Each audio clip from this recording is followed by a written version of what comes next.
welcome to my almost daily streams. It's me, Mayor Hoscombe.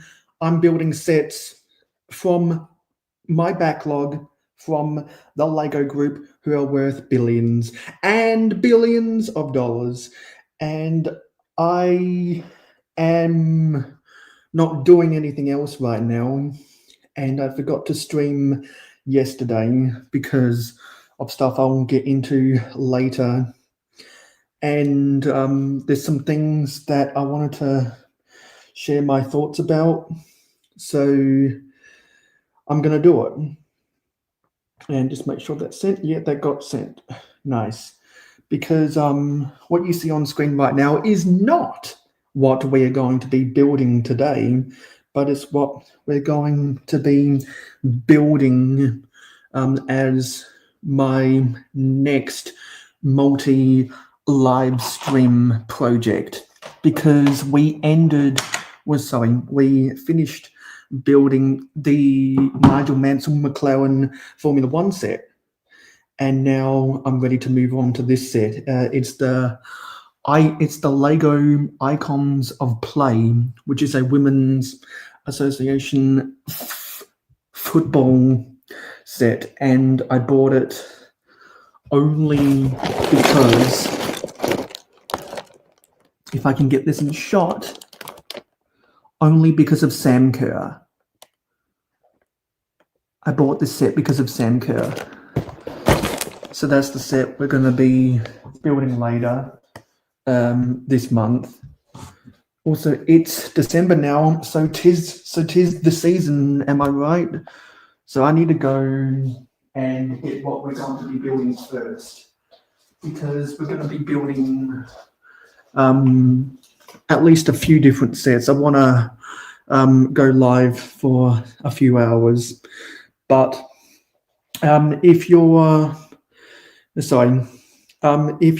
in my Discord server, then you know I got a lot of sets for Black Friday and the Lego Insiders weekend, and I posted pictures of the Lego I bought on my Discord server. If anyone's interested, I'll have to edit the description of this stream later. But if anyone isn't in my Discord server and you want the link, just DM me on social media and I'd be happy to send it to you. So we're not going to be building this set today because we're going to be building it later this month. But one of those sets I got during Black Friday was this. It's a Lego Insiders set. I had to spend my Insiders points to buy this, and I've been consolidating boxes and rearranging the shelves in my room where I display some of the sets that don't go into my Lego City, and I thought that this would be a good complimentary piece. Plus you get exclusive tiles right there. So I decided to buy that, and we're going to build that straight out of the gate. So I need to find my Stanley knife. I'm going to take you on a journey with me because I actually know. I just saw it out the corner of my eye. It's behind the camera.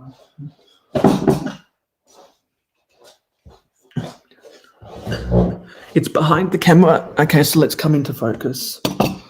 And let's angle this down so you can see how beautiful this box is.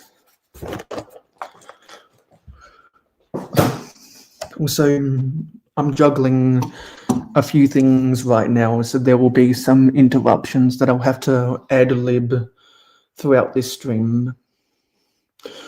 And also people are messaging me on Instagram. So I just want to see what they're saying. Okay, yeah, because I was so I want to do some math here so I can figure it out for myself. Actually, before we do that, I better before I go on my first spiel, better say who's in the chat. So before the stream, we had Hoarder66, let me know if you're still watching. And we got Owen, good to see you guys here. And Rick Hive, good to see you here. And also DASABTRADER.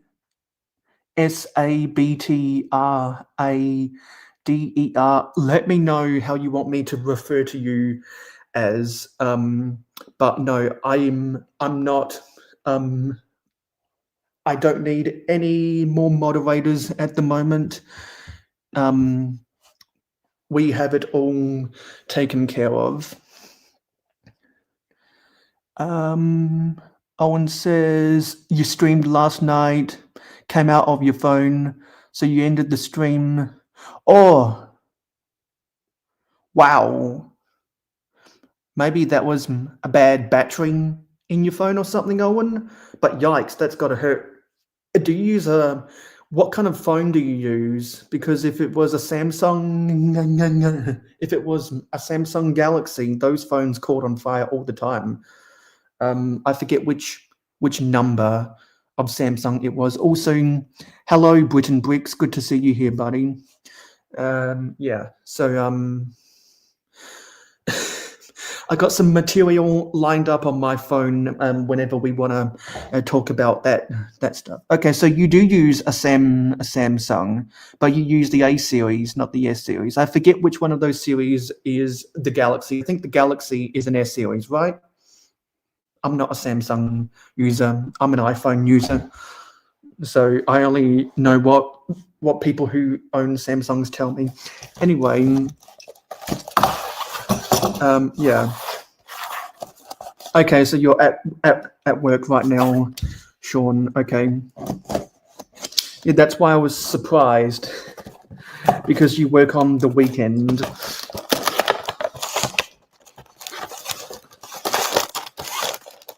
So you do, okay, yeah. So the S series is the Galaxy.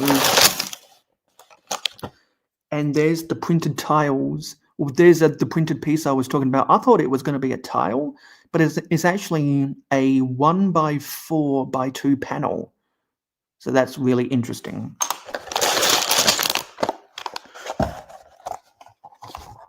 Yeah. Oh, sorry, that's the... Oh, that's interesting. So they formed the box by having the front of the box be the instructions. That's nice packaging. Do they do that with all of the Insider sets? Because if so, that's quite innovative. Okay, so I'm going to open these bags. There's no numbers on it.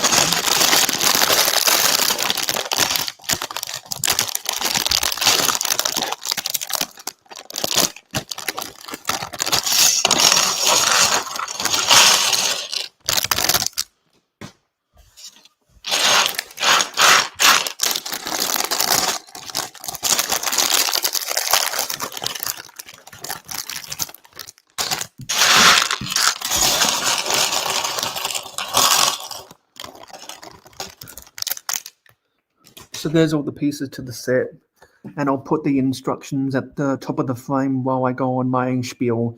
So all this week I've been consolidating boxes, and last week I was also consolidating boxes. I was able to free up about 3 cubic meters of air space, and because I removed all the airspace, now I'm taking things out of boxes that need to go on my shelf. So I've been going to sleep when my body tells me to. I don't have a set time of day when I'm going to sleep. I'm just going to go to sleep whenever I want. So it was weird. So if I remember correctly how I went about it, actually, did I do a stream?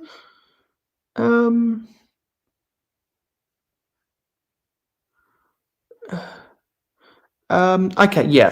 So let me get this right.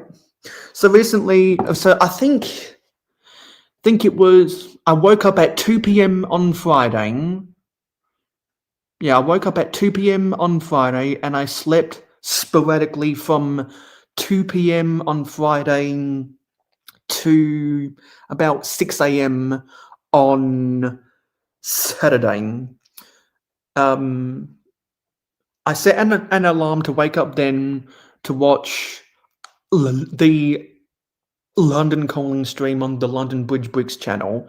And so I watched that stream while I was playing games on my phone. And then I think I went back to bed at 11 a.m. and I woke up late to my own stream, which was unfortunate.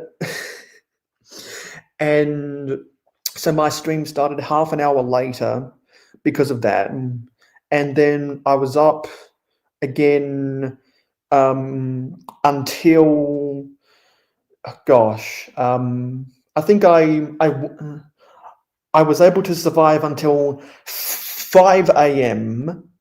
Yeah, I was able to survive until 5 a.m. on Sunday, being awake. If I remember correctly, yeah. So from 3 p.m. on Friday to 5 a.m. on Saturday, that's 24 plus 12 plus 2. So I was awake for 34 hours straight. And in that, I only got 2 hours worth of sleep. So I only slept a combined 2 days. No, sorry, I only slept 2 hours in 34.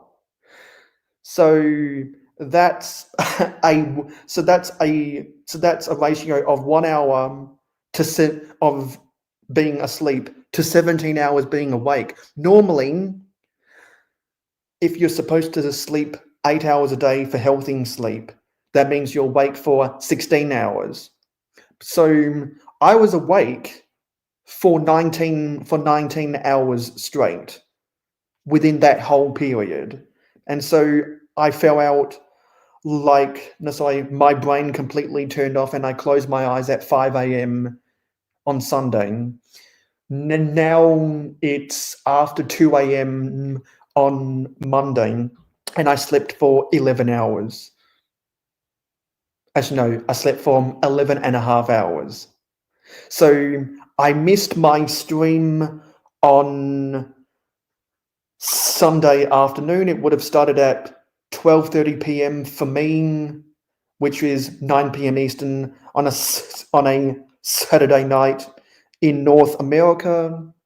And so I missed that. I was supposed to go on my friend's stream, as I'm always going to do from now on, at 7 p.m. Eastern, which is 10:30 a.m. for me. So after I woke up, I had to apologize to them. I had to apologize to someone who I was going to get on my Friday night stream, which started at 1 p.m. on Saturday for me instead of 12:30 p.m. So I had to apologize to them because they were wondering what was up. And when I messaged them back, they'd already moved on. So my sleep schedule has been all over the place, and now I've been awake since 4:30 p.m. yesterday. Currently, the time is 2:14 a.m. So because of all of that, my scheduling for social media has been all over the place. But a segue to social media scheduling is that I will be a part of the Brick Crawl YouTube raid train for New Year's Eve. And my friend Never Too Old for Lego is one of the organizers behind that. And they wanted all participants to send in a video so that they can add that to a collective video promoting the raid train. So I'll be one of the streamers, and Never Too Old for Lego will be one of the streamers, and there's about a dozen other potential streamers.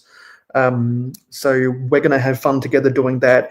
And if you want the details, I would suggest contacting Never Too Old for Lego on either his live streams on YouTube, or if you're friends with him on Discord, you can go there.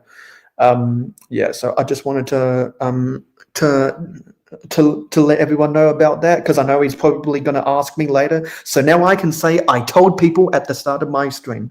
So I sent that video to him, and that was all.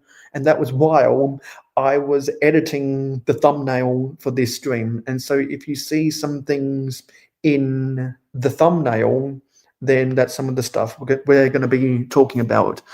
Also, I see Demo's Puppets. Good to see you here, buddy.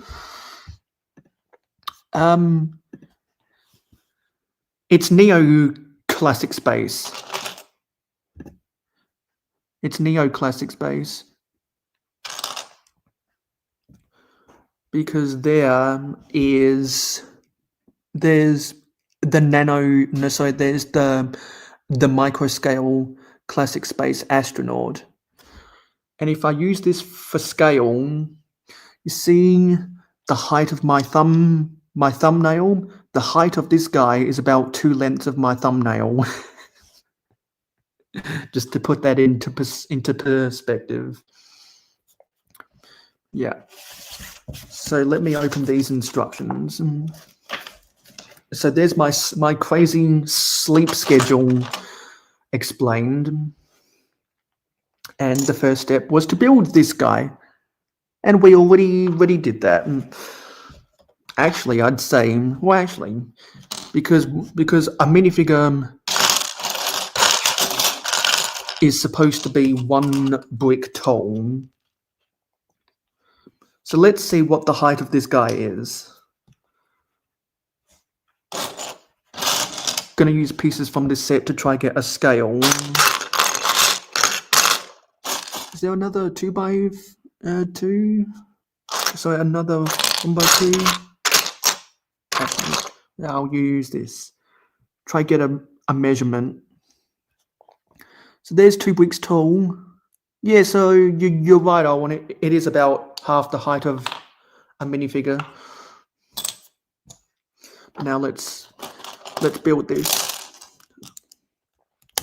So until we get more people in, what do you guys in chat want to talk about right now?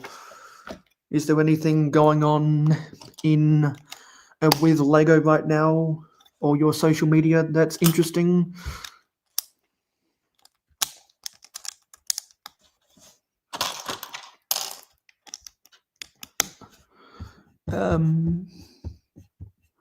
Just want to go up and see if anyone said anything. Okay, so I'm guessing, yes. So I guess someone can confirm they're going to be at. Actually, we got multiple people confirmed they'll be lurking. So we appreciate all of the lurkers, because all their watch hours add up.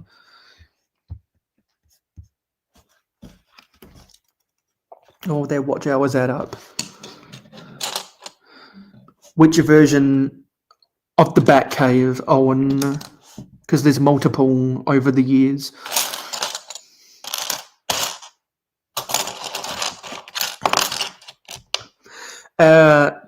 Puppets. The tickets are only relevant when I'm hosting a giveaway, and I'm not doing giveaways right now. But it costs 10 jars to buy 1 ticket whenever I do host a giveaway.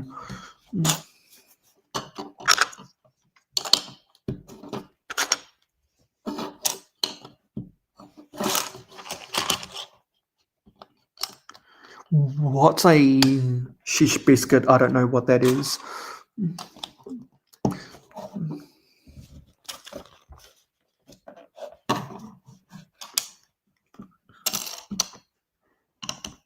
So you're going to buy the shadow box. Nice. Is that the only Batcave on the market right now? I thought the shadow box was a retired set.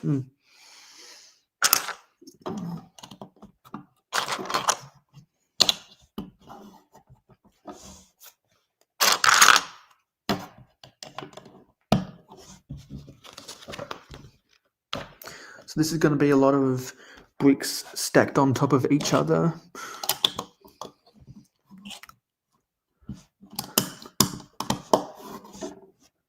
Puppets is getting the Trevi fountain. Is that one of the architecture sets? I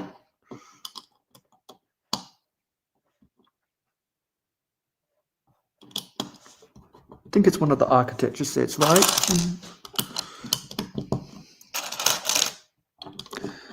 Owen says the shadow box is retired, but I will buy it from eBay.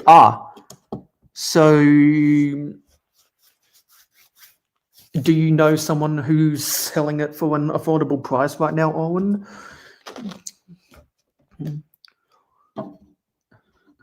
Because the only times I find good deals on eBay are from sellers who don't know what they're selling. Okay, so it is. The Trevi Fountain is an architecture set. Nice. The only architecture set I own is the London skyline, because it was gifted to me, and also just so that you don't have to keep checking repeatedly, puppets. You earn 1 jar for every 5 minutes of viewership. So if you watch for 50 consecutive minutes, then you'll have 10 jars before the first hour of this stream. Owen says you're good friends with people that sell popular and retired sets. So you're so you've networked with some sellers. Nice. When did you join what, puppets?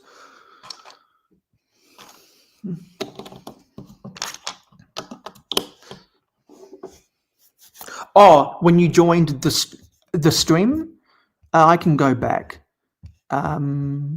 So you joined exactly 10 minutes after the hour.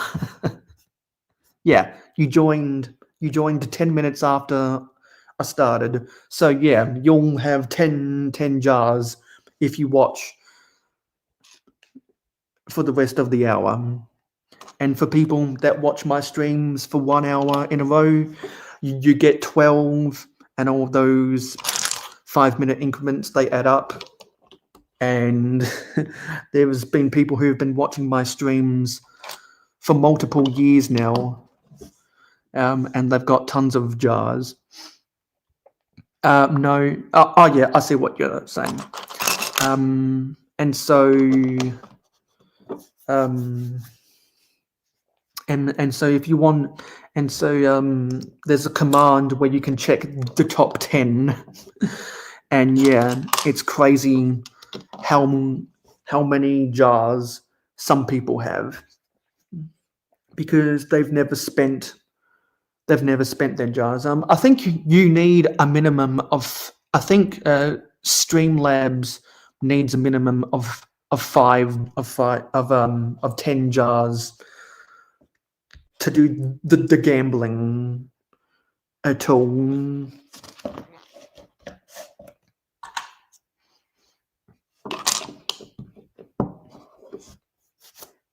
Yeah.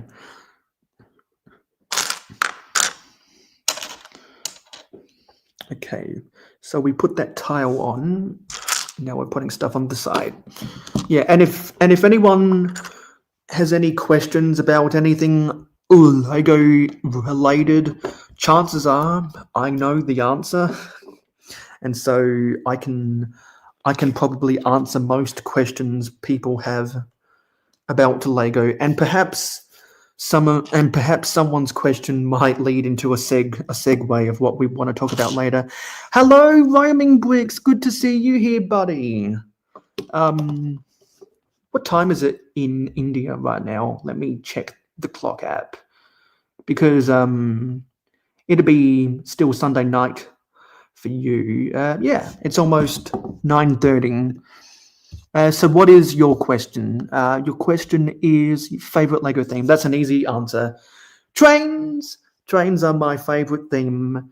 Of course, they're not a theme anymore, but they were once a theme. And that's why I really like the meme that goes, I like trains. I really like that meme. That meme cracks me up. So trains are my favorite theme. Since when was it? Since 2014, I've collected all of the cargo trains that Lego has made. I have no interest in the holiday trains. I started collecting Lego after the 9-volt holiday train from 2006. I had no interest in the holiday train from 2016, and I have no interest in the holiday train from this year. Because the first 2 train sets I got was the yellow cargo train and the red passenger train in 2010. And I think the red cargo train from 2011 must have been a Toys R Us exclusive or something, because I never saw it in store, so I don't own that. That's the only one of the city trains. No, sorry, that's the only Lego City freight train since 2010 that I don't have. I have every other freight train since then. I don't want to collect the passenger trains. And since I'm Australian, I think I have a bias towards freight trains, because that's the majority of what you see on interstate railways here. Hope they take good care of you, Owen.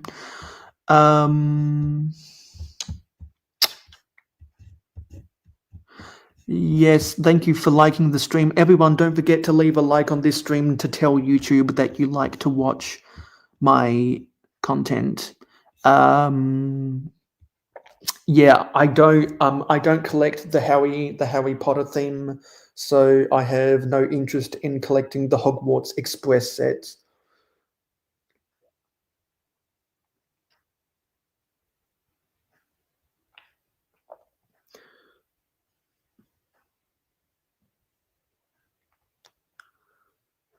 And also, anyone out there in the jungle, there is an invite.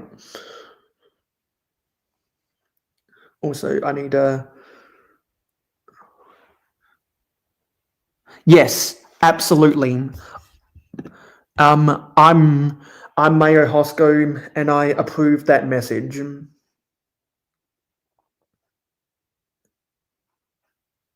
I approve that message.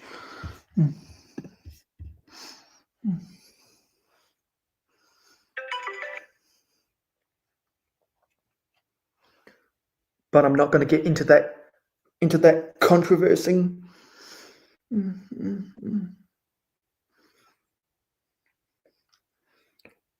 If anyone wants to know, you can talk about it privately in a DM with me.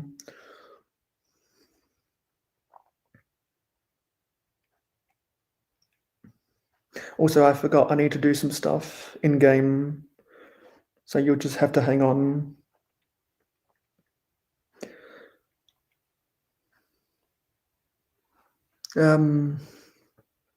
I periodically have macaroni and cheese.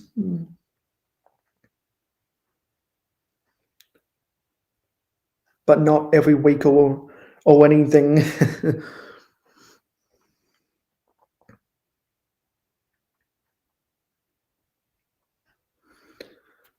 I try normally to cook my own pasta, and I normally melt cheese over other pies, over other types of pasta, especially the wagon wheels. They're probably my preferred pasta, and I also like penne, the shells, the spirals.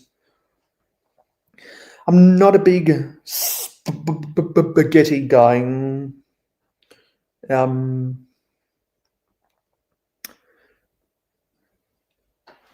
And ravioli is too hard to cook with the kitchen appliances that we have, so I don't eat that a lot.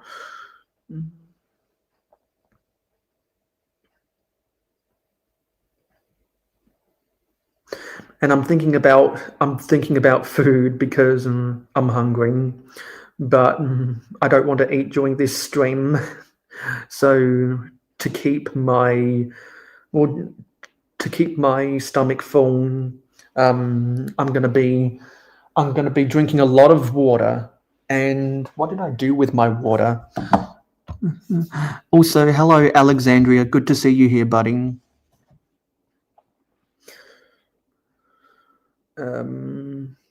Yeah, I'm just juggling a whole bunch of stuff. Actually, I should probably do that. Yeah.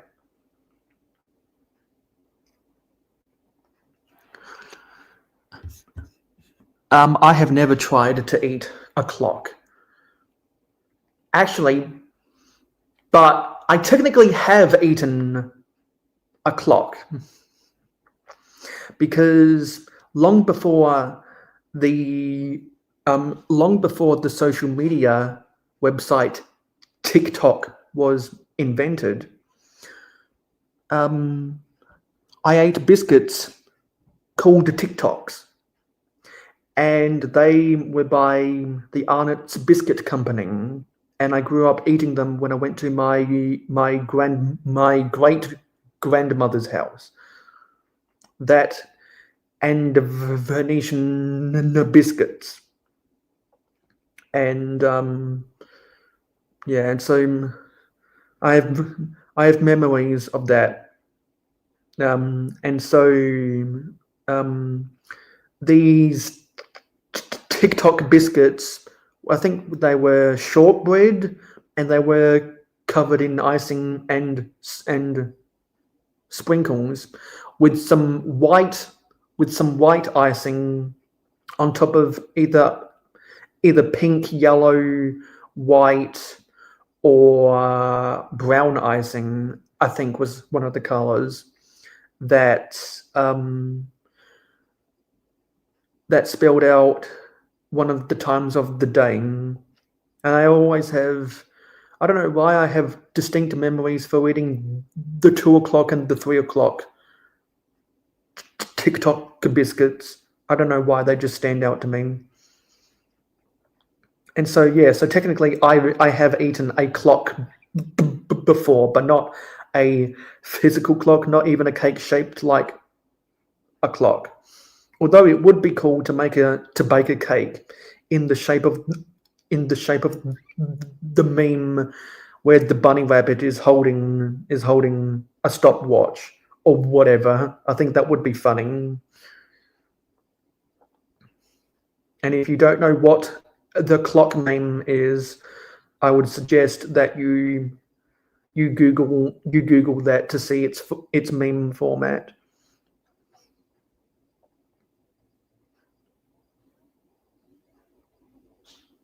People saying hello to each other. Yeah, he was talking about that earlier, Alexandria. It exploded on him.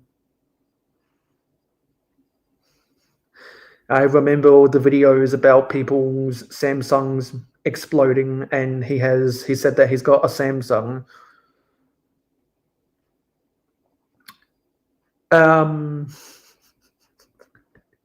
Yes, I do, roaming bricks. Yes, I do. And if you want, I have a note on my phone that explains the story of why I'm called a Mayo Hosco. And if you want to see that note, that'll answer that'll answer that question. And so if anyone out there wants to know the story about why I am called Mayo Hosco,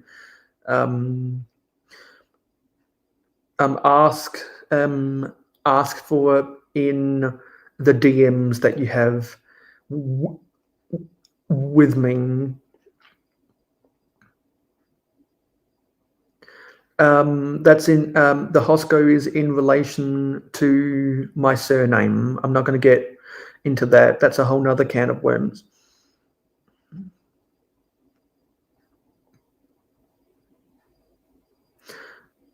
What are you waiting for, Alexandria? No. Oh, sorry. No, sorry. You said it's definitely scarier. What's scary? I don't know the context.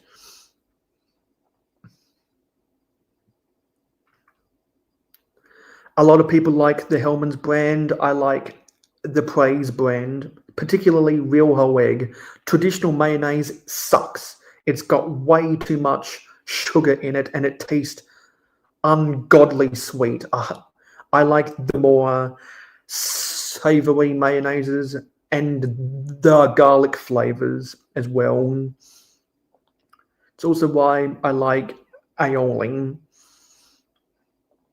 because I think I prefer the white condiments over the red condiments.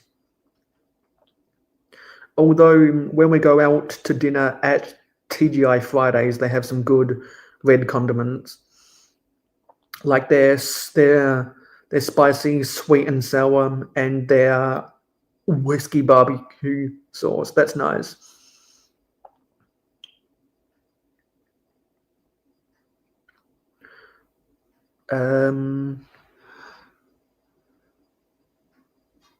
Really, Owen, I did not know that. I don't know the context of what a hot space is. I don't know where that's from.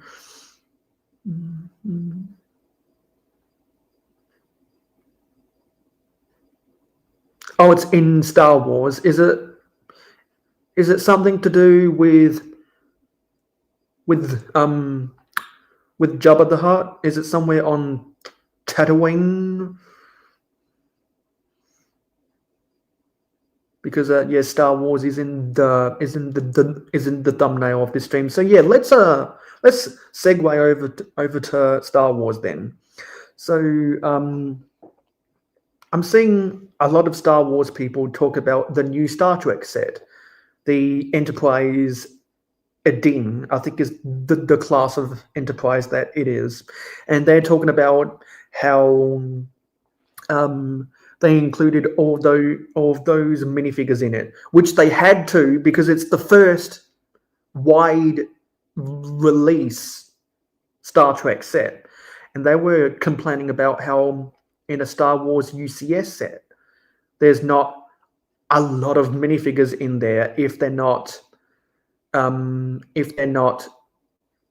minifigure scale, because the UCS sets I own, the Luke's land speeder and the X-wing, they're bigger than minifigure scale, but the sail barge and the $1,000 Death Star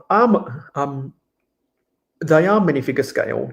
You can fit to minifigures realistically in them. If you were to put the minifigure of Luke's land speeder into the seat of the UCS land speeder, it would look like it's an insect sitting on the seat. It's like when you go up into the air and everyone on the ground looks like an ant.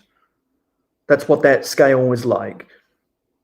And so people were like, well, people have always complained that they don't put enough minifigures in the UCS sets. And even with the UCS sets that are minifigure scale, like the Jabba sail barge, which is the most recent of them, people were saying, oh, they should have included this minifigure and they should have included that minifigure, and they didn't get the minifigures right, which is where the meme about Princess Leia in the basketball shorts meme came out of. I was the one that said, hey, this is the Cleveland Cavaliers version of Princess Leia. Also, hello, Frankenfrog. Good to see you here, buddy. Yeah, so Star Wars fans are always going to complain. Lego fans are always going to complain.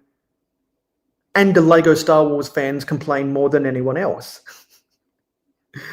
And every time I mention Star Wars on a live stream, I have to pick up the camera from wherever it is and show everyone my Venn diagram. This is the Lego Star Wars Venn diagram. Sorry, if we get these lights right. Get this in focus. Get this in focus and step back just a little bit. That is, ignore the stuff at the bottom. That is the Lego Star Wars Venn diagram. Because I want to do a Star Wars stream with some of my Star Wars friends where we'll go into more in depth about the context of that Venn diagram. So let me just put the camera back down so we can continue building. Also, I'm getting pins and needles in my foot now. Anyway, let's get back to building. Actually, did I do? No. Okay, so I'll do that at the top of the hour for me, because I'm on a half an hour time zone difference. One of the only principalities in the world who's on a half an hour time difference. And so the thing with that is I've always said that UCS sets, unless they are minifigure scaled like the sail barge, I've made the argument, so I've said I should explain on my argument one day that they don't need minifigures at all. I would have been perfectly fine not having a minifigure of Luke Skywalker in the UCS Luke's Landspeeder, or in the X-Wing. I didn't need him in there either. I would have been fine not needing the pilot in the X-Wing, and I would have been fine not needing C-3PO in the Landspeeder. Yeah, so that's my take. And the reason is because if a minifigure can't fit with the product, why does it need to be included with the product? Minifigures are an accessory to the product. They are meant to be played with whatever you're building. If it can't be realistically played with, what is the point of including it? You could take the budget for the value of the minifigure that Lego assigns to them in the sets into improving some of the details elsewhere to make the set look better. That's my take. That's my argument to that. Is there a Star Wars set you wish Lego would make? I'm going to ask you a question to my question, Alexandria. Does it have to be something in Star Wars that they've never made before, or can it be a re-release of something they've already done? Because if it's the latter, I have an answer. If it's the former, I'm going to have to think a little bit about that.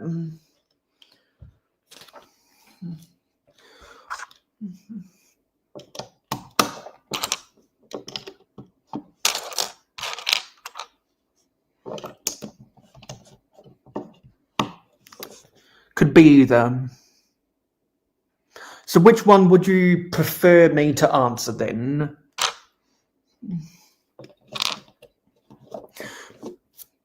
Also, puppets, you don't need to keep spamming the chat like that, please. that pushes some people's messages out of my view of the chat.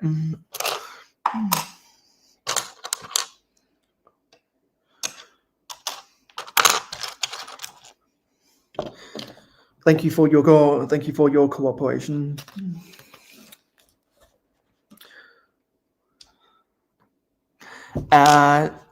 Be interested in what you think could be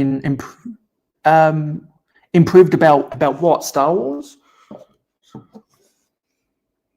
So are you talking a re-release then?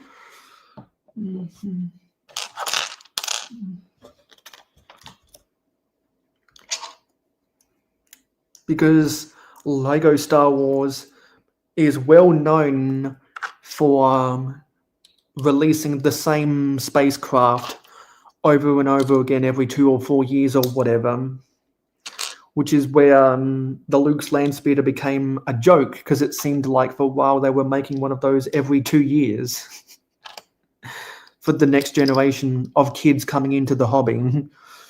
And so then people started saying, wouldn't it be funny if they made a UCS Luke's Landspeeder? And then they did, which is why I bought it. Because I participated in that joke.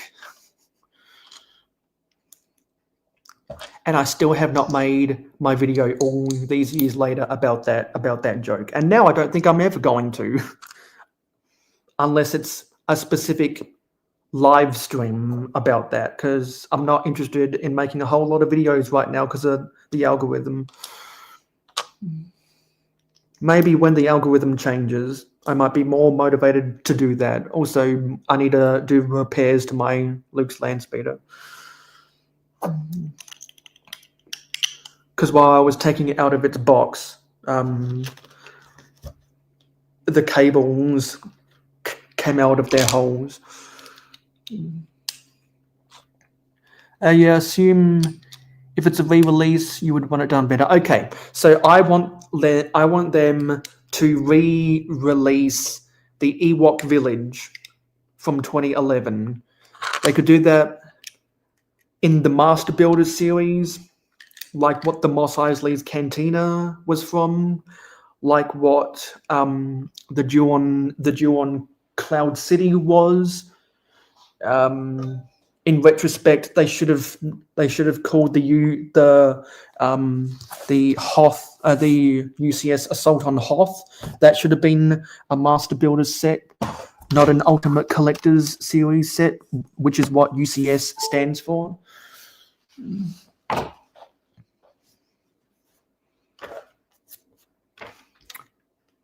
I want them to re-release that. And with the new types of foliage pieces they have in their parts inventory, they could use the new foliage to improve the trees. They have more colors in brown now, so they could refine the details of the tree trunks. They could make updated versions of the Ewoks. They could include the new versions of the core characters, i.e. when C-3PO became their god, it would include the new Chewbacca, the new Han Solo. They could bring back Princess Leia.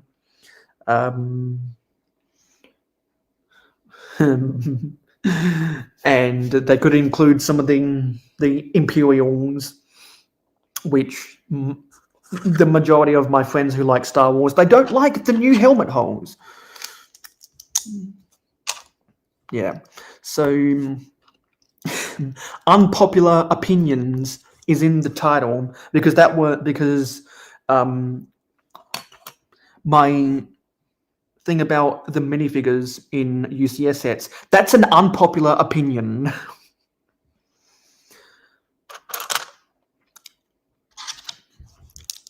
Because the main, I know people who have said, well, who have answered the question, if you could have every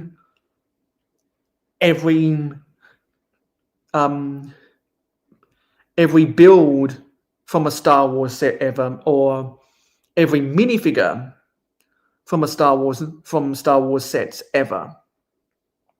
I know people who, without hesitation, have said they want every Star Wars minifigure ever, because that's a lot of that's the main reason the majority of Star Wars fans collect Lego Star Wars sets, is because of the minifigures. Because they make the same builds over and over again, but if that includes an exclusive minifigure that's not in any other set, chances are that's going to skyrocket in value. Or if it has a defect like what the Qui-Gon Jinn had, where it had the wrong color of whatever. That's big money. The Qui-Gon Jinn from, I think, the Sith Infiltrator from 2021 or whatever. I don't know. We're building this bowl here because it looks like a cheese planet.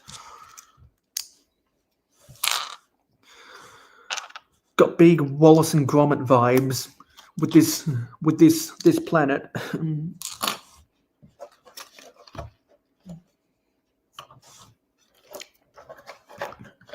And so because of that perspective about collecting Star Wars, personally, I'd rather have all of the builds ever. I don't care about the Star Wars minifigures.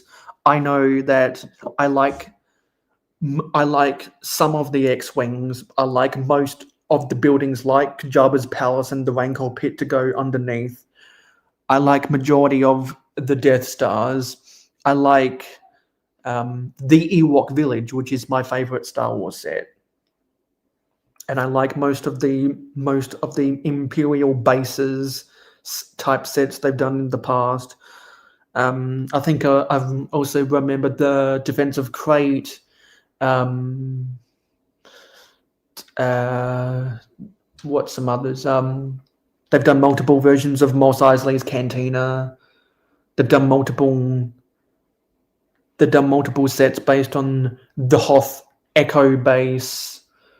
Trying to think. They did.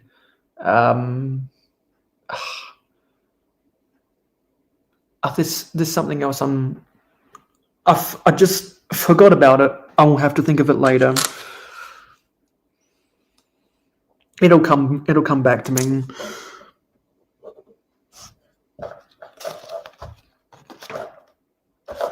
Hang on a minute.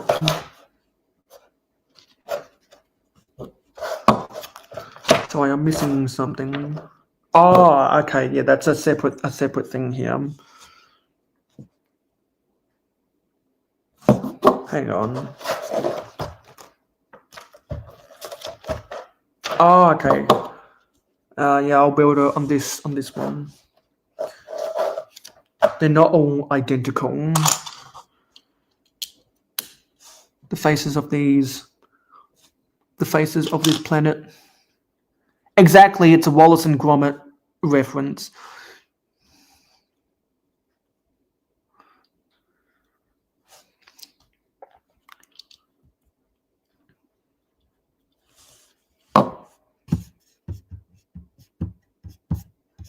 Okay.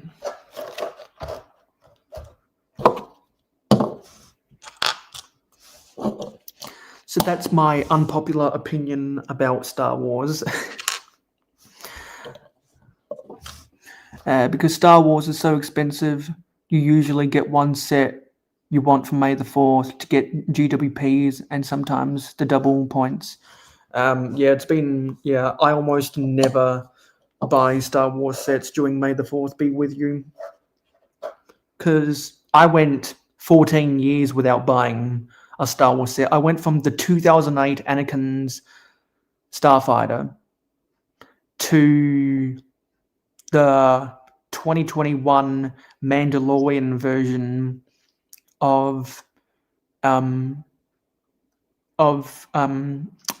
slave one. I mean Boba Fett's Starship, which I bought in 2022. So I went 14 years without buying a Star Wars set. And I didn't buy that 2008 Anakin Starfighter. My parents did. So that was the first Star Wars set I actually bought with my own money.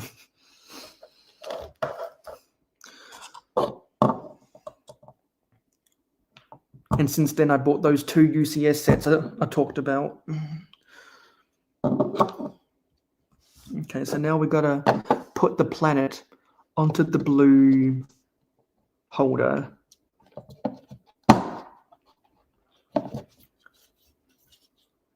Wasn't this going in?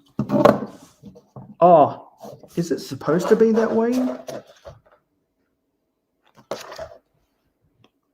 Let's see. Yeah, I think it's supposed to be further than that. Or maybe have I? Oh yeah, I didn't push that in all the way. Okay, now that's better.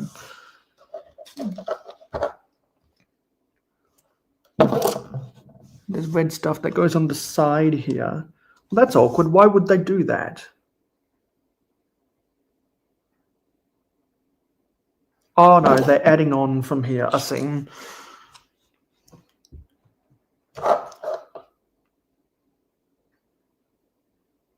Someone's got the arrow wrong on that instruction. That's weird.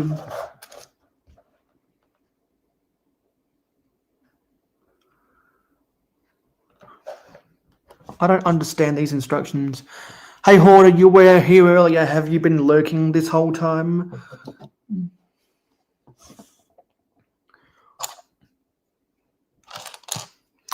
Also, I just gave an unpopular opinion about Star Wars. If you want to go back and rewind to see or to hear what I said, I gave an unpopular opinion about Star Wars minifigs.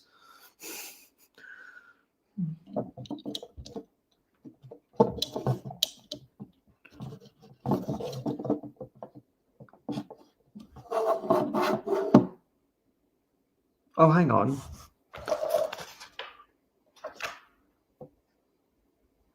Okay. Oh, I see what they're doing.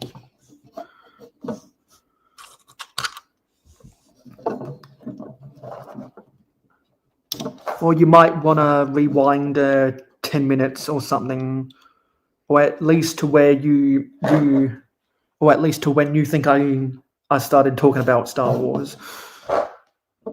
If you want to hear my unpopular opinion. Yeah, that's the side of that planet. And now we're building the little rocket ship. Oh, okay, so you're going to go back and watch it later. Well, now you'll know it's within the first hour.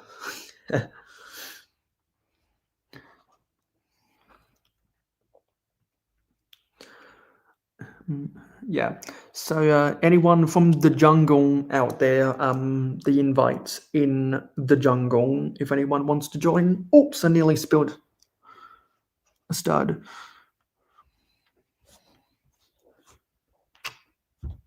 There's a Travis brick that goes on top. And if anyone doesn't know why this is called a Travis brick, I'll explain it if anyone in here doesn't know.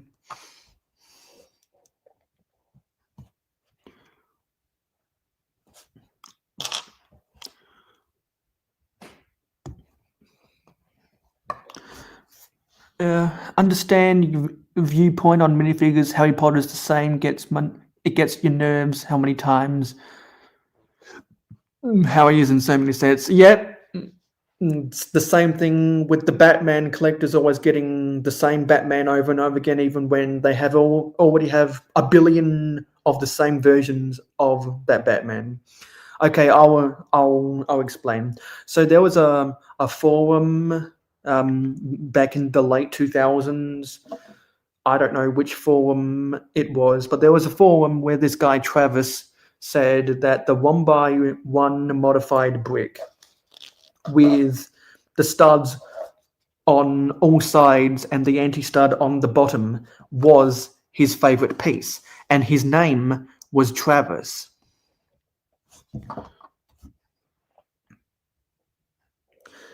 And so everyone in that forum then started to refer to that brick as the Travis brick. And that information made its way out of that forum. And now other people on social media also refer to it as the Travis brick, including me. And one of these one of these days, I'm going to need to make a frequently asked question stream where I explain all of the frequently asked questions I get.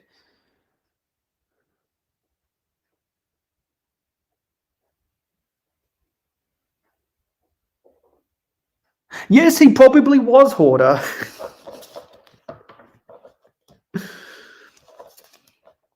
Okay, so we built the planet, the stand, and the rocket. Well, yeah, and the rocket that swooshes around the planet, like you see in the classic space logo. But there's a side build of a spaceship in this as well.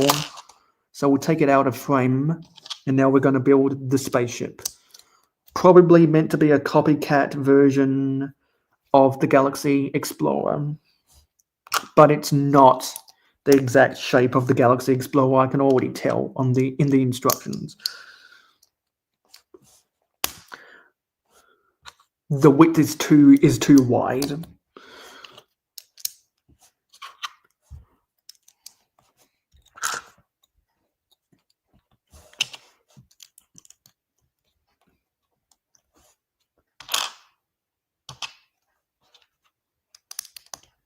So I think we got one spike of viewership at the start of the stream, and that was that. So let's see how many other algorithm spikes we can get today. I'm gonna aim for a bit over 4 hours. My friend JDP Builds is doing a stream, I think at 6 a.m. here, and it's just gone after 3 a.m.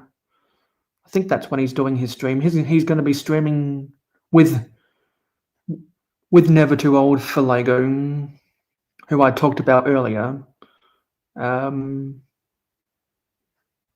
Oh, they're starting at 6:30 now. Okay, well we're gonna try go live until I see them go live. So this could be a 5-hour stream. So I'll just say I'm going to try aim this to be between 4.5 hours and 5 hours. So it's going to be a long stream today, and the reason I'm doing this is because that way I'll only miss out on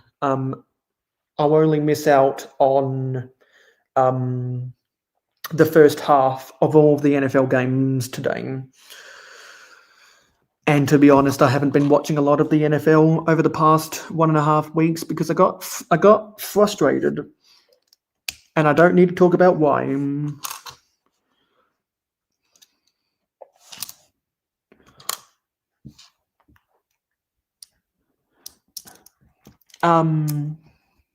What do you mean by join soon, Roaming? Do you want to come on my panel later? Is that what you're saying? Because if you want, I can try and DM you an invite. I don't know where you have DMs on, whether it's Instagram, whether it's any, whether it's Facebook, whether it's Discord, whether it's WhatsApp, whether it's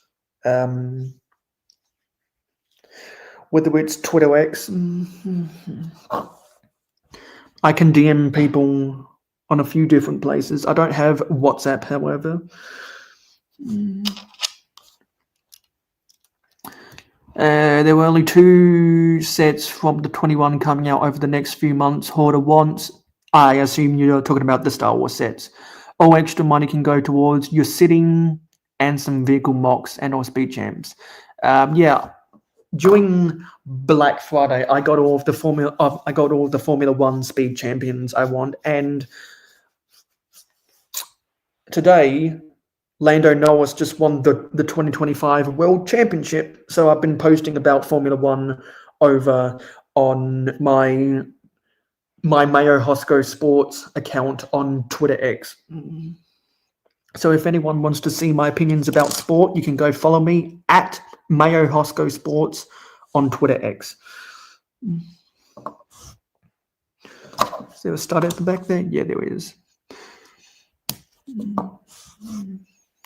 Are you going to make an F1 track through your city?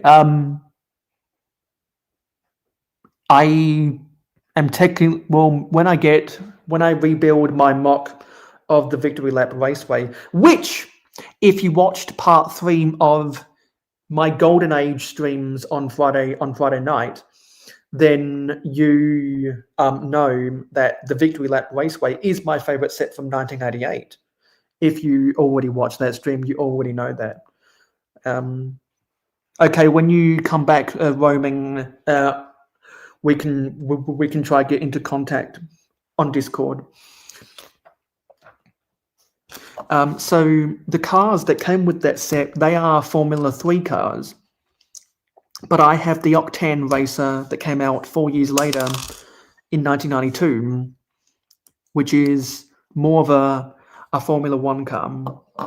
And so when we host the Mayo City 500, that is a Formula 3 event, because those are the cars that came with the Victory Lap Raceway. So I have a semi-fleet of Formula 3 cars, and by that I mean 6.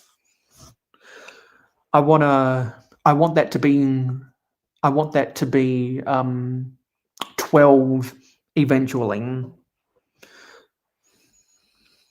I have the colors that came with the set. I want to make a dedicated Ferrari one. I want to make a dedicated Octane one. I've converted one of them into Shell. Another one to be McDonald's. I want to make an M&M one. And then I don't know what I'm going to do for the fourth.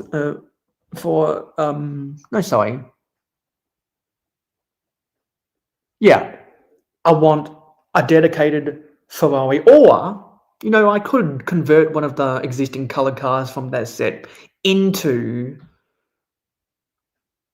the Ferrari team. I could do that. So then make a Formula 3 Octane car and then an M&M's car. Because if anyone follows NASCAR racing, especially in the 90s, once upon a time there was an M&M's car and a McDonald's car. I forget which drivers raced for whoever, for whichever team was sponsored by McDonald's. But the McDonald's car and the M&M's car right up there with the Shell Pennzoil car. So that's that. Oh, sorry, I forgot to add these plates onto the planet. Must have missed that in the instructions. There we go. That looks better. And the spaceship attaches there. And if I twist this around, that's where the microscale astronaut goes in.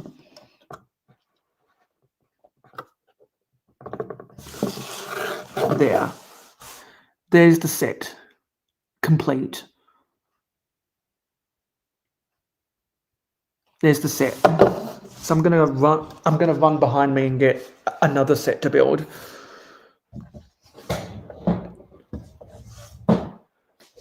But I don't know. Yeah, let's build a Mario Kart set.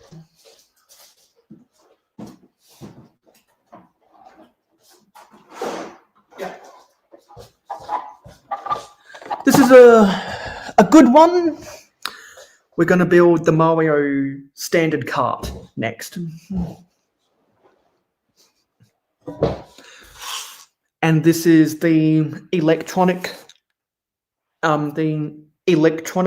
character scale, not the UCS scale that you own, Alexandria. You've got the UCS one.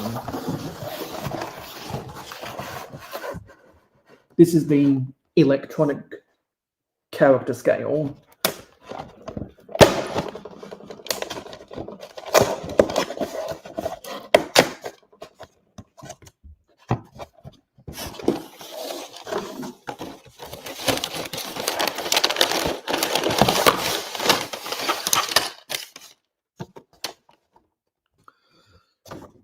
So there's the box. And there's Mario.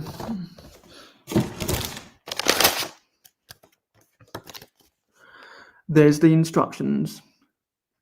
Super Mario.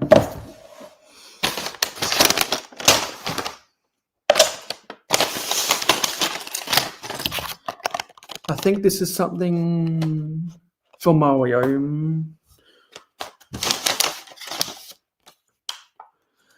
There are the stickers. Sorry, that's upside down. There are the stickers.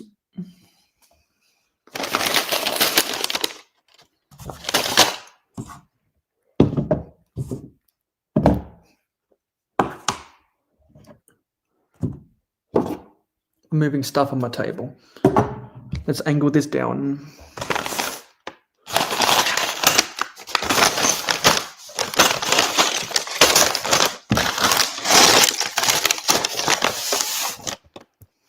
A lot of people hate stickers, Alexandria. As a mock builder, I don't. That's another unpopular opinion, is I prefer stickers over prints. That's one of the biggest unpopular opinions you could ever have. and that's my opinion. It's unpopular.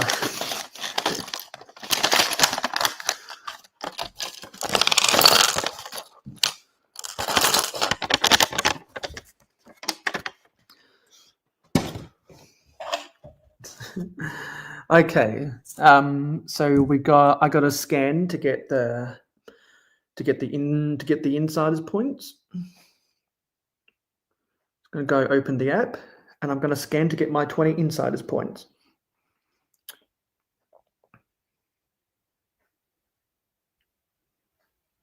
Come on, app. So am I done charging my Mac? 5% to go.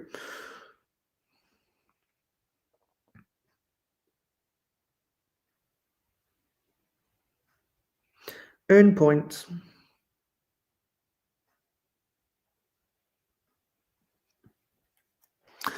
Understand it's a printed piece. You can't use in your mocks. That's part of the reason why. There are a lot of printed pieces you can use in your mocks. But there are some pieces that are printed in my collection that I wish were unprinted.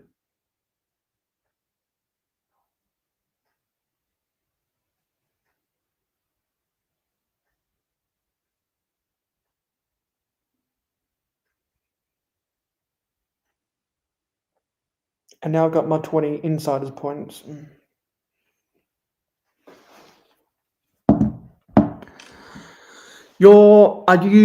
So I'm gonna assume that Alexandria and Roaming, you're primarily set builders, not mock builders.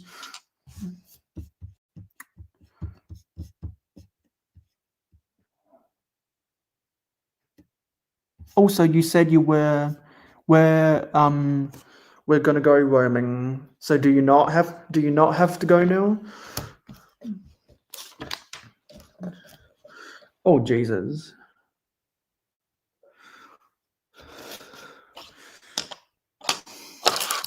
Wants me to use a screwdriver with this Mario.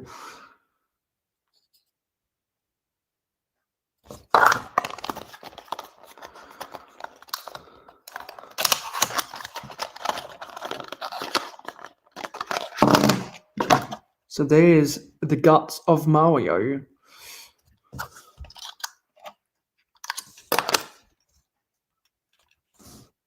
Yeah, so I'm not sure which size of batteries this requires, but I'm not going to put the batteries in it on today's stream. I'll worry about the batteries on my own time.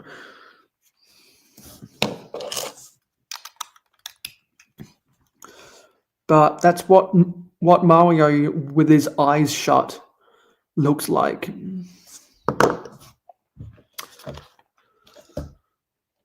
And you've got to put yellow ears on, which are just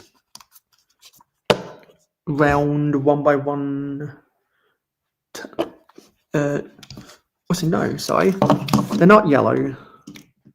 No, I need to get a brick separator. Don't know what I did with my brick separator. Gonna take you on another tour.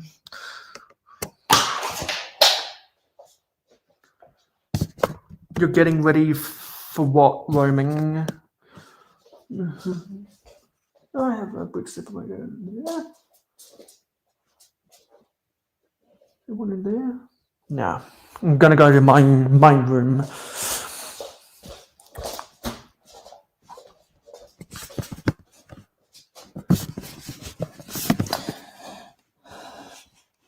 Let there be light.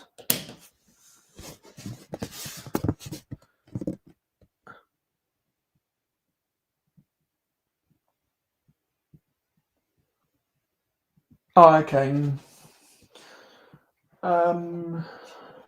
There's a brick separator.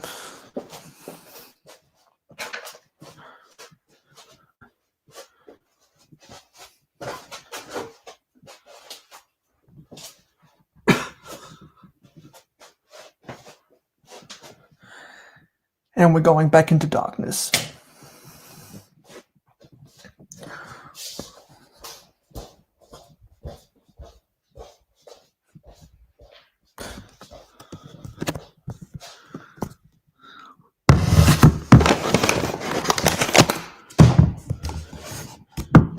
Let's get back into position.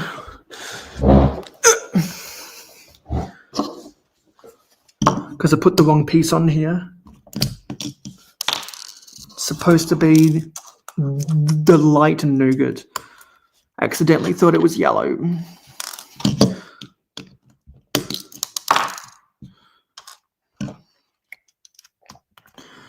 There's his ears. Now, let's put this. Actually, let's move this. Let's put it there. Let's put Mario above my name tag. Actually, no, he needs yellow buttons on his overalls. There's his overalls.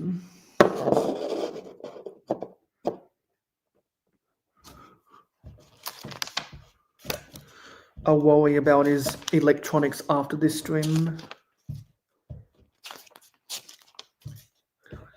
This stuff with the app. And I'm not going to worry with that right now. And I think we're building some Goombas or whatever. No, sorry, we're building a Goomba.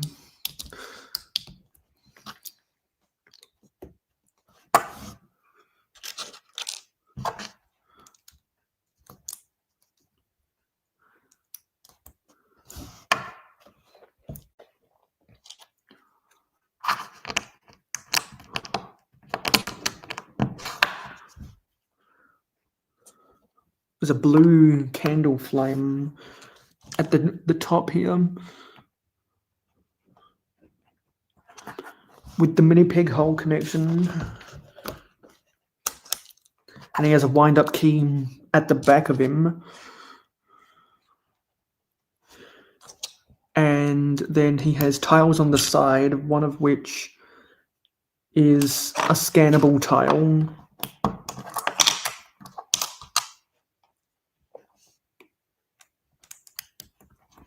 So I guess you knock this guy out and you collect some coins from it or something.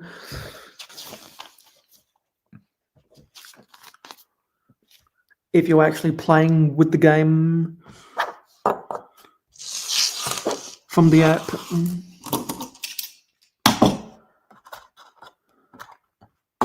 Are you gonna... Oh, okay. Yes, everyone should leave a like on this stream to tell YouTube that you like to watch me.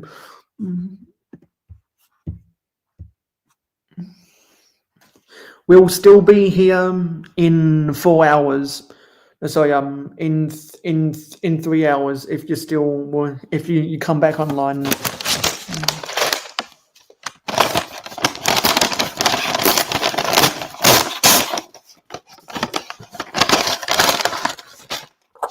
Let's also put this Goomba inside.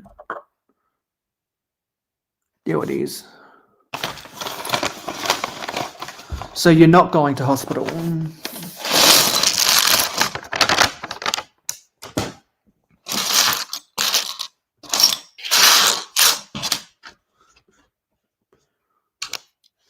TTYL roaming.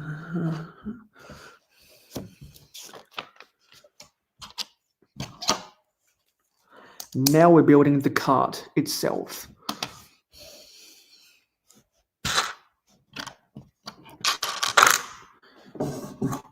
We finished building this. Now we're building Mario's standard cart.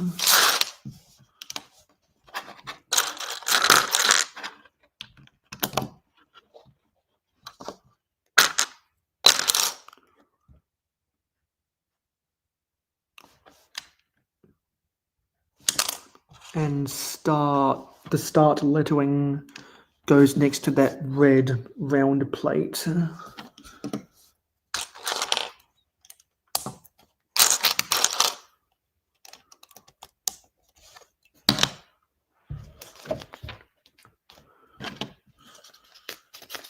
I skip a page? No, I didn't.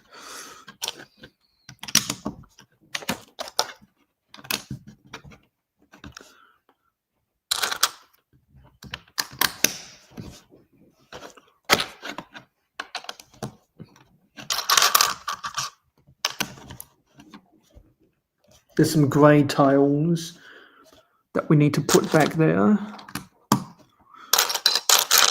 But I don't remember getting these black 3x3 corner plates before. That's nice. I've gotten them in other colours, but not in a black colour.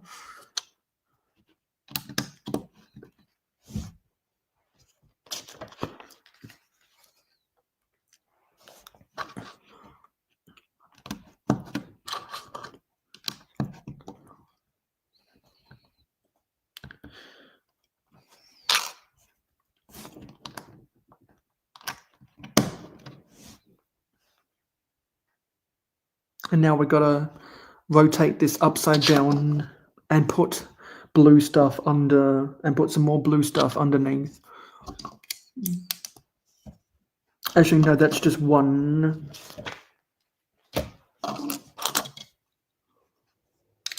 And also the plates to hold the wheel. I have to flip this upside right again.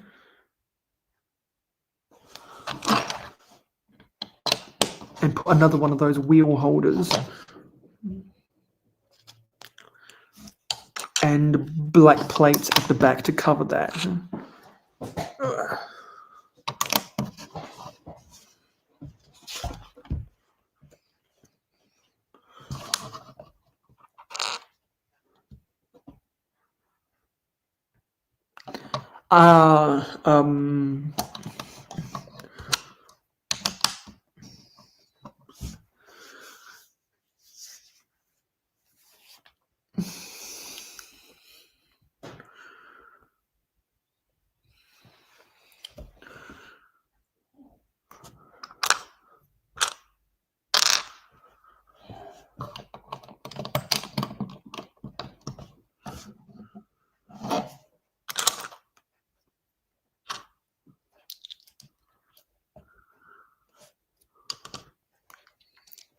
I don't think it's a good idea, Owen, while you're going through what you're going through.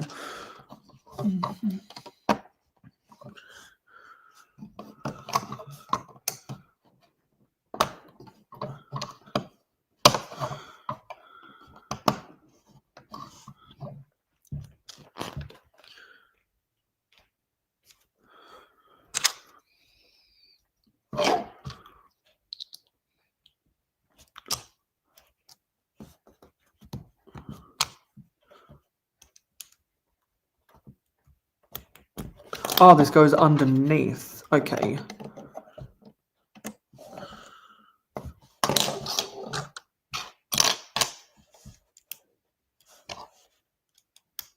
Actually, I put this on wrong.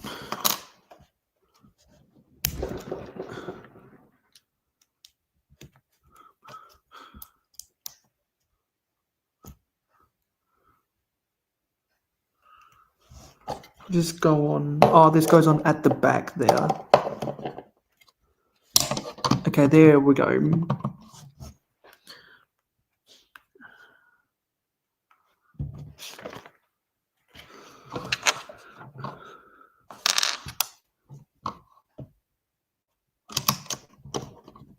Put that on there.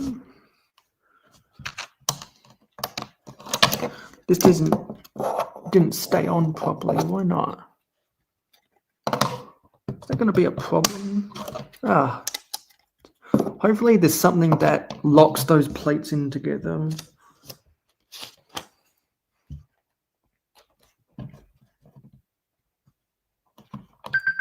That goes on there. So that rotates up. That makes it somewhat stable, but it still kind of bends in that spot. I don't like that building technique. That might be a problem down the road.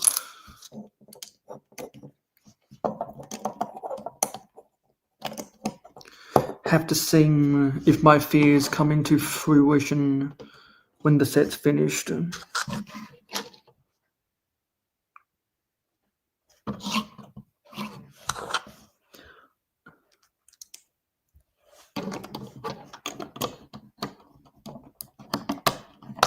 Let's get this white plate into place. So this wedge plate. And there's angled plates that go on the bottom here.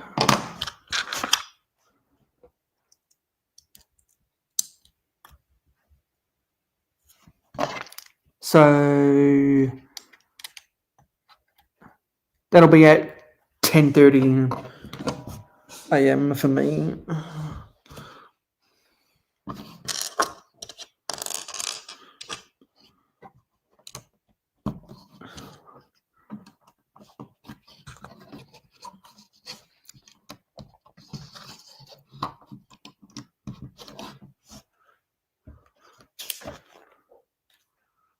Where did this go on?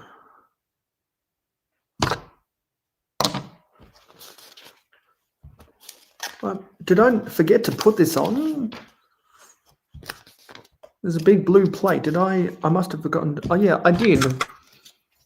Forgot to put that on at the bottom.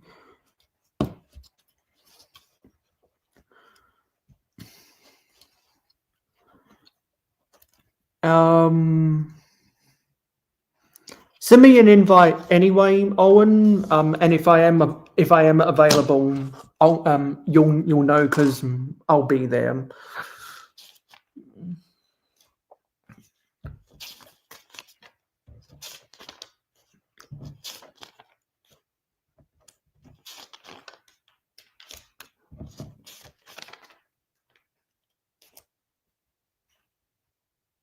Okay, so now we're opening bag 3.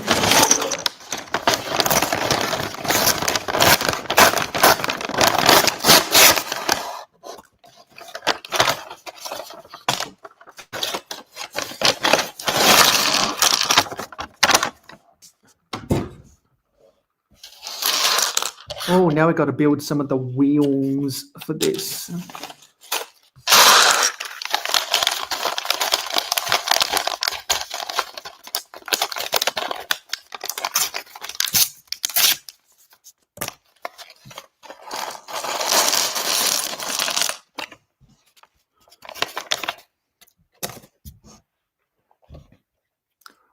Actually, I'm feeling thirsty. Where did I put my water? So I'm gonna leave for 30 seconds.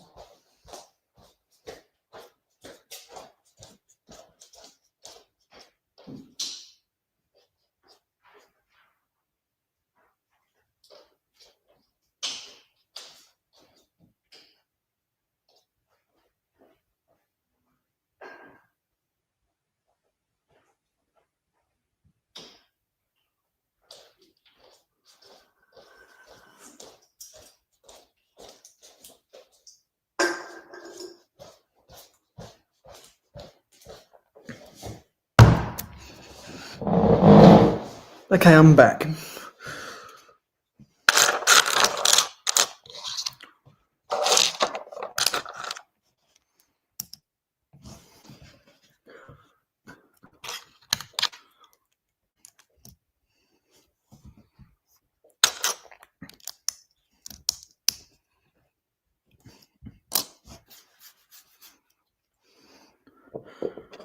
So let me just readjust this.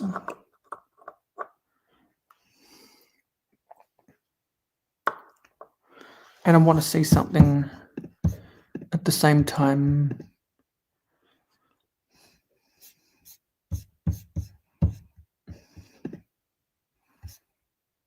Okay.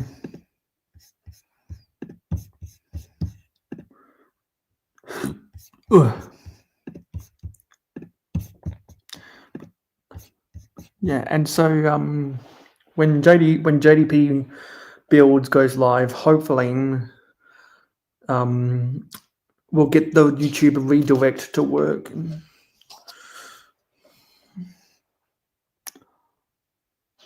Yeah, hopefully it doesn't blow up this time.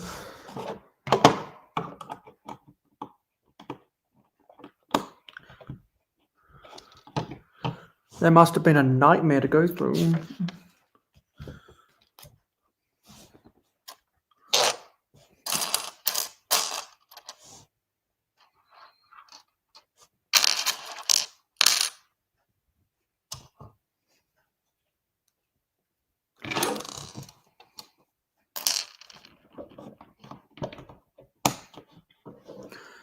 And you know what? Oh, damn it. This is going to get annoying for me. Move these pieces off to the side so we can put the cart behind Mario.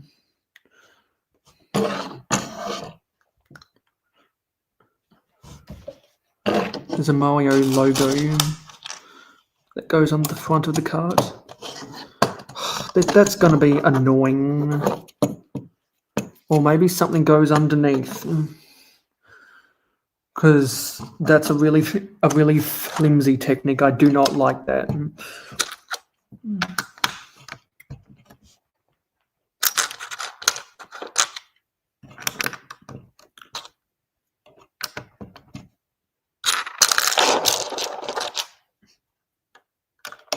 Yeah, so that's something that's rather lazy when set designers don't make sure that every piece is secured, especially when they leave something floating with minimal connection.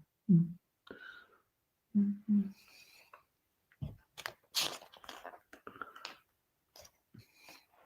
if I was less lazy, I would make sure that I wake up on time for my streams.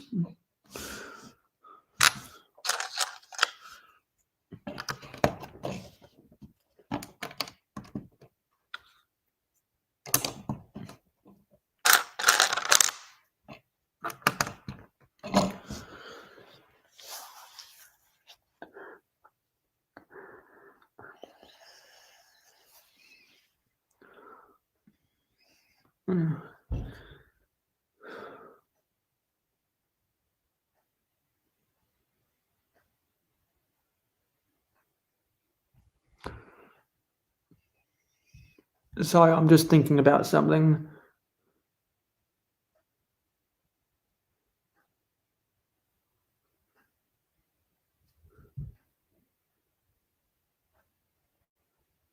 So it's 3:36 a.m. now.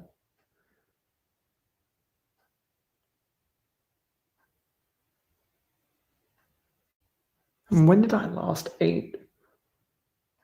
Well, I had dinner at 6, but I had stuff after then.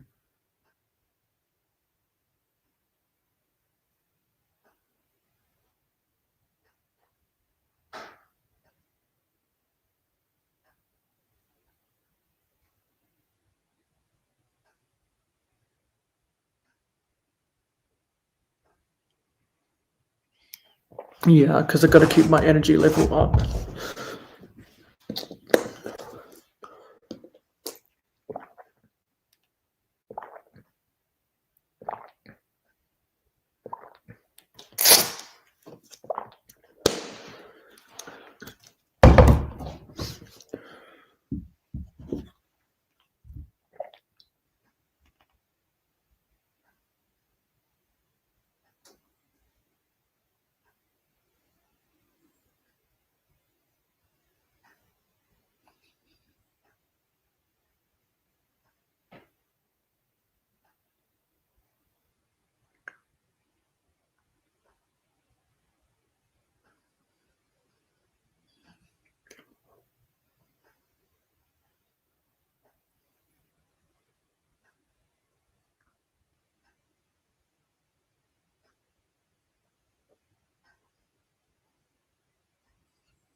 I'm not going to talk until I see people in the comments again.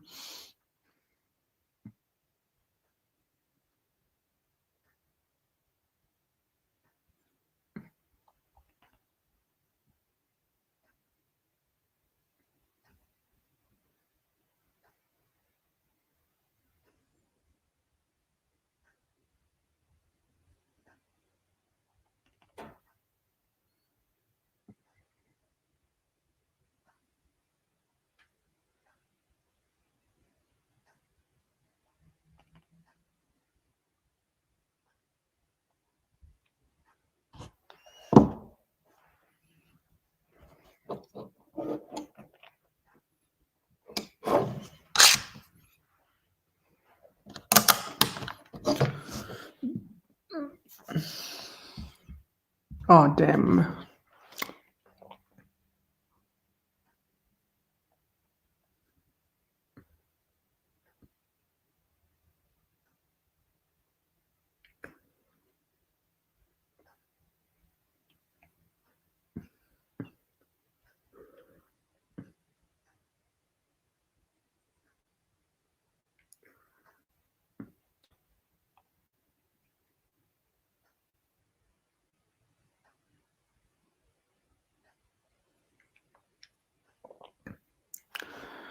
Hello, Gingerbread285.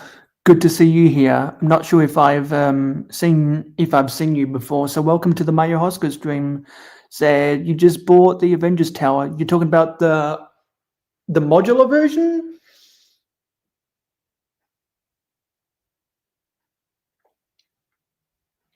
Oh, so you are new. Well, welcome. Yeah, if it's the modular version, no doubt that would be fun to build. Right now, we're building one of the Mario Kart sets. It's the Mario's standard cart. And there's Mario right there. At the start of the stream, we built this Insiders set.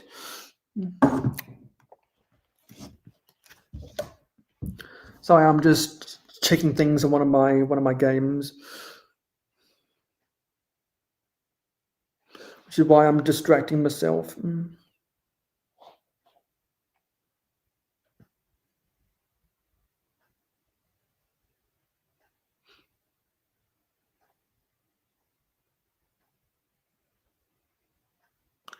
Trying to make sure I balance my resources right.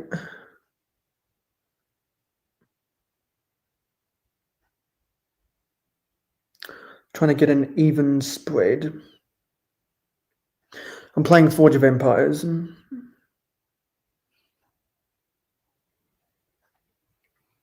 Okay, now I've balanced that. This should go quicker now.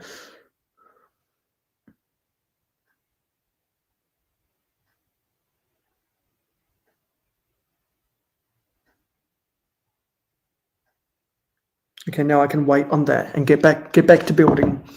So we just put that 2x4 plate on, and that's a step 14 of this set. Okay, what else are we building?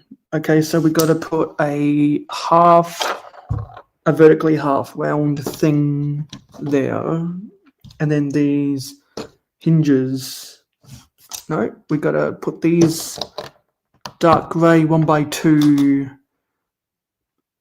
rounded plates there, and then put these ratcheted hinges on top. Okay. I think that's to hold the... no, it's to hold the engine. I was thinking of Toad's card.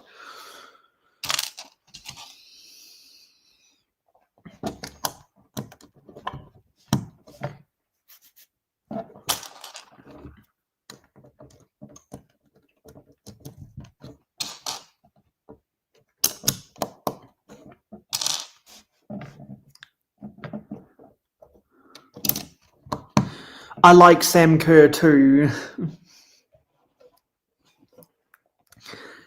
because Sam Kerr's probably the most famous Australian woman association football player ever now. And she's a minifigure in the set I'm going to be building on my almost daily streams, almost every day at 9 p.m. Eastern for the foreseeable future. We got done building a Formula One set, and now I'm going through other sets from my backlog for the rest of summer vacation.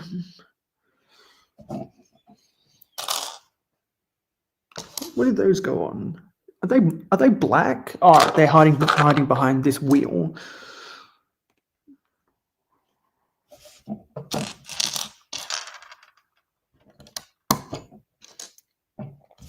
Is there stuff that goes? Oh yeah, there's white tiles that go underneath there.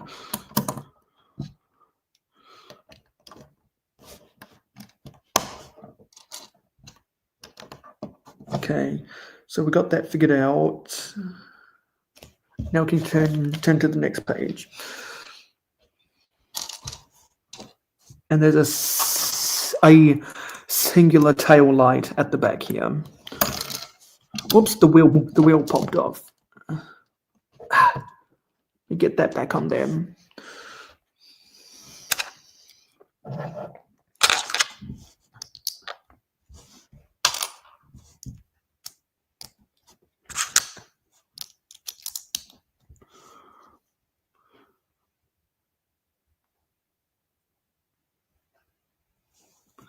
And then that build goes on there.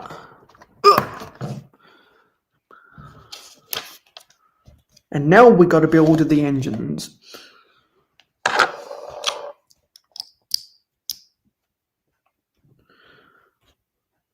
So we've got to build 2 of those engines. No, sorry, not engines. Exhausts.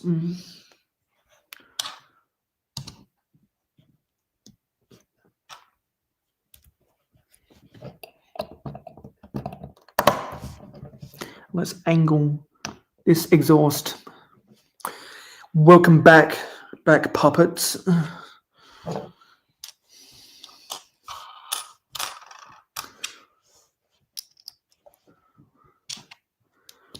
We finished building this set, and now we're building this set.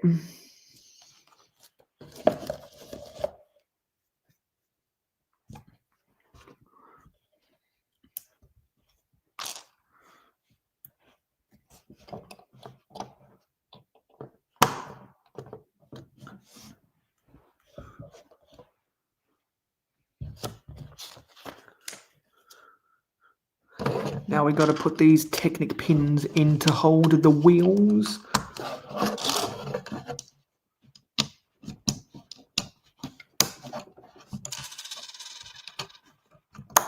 Oops, that popped off.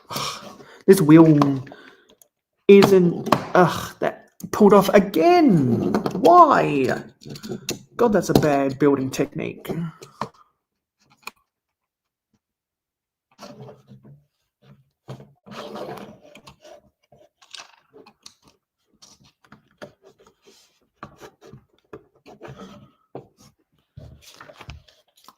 And now we put the wheels on.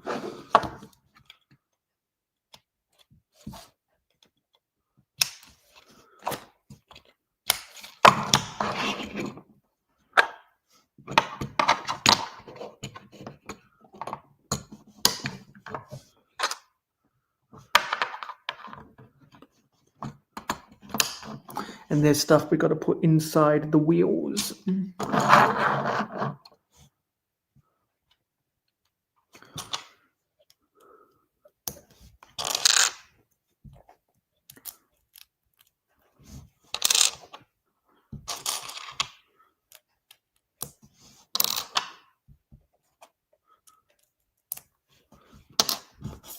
We've got to put these 4 yellow stickers onto those wheels.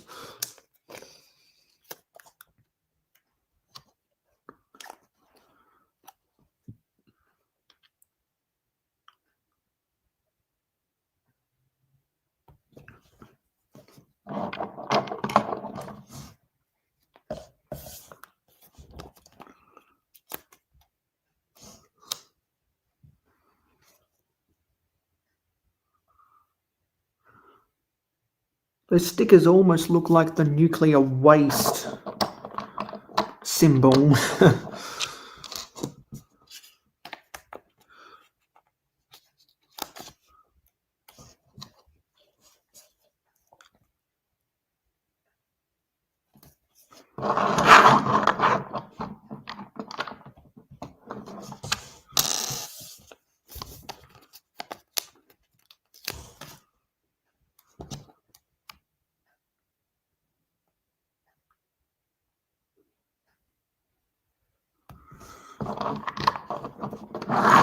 There, so now the cart can roll.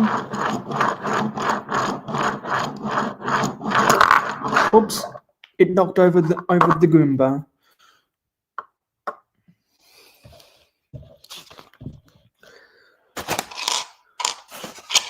And then on the side, there's a banana peel and a shell launcher. What I like about these vehicles is they all come with shell launchers.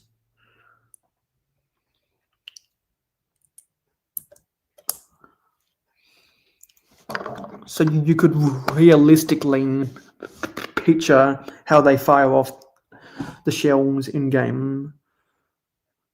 And in the instructions, tells you to use your finger to flick the banana off. So let's see if that actually works. Well, you have to use some force. So I guess you wouldn't want to attach it with that much force. Yeah, so you'd only want to lightly press the banana onto the stud to get it to launch more easily.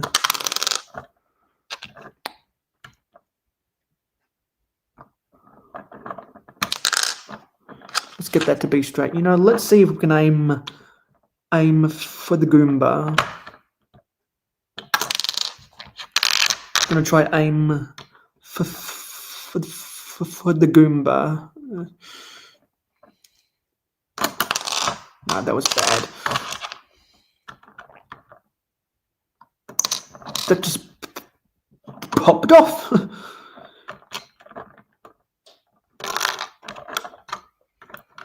There's a balance between getting this to pop on and it not popping off. Nah. Seems like my aim is either side of the Goomba.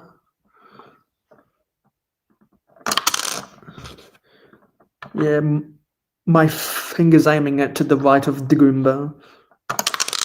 It just lightly touched it there. That was wide left. There we go. It pushed the Goomba forward. That's good enough for me. I'll keep the banana right there.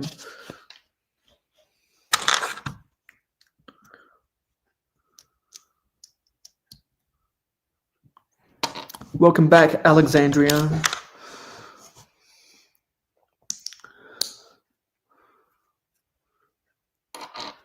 And it says to put the green shell in the launcher.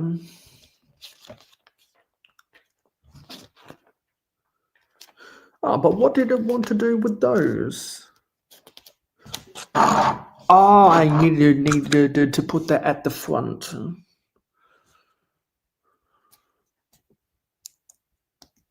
That's my mistake. Needs to go at the front.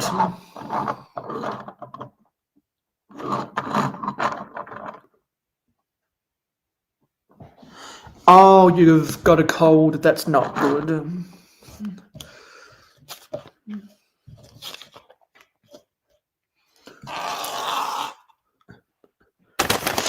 Now we're going to open bag 4.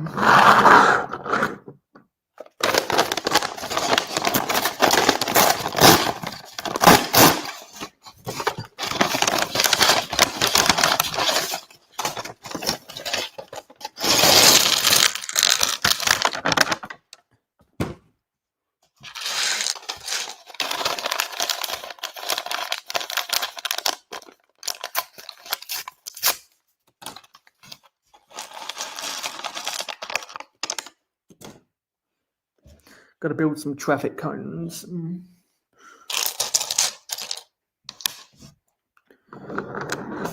I'll move the cart out of the way.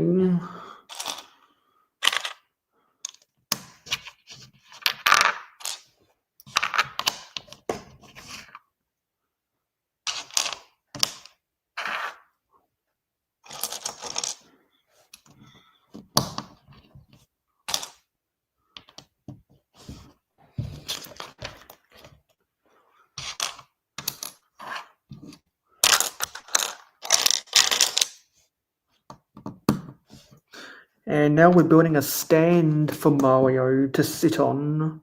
Or no, I know what this is. That's supposed to be an item box.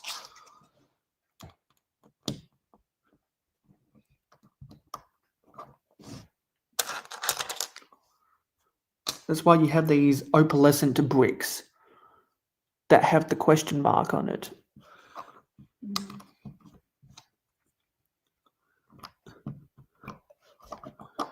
And there's a tile on top to scan it.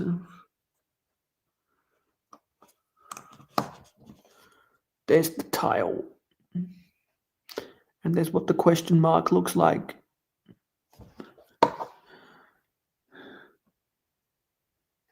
I feel like doing the same thing, but it looks like you deserve more rest than me dealing with that cold.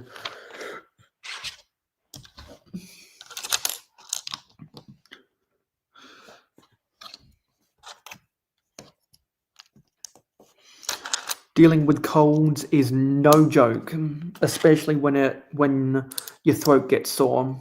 That happened earlier this year for me, and it was not good. So sorry to hear that.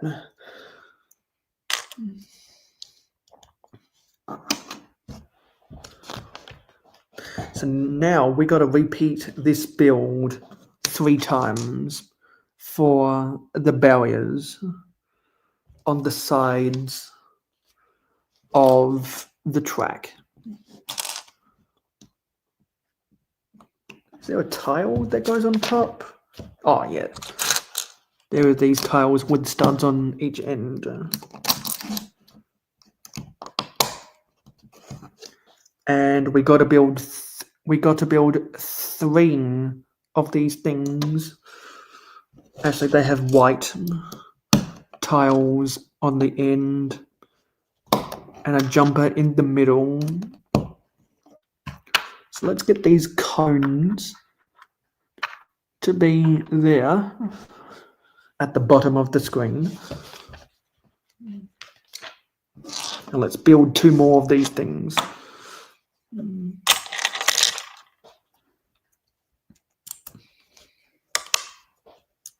Yeah, hope you get well soon, Alexandria.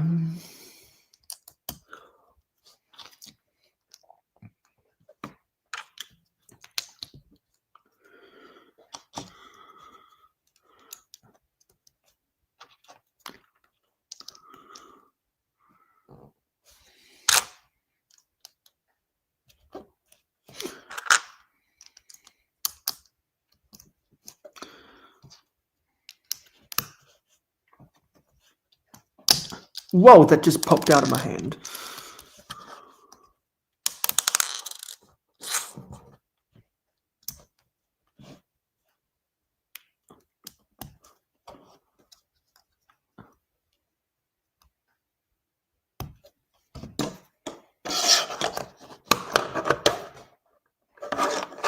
Hello, Town Creator. Wow, you're here. That's fantastic.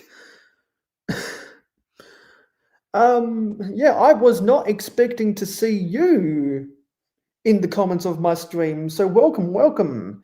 How is the rut going? Well, I'm trying to get out of my rut. I kind of ended my rut because of some sporting events. So I've distracted myself with test match cricket, and I've moved on from some stuff that was getting me down because time has passed and people have moved on. So I think I got myself out of it, which is a good thing. And now I'm ready to shake things up and refocus to what I want to do for the rest of the summer. Because there's a lot of fun sports happening this summer, and I want to plan doing stuff around those big events. Some with my Lego collection, and others with my train collection.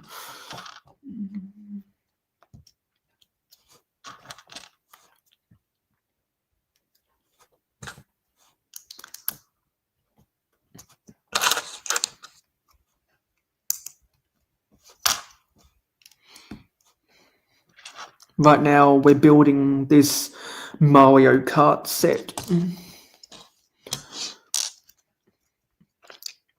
And I don't normally go live at this time. So this is another one of those streams where I just build sets and see who's online. Sometimes it's my regular viewers, other times it's a surprise.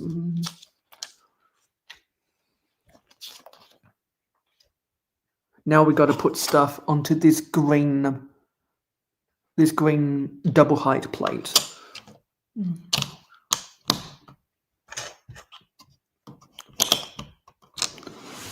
Also, I'll ask what are you doing with your sitting right now, Town Creator? Because I'm not really doing anything with my sitting. I'm just focused on building sets on my streams. And consolidating boxes so that I can put more stuff into the city.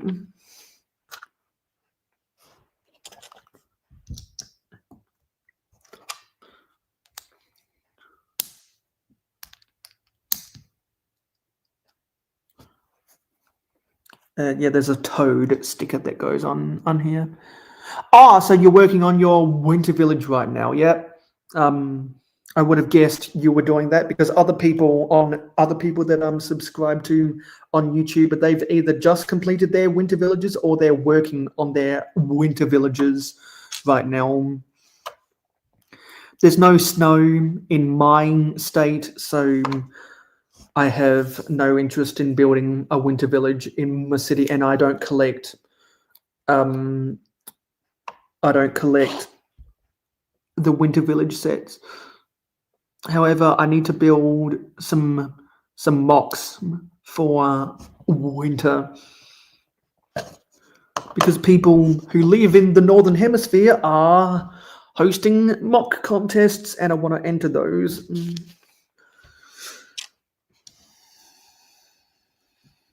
Yeah, I would, chances are I'd probably be your first viewer whenever you upload that.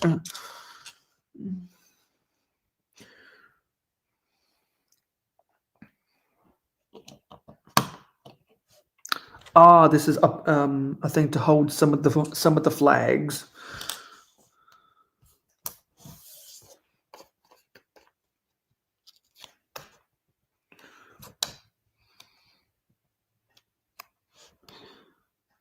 A checkered flag. They used to make printed checkered flags.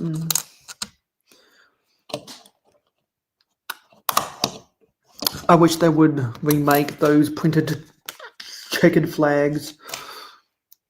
I bought a whole bunch of them from a Bricklink seller a while ago, and Bricklink is something I want to talk about when we get more viewers later, potentially.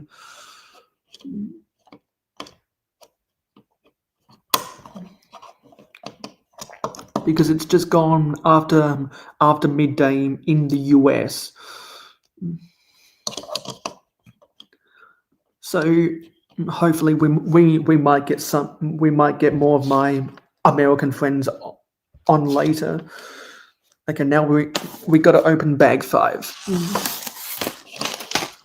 Try get this in the thumbnail somewhere around here. So let's put this behind where you can see Mario.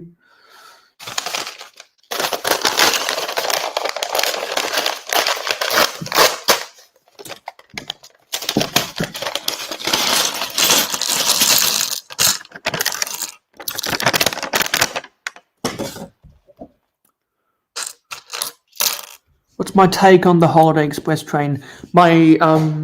I gave my take earlier. I have no interest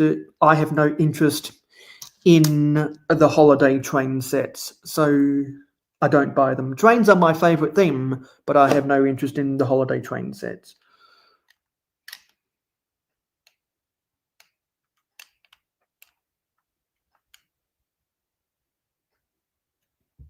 There must be something where Mario can scan, and it brings up the fire. It brings up a fire graphic on his chest.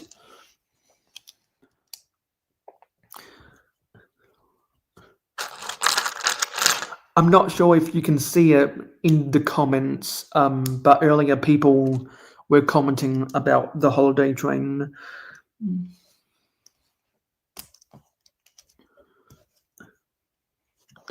Sometimes comments get disappeared on live streams.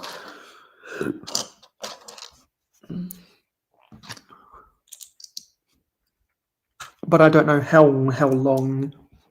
I think it's when it's X amount of people chatting, they disappear after half an hour. But fortunately, with StreamYard, I can, for the majority of the time, it lets me scroll all the way back up to the start. So by the old one, do you mean the 2006 or the 2016 holiday train?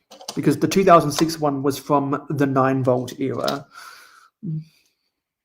I think that was the last of the 9-volt train sets.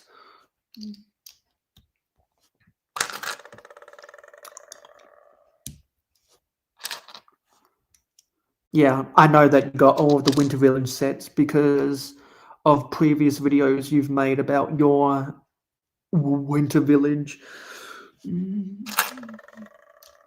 Something when I tap it is going boing.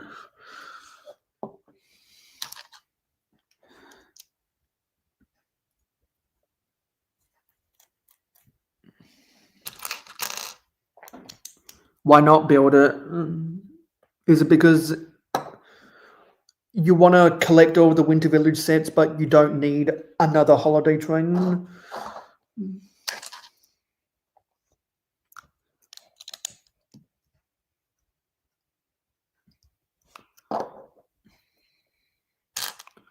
Because me personally, yeah, okay, yeah. So you got the 2016 one. Because if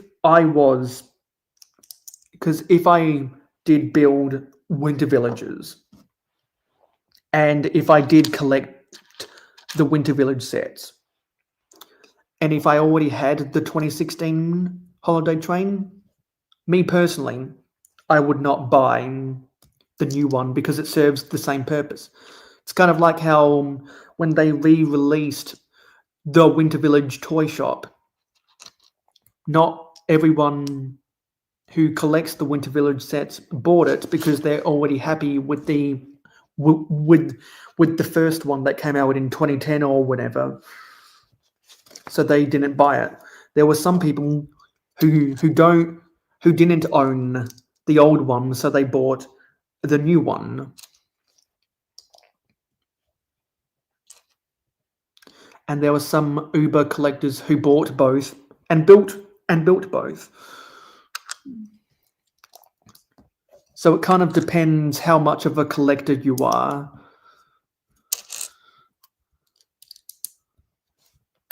But if I was a collector of sets, that'd probably be my mindset.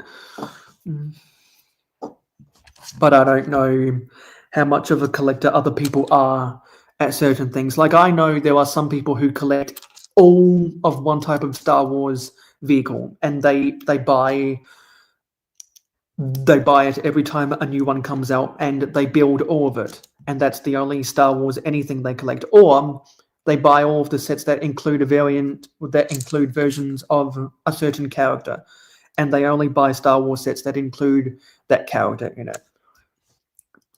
So there's different ways that different Lego fans collect the different sets.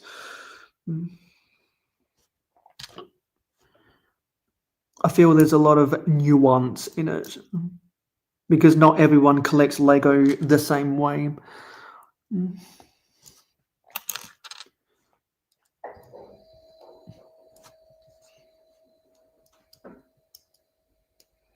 Yeah, because the railway line in your Winter Village is only a single track main line. Other people only have railways in their Winter Village because of that tram from the Winter Village Main Street set. And so I would guarantee that there are some people out there, if they have a winter railway that goes underneath a tunnel for their ski resorts or whatever, they might have to widen their tunnels for the wider loading gauge of a train than a tram. I bet there's people out there who had to do that. Especially the people who don't own the 2016 holiday train, because there's so many new people that have come into the hobby over the past 5 years when they had cabin fever because of the pandemic.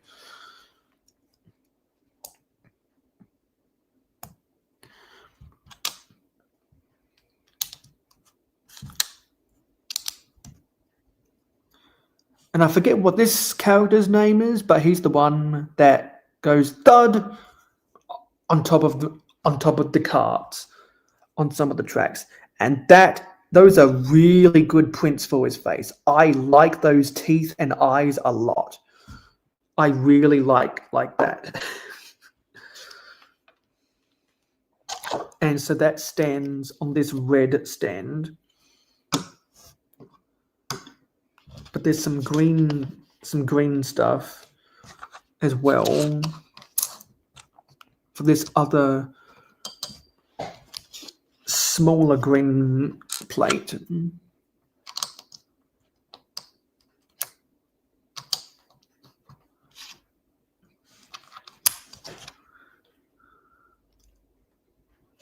And I think this is the thing with this, the scannable tile on this says start. So maybe what you're supposed to do is you scan the underside of Mario here to start the race, and then you scan the underside of Mario here to end your race. Maybe that's how it's supposed to set up in the play pattern on the app.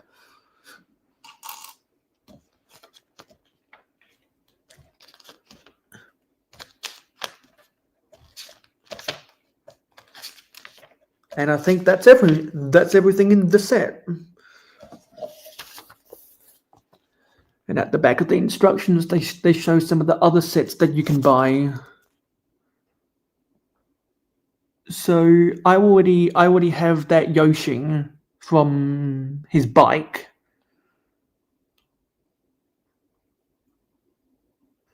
Now we got that Mario.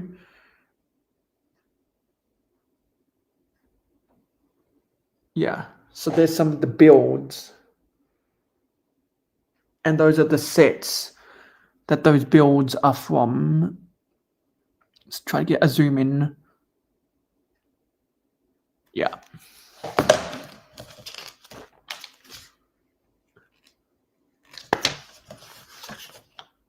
Yeah, well, that other is legal information and shit, probably because of the battery components in this set. Anyway, that's the whole set. I want to try and set up what they have on the instructions.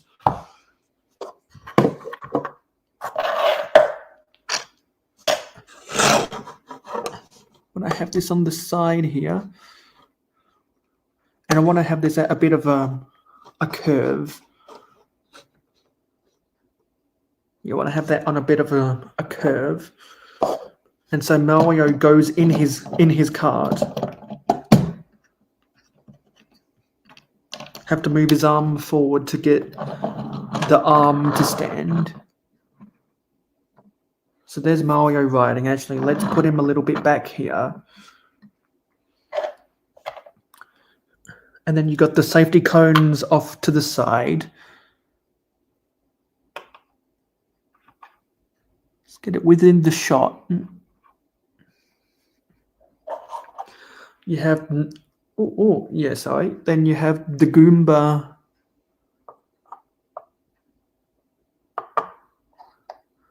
And the item box in front there. And then you have the, I forget, is this a Thwomp character? I forget that guy's name. But he's hovering at the back behind Mario.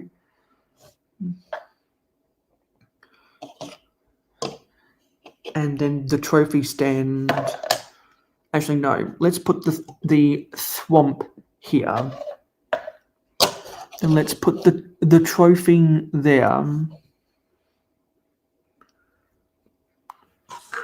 And well, that's not in shot. Yeah, we can't get this in angle, so let's just put that there. Anyway, so there's Mario. And we've gone 2 hours in.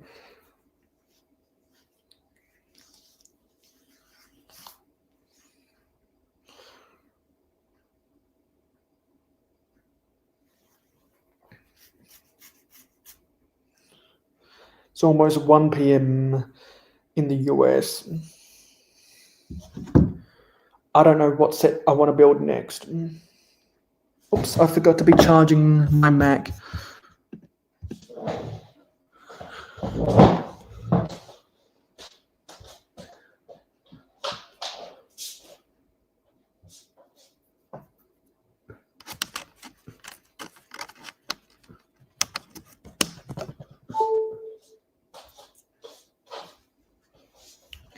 Now it's charging again.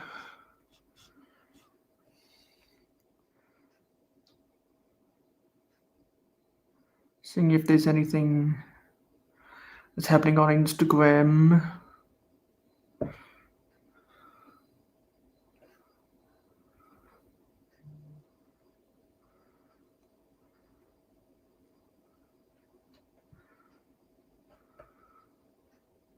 Yeah, so now I'm gonna pick out another set I want to build.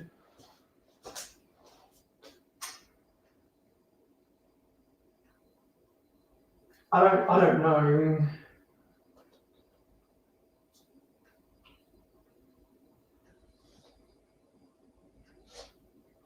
I don't know.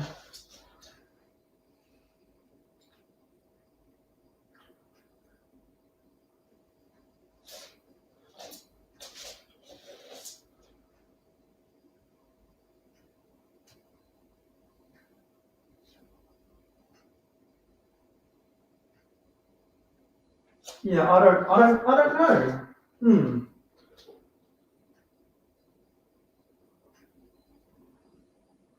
No, let's build another. Yeah, let's build this.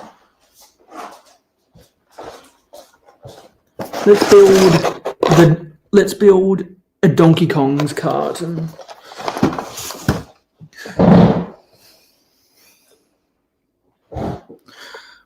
So I'm gonna move the stuff from Mario out of the way.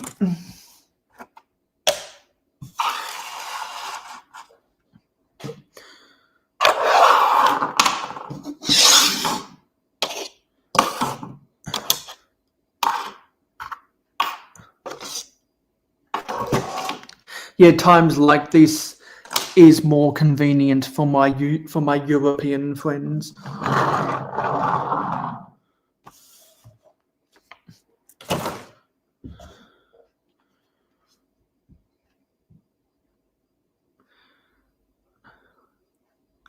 Because it's 6:48 in Europe right now.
I know.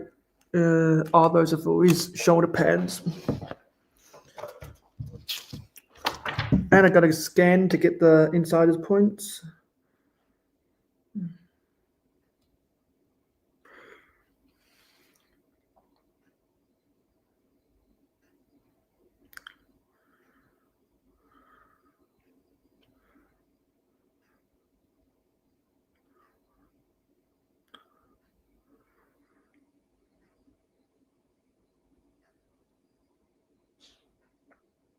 And I'm glad because it's not asking me to sign into my account. I think the app finally recognizes that I'm already signed in. God damn it!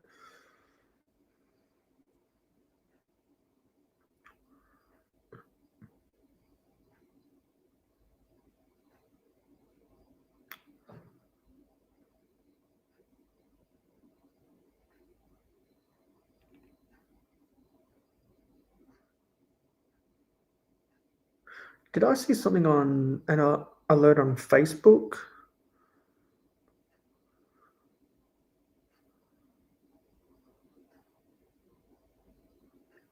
It's just people asking to join a group that I'm a moderator in.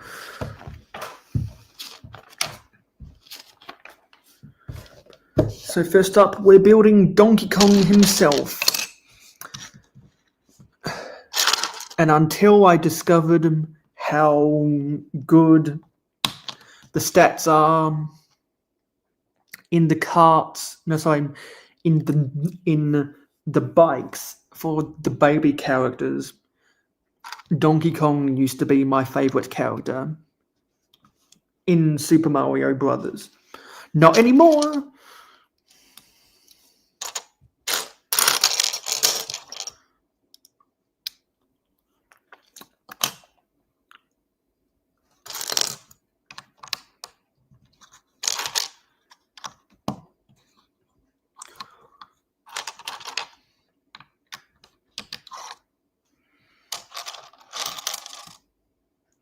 And building these Mario Kart sets makes me want to go over to my TV right now, turn on turn it on and play Mario Kart Wing.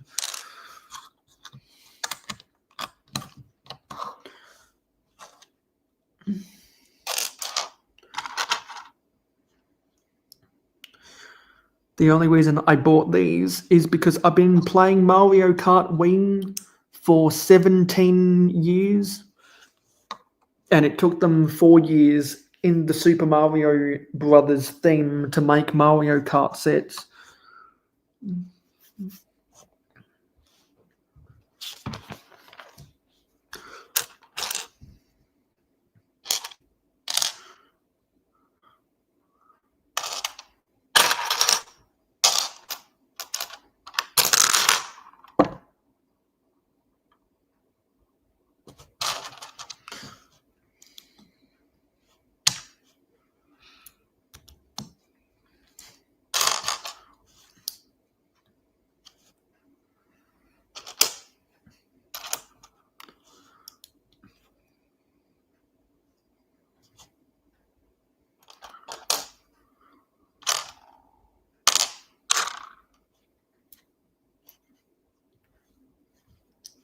Hang on.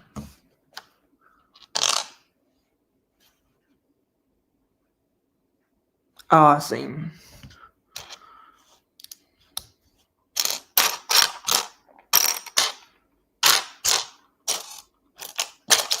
With this other corner plate, there was camouflaging underneath something else. Okay, now we can put these arches on.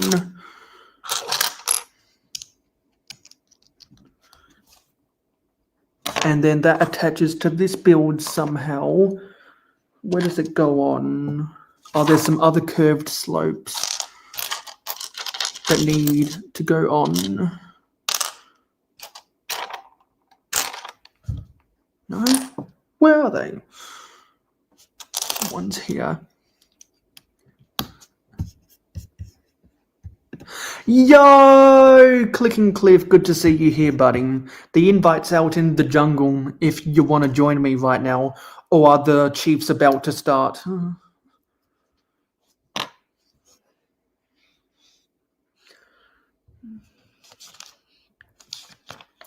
I don't know when they're playing today. What I do know is that the Eagles are playing on Sunday night football.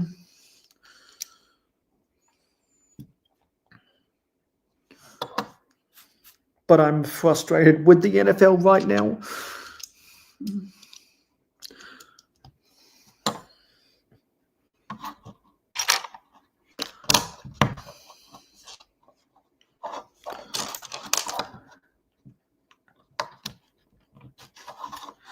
Wow, that's a lot of getting ready for. Yeah, because the reunion streams are going to be a whole lot of fun.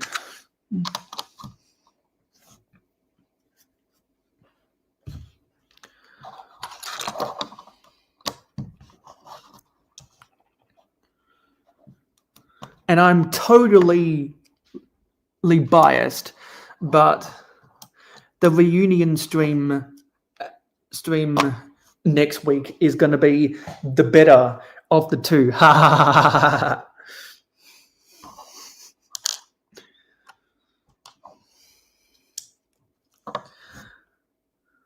Okay, so we built his chest, and now we're going to put curved slopes underneath. Come on, get in. Ugh, what's going on? The clutch.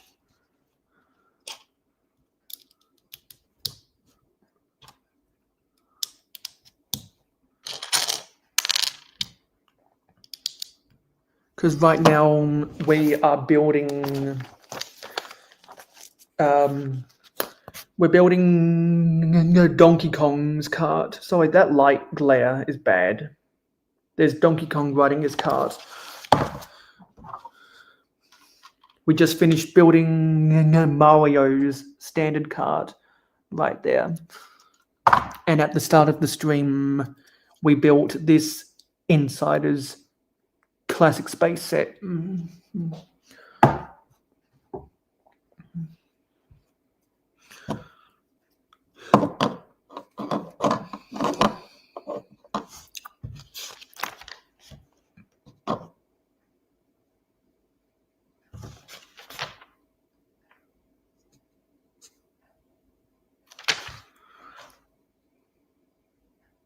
Sorry, what the?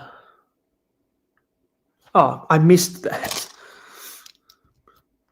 There's 2x3s that go on the bottom here. But that's weird. Okay, there's an error in these instructions. I just noticed an error. So, in step 18, if I can get this on screen, it tells you to put on those 4 reddish-brown 1x2 inverted curved slopes. It tells you to put them on, but in step 17, they're already on there. I'm gonna have to ask people if that's in their instructions too, because that's an error. This is why I was totally confused by that. So what they must have done wrong is they must have put the picture for this where they needed to put it here. So they reversed their graphics. That's funny.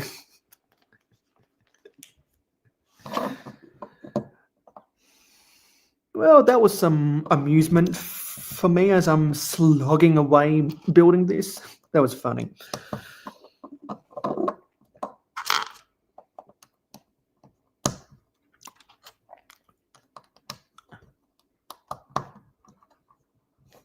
I think I'm going to have to make a meme out of that for some of the Discord servers I'm in now. Now we got to put Donkey Kong's feet on, and they are this really interesting mold. It's all a single mold, and it's got the ratcheted hinge joint attachment to go underneath, so his feet can attach to his legs like that, and he can stand up. So won't the real Donkey Kong please stand up? Please stand up. Please stand up.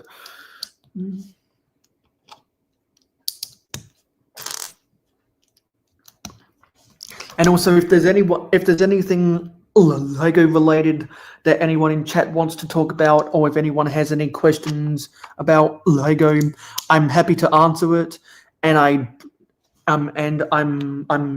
happy to talk about it.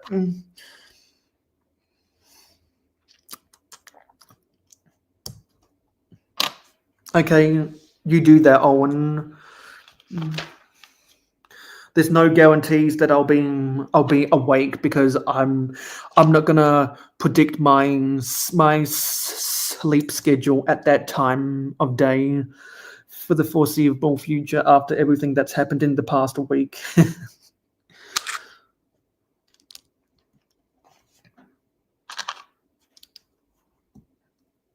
I'm all right now. We finished building Mario, And now we are building Donkey Kong, who used to be my favorite player. No, so it used to be my favorite character in Mario Kart Wii before I discovered how good the babies are.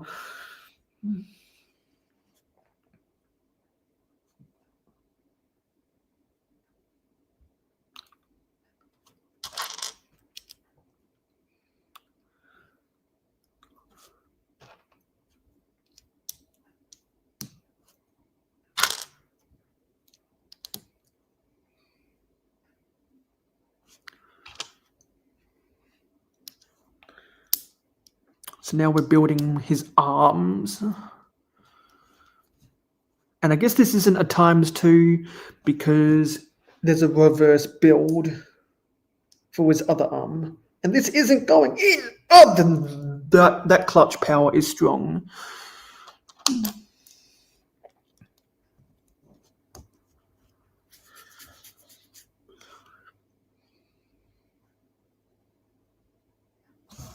So put his first arm on.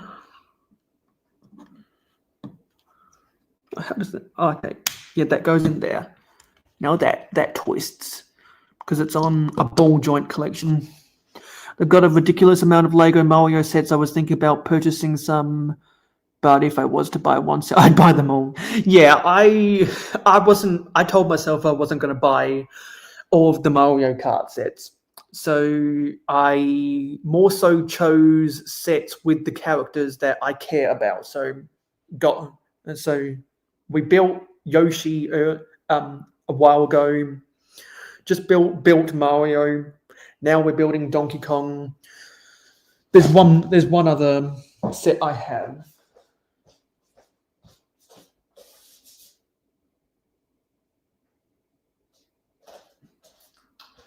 And that's the set for Wario and King Boo. Not interested in the yeah, not interested in the one with Toad. Not interested in the one with Peach. Oh yeah, and I've also got the baby Mario and the baby Luigi. Yeah, I'm not gonna make a track for these Mario Karts, but I'm gonna. I don't have room for them on my Formula One shelf, so I think I'm going to end up developing a shelf to include some of my cars that don't have to do with Formula One. Because I've got my Ferrari F40 and the Nissan Skyline from the Fast and Furious movie with my Formula One stuff right now. So I think eventually when I build the Speed Champions Ferrari, Red Bull, and McLaren, I'm going to have to move those off, and maybe I'll group them with these Mario Kart sets. I don't know, that's just a theory. No, sorry, not a theory. That's a possibility.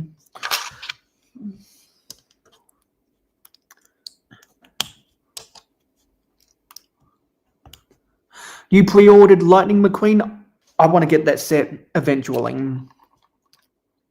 I don't buy a lot of Speed Champions, but I want the Speedy Lightning McQueen. I've got some of the juniors cars set, so I already have a few different versions of Lightning McQueen in my collection. And so I'm not even that much of a Cars fan. I saw Cars 2 in theaters. I've seen Cars 2 a bunch of times. I've seen Cars 1 a bunch of times.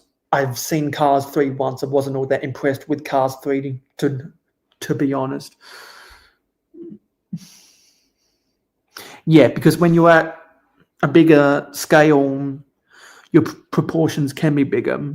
And also with the new pieces that Speed Champions has introduced, much better than the ugly curves from the older sets.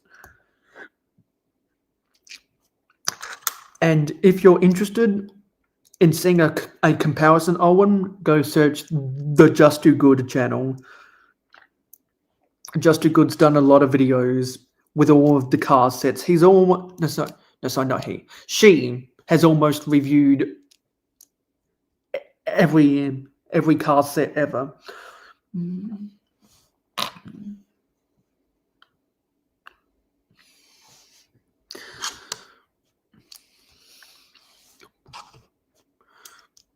That's a Freudian slip because I've known, I've actually met Just Too Good 2 times. Once when they were Justin, and that was at Brick World Chicago 2023. And then at Brick World Chicago 2024, I met Just Too Good as Sarah. And I believe I have selfies on my Instagram from both of those times. So I feel really honored to have met Just Too Good as Justin and Sarah. And hello, Brick Together. Good to see you here, buddy. If you're not doing anything right now, do you want to come on to the panel? Because I'm not sure what you if you're going live later or anything. Actually, did I build this wrong? Oh no, that's supposed to go at the bottom. And I know that you scheduled something for the Brickroll raid, right? Because I think I saw your name when I was changing my times to the Eastern Standard Times.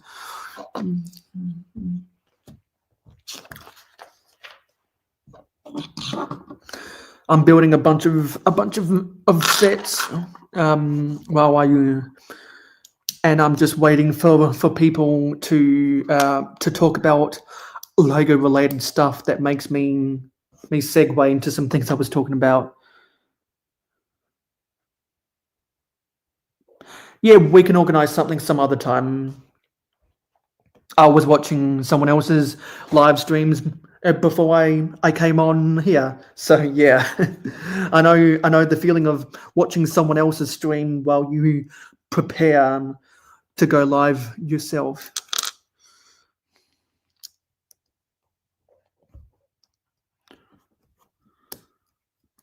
So how long until you stream with them? Is it at the bottom of the hour? Is it at the top of next hour?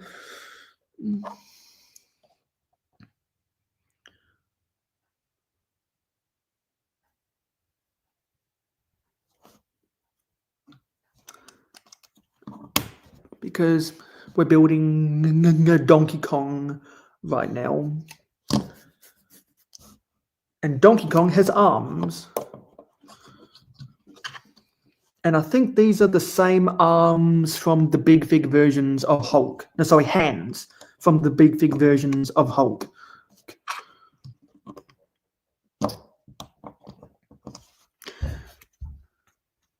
And there's what they look like going up and down, because it's attached with a ball joint. And the instructions, they have it posed like this to put something down. The instructions makes it look like he's doing some push-ups. That's funny.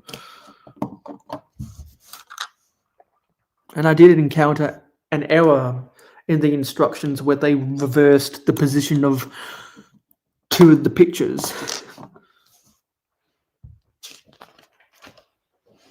Now we got to build his head. So what I'm going to do is I'm going to put Donkey Kong above my name. I actually want to pose it so that his arms are level and they're both in the frame.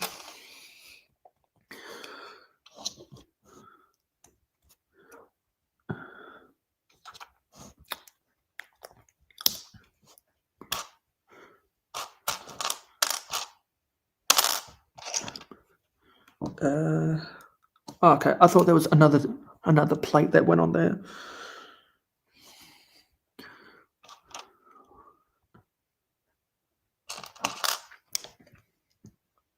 And I don't normally go live at this time. I'm just live because I've got about 5 hours still on my StreamYard account, and I decided I was going to burn through them before my hours reset tomorrow, because it's now 4:42 a.m. on Monday.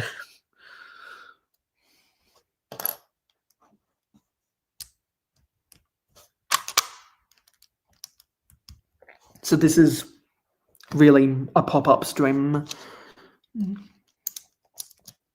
I quickly threw together a thumbnail in 15 minutes.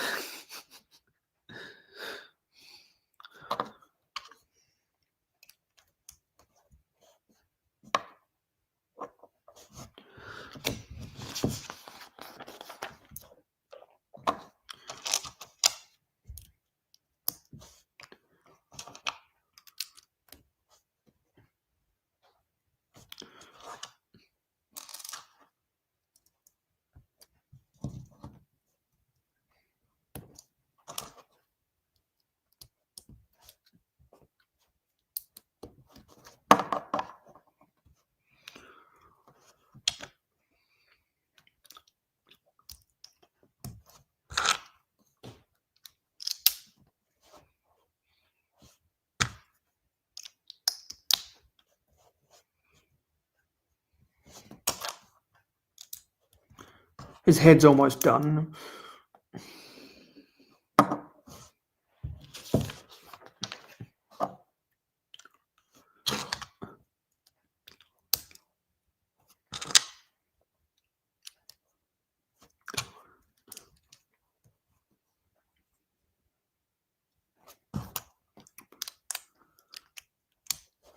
And there's his eyes.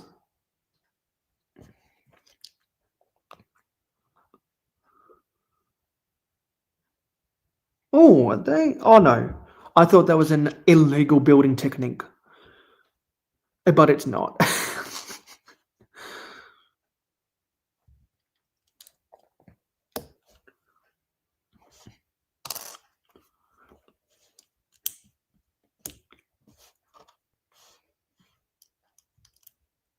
Building the tufts of his hair. Now we gotta build his chin. No, sorry, not his chin, his cheek.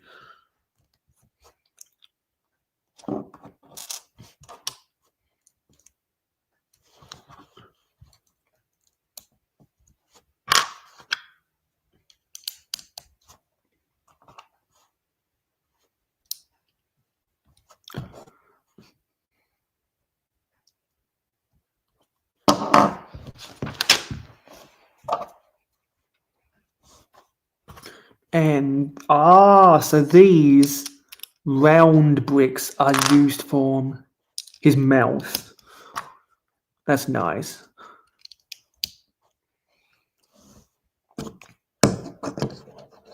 And there's a spare banana that's just loose. Can he hold a banana? I guess he could hold it underneath.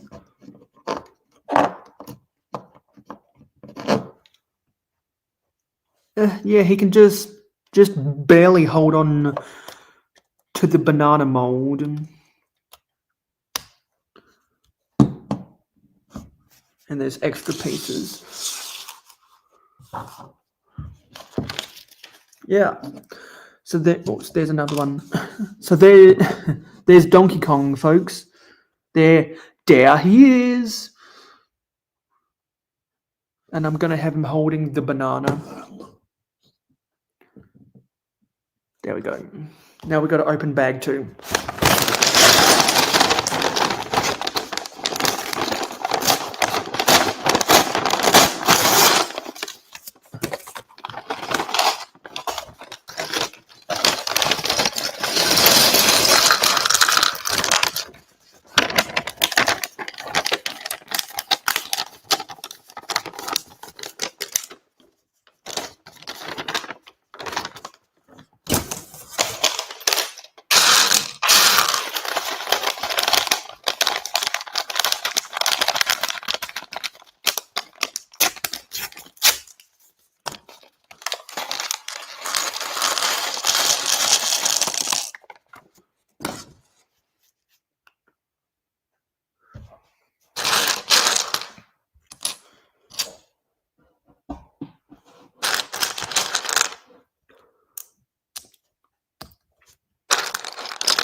Now we're building the cart.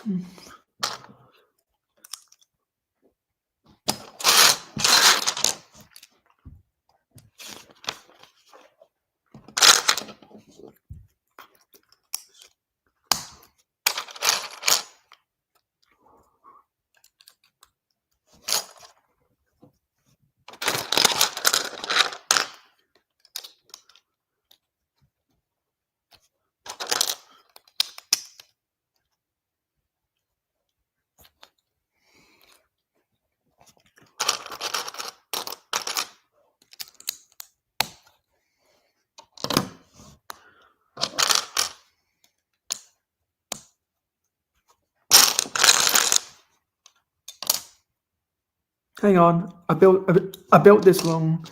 There's some plates that go underneath there.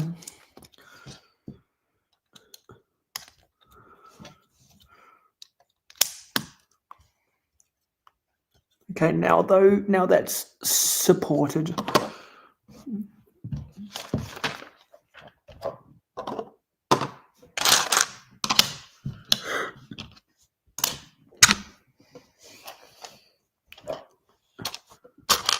Well, Donkey Kong fell over, and his banana helped. He dropped his banana.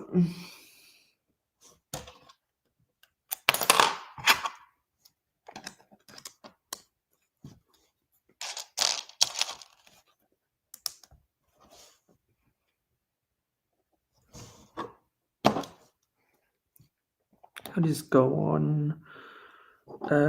Okay, yeah, that goes on there.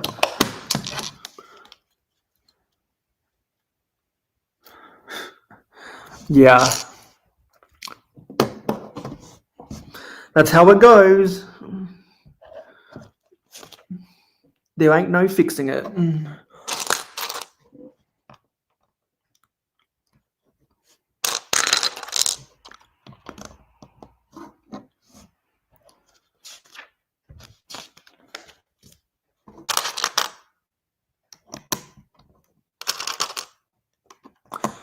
Kaboom!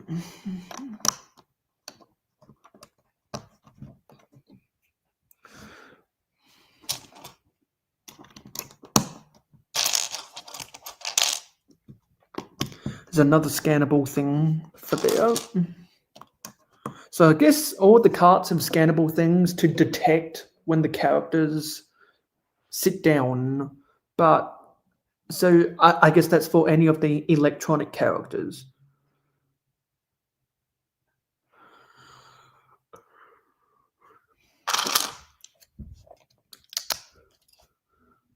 Because not all characters are electronic.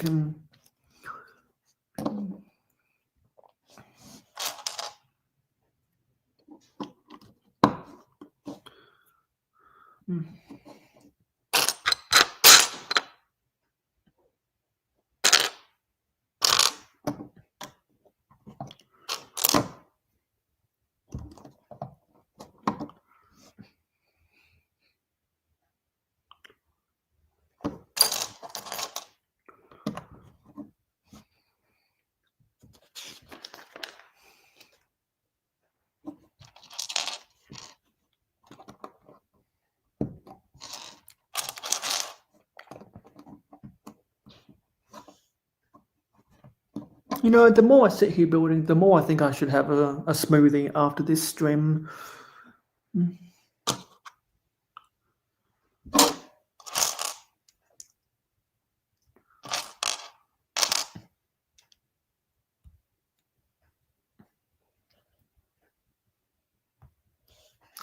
Oh, long time no see, Ingrid Wynn. So good to see you here. Yeah, this is a pop-up stream, so and I came prepared with a bunch of random things to talk about if the chat ever segues into any of them. And so I express some of my unpopular opinions, but I want to do all of them before the end of the stream. And probably gonna go live for another, or for almost 2 more hours, and looks like people are coming in and out of today's stream. Well, maybe I can keep you up for a few more minutes then.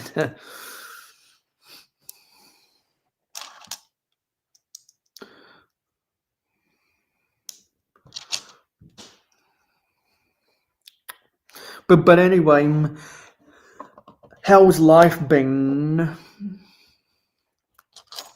Because out of all my friends, you've got one of the more busier schedules.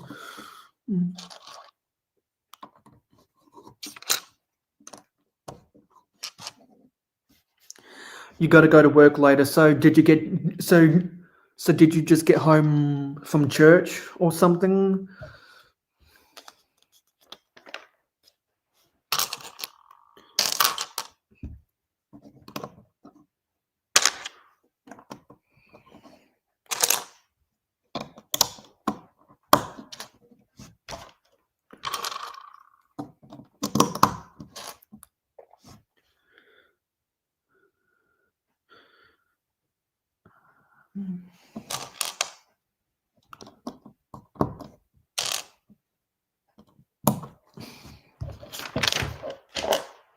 Oh, this piece got caught underneath here. So what we're building right now is we're building this Donkey Kong Mario Kart set. We've already built the Mario Kart, which also included the Thwomp character and a Goomba. And we also built this Insiders Rewards set that's for Classic Space. You bought 4 of the Fortnite sets. Which of the Fortnite sets? Because let me go get something.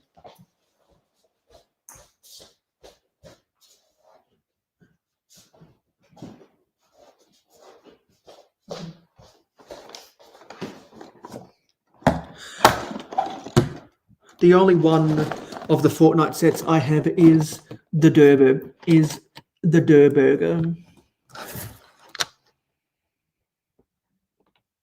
And I want to convert this fast food joint from 8 studs wide to 8 studs deep to 6 studs deep, so that it can fit into the blocks of my sitting.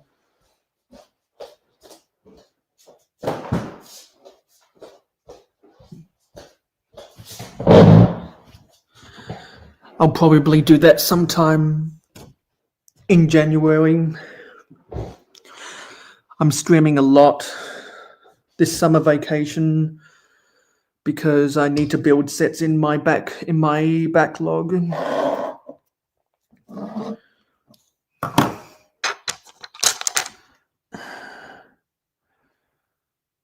You built the your Bowser set. Which one of the Bowsers? Because there's multiple sets with Bowser in it. Is it the one that's Bowser and the female Bowser, or whatever her name is? A Bowsette? I don't know you. I don't know all of the members of Bowser's family. Sorry, I'm putting the wrong pieces on. Hey, Johnny G, good to see you here, buddy. I've been live for almost 3 hours now. I saw that I had 4.5 or something hours left free on my StreamYard, and my plan renews tomorrow. It's now 4:57 a.m. on Monday here, and so I was like, yeah, I'm awake. Why don't I do a pop-up stream just to see who my friends is out there, and we've had some friends out there who don't normally make it here, so it was good. It was good to see them earlier, and also some of my newer friends were here earlier from since the last time you would have come my way, Ingrid. So you also bought the Dough Burger.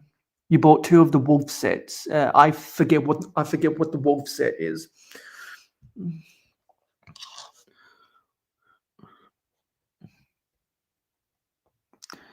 It is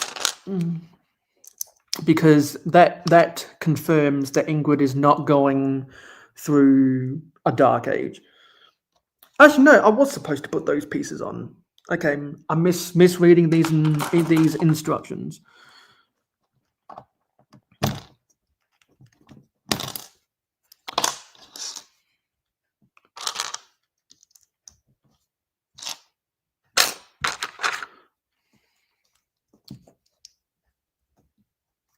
Does something go on this side?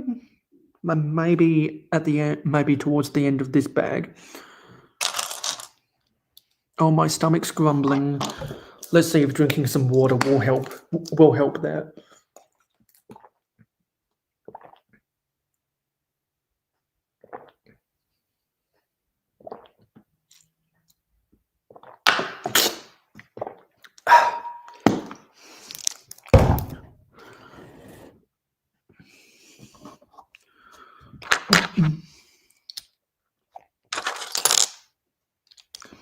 Because I'm gonna end this stream at about the same time my mum walks out the door to catch her bus to go to work, and by that time, a JDP is doing a live stream with Never Too Old for Lego, and we set up the YouTube redirect to go to their stream afterwards.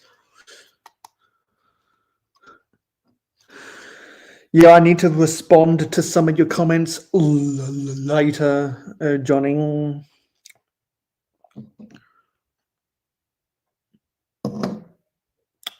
Because that was a good stream. I think a lot of people enjoyed that series, and they should come back for the future episodes of that series. And there's a playlist for that as well.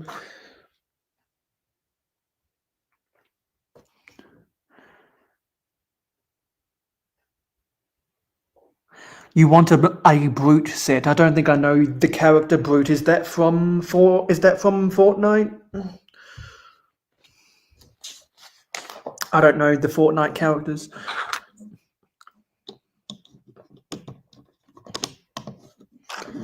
But I do know all of the Mario characters from at least Mario Kart Wii and some of the ones from Super Smash Brothers. And also Super Mario Brothers Wing.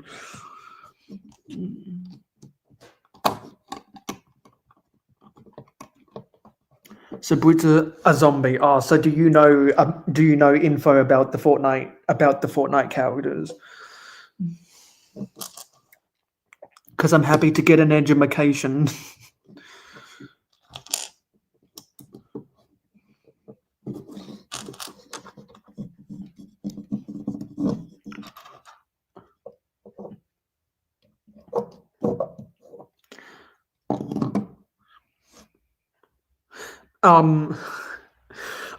And also, Johnny, I want to ask you a question. Do you remember what the hell was going on in the live chat of Pure Rant Fury? Because someone accused you of being a troll,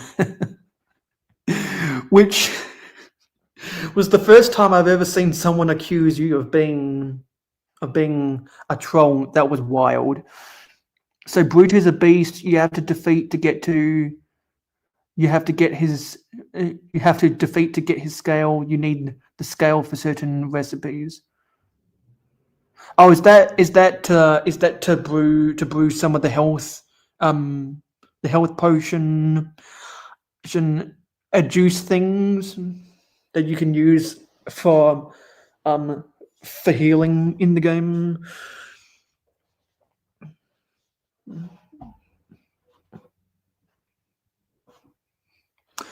I've seen some competitive Fortnite gameplay on Twitch before, but not a lot. Yeah, wasn't 2017 about the time that Fortnite got popular? Seems like you two might have a thing or two to talk about regarding Fortnite.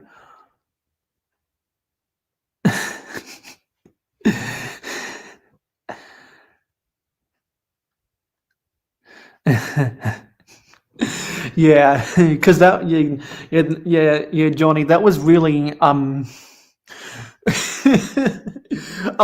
of the stuff from Pure Rant Fury inspired me to want to talk about it more. and that's some of those things I want to talk about on this stream. I just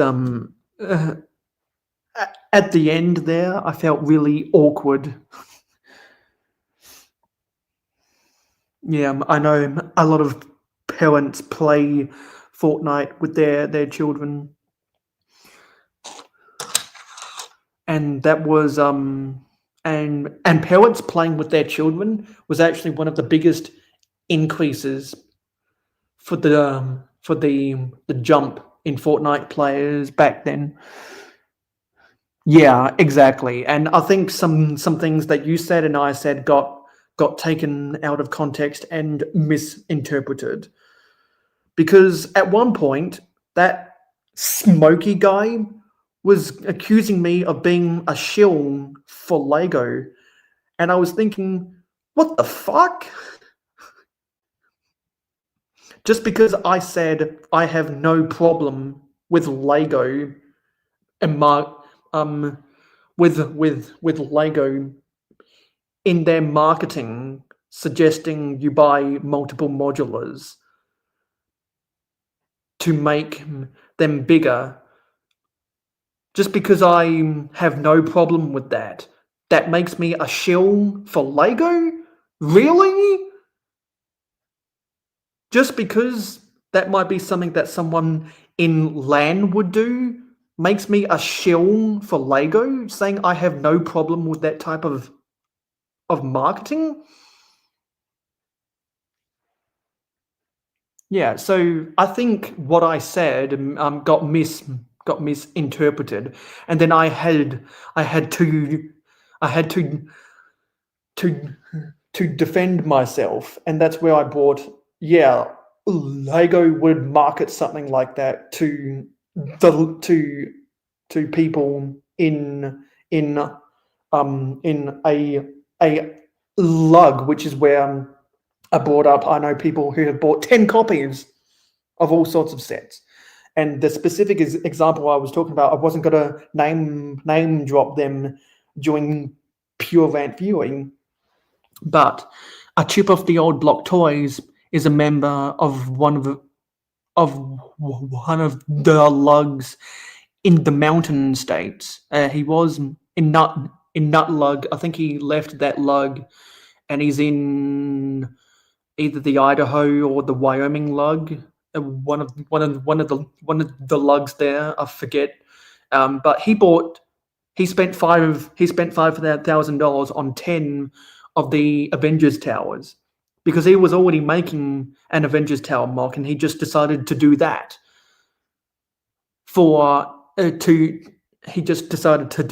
to make his Avengers tower mock, and he did that because he's part of a Lego user group. And I said on the back of the box for the cafe corner, they showed a picture where you could buy 6 of the cafe corners to make a big ginormous set. And I got that picture on my phone right now.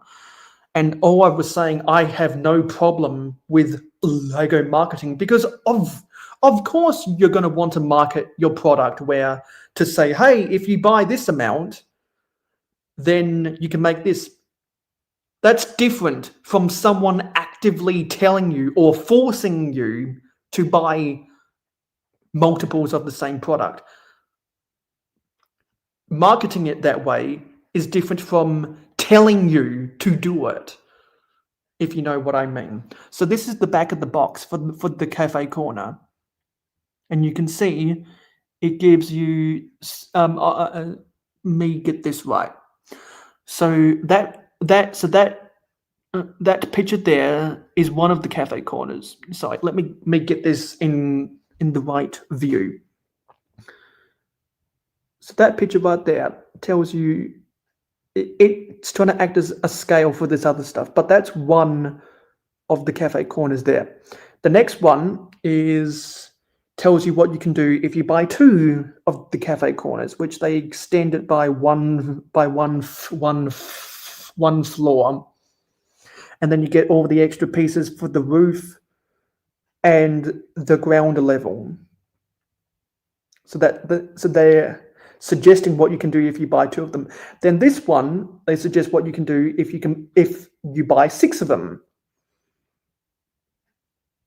No, sorry, that's wrong. They're suggesting you could do that. You could buy two and put it back and put it to end to end with each other, form a double corner. And then this one is their picture for suggesting, hey, if you buy six of them, you can build this. So obviously you end up with 4 extra ground levels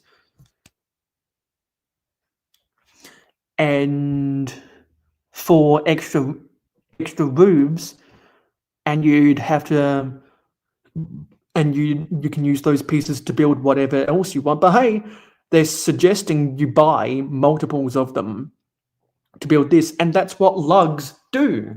That's what city builders in lugs do. So this marketing on the back of the box is targeted for a Lego user group. And I know people who used to buy multiple modulars to add more floors, and Lego suggesting what you could do by putting a picture of the end result is different from someone as a part of a forum or a website on camera or quoted in text saying, hey, this is what you can do. Because then it becomes personal. There's someone who you can attach to in the marketing, which it is different from a Lego just throwing a picture out there. Because it's like when Lego had the picture of what you could do if you bought 2 of the Bower doors. That's fine with me. Lego's going to do their thing to suggest you buy multiples of their products. That's different from Solid Brick Studios' David Hall making a whole part of his review, or it might have been a separate video of his review of the Bower door from Lord of the Rings,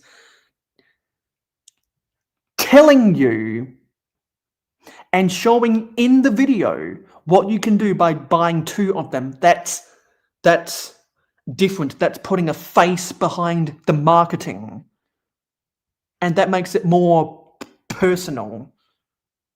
And so, yeah, I was not gonna. So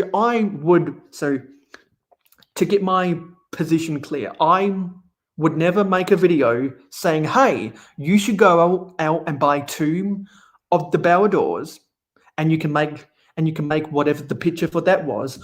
And I would never make a video saying, hey, you should go and spend, what is it, $20,000 on 6 new in-box cafe corners to build this. I would never do that, because that would be a waste of $20,000. I would not make a video about that. But I have no problem with Lego putting this on the back of the box. That's different, because that's the Lego group putting their name on it. as a company instead of someone like me or Solid Brick Studios behind it, if you know what I mean. So, and that might be an unpopular opinion, because I even acknowledged when I was making that case that I would never spend the money to buy multiple modulars, because like the majority of people who buy the Lego modulars, I like them for the way they are, and if I don't like it for the way it is, I might not buy it. So the reason why that came up, now that I'm on this tangent, I might as well talk about it. Gonna try find a picture of the new modular. So this is the new modular that's coming out in January. So everyone in chat, what are your thoughts about the new modular? First of all, what are your thoughts about the new modular? Town creator, I'll answer that question after other people in chat give their thoughts, because some of your thoughts might affect some of my thoughts. I have some preconceived thoughts, but I've seen other people make arguments that I didn't even consider before I looked at the pictures. I've heard all sorts of complaints. Every modular that comes out always gets some complaints. I think the Tudor Corner less so, because that's arguably the greatest modular they ever made. But almost every other modular has valid complaints that people complained about when the pictures were announced. So Johnny says it's pretty good. You like it, but the colors aren't your favorite. And Owen just doesn't like the modulars.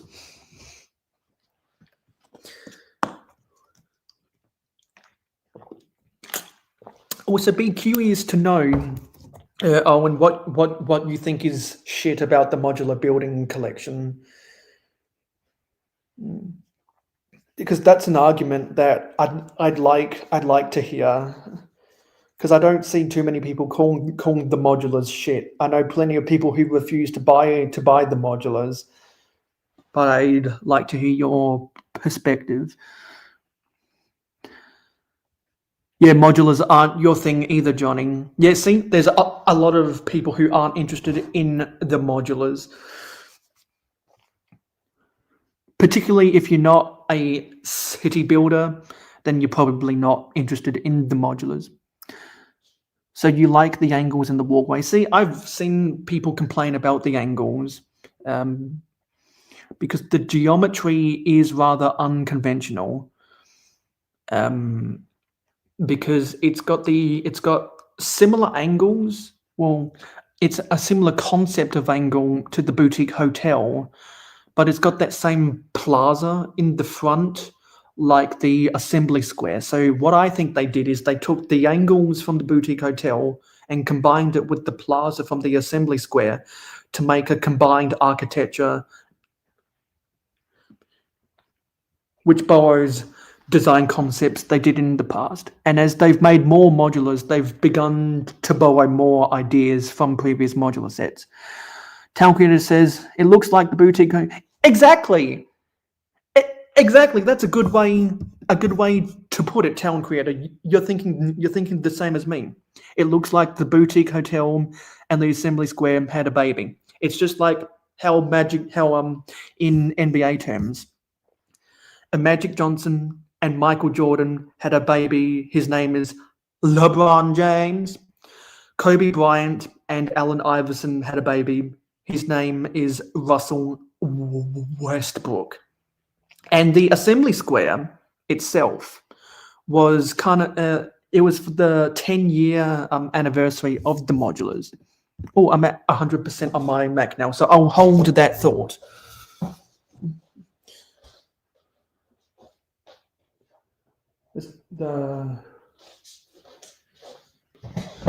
Where's my phone charger?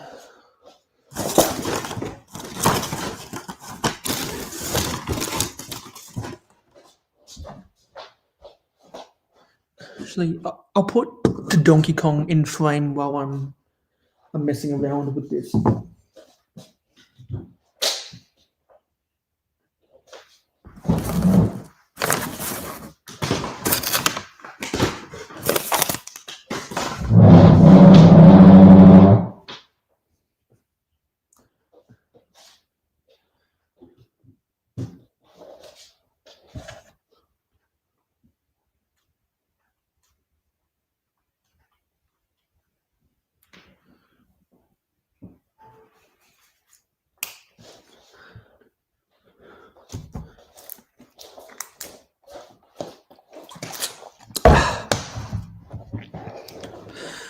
Yeah. So as I was saying, the assembly square took the best of all the previous modulars because it was for the 10-year anniversary.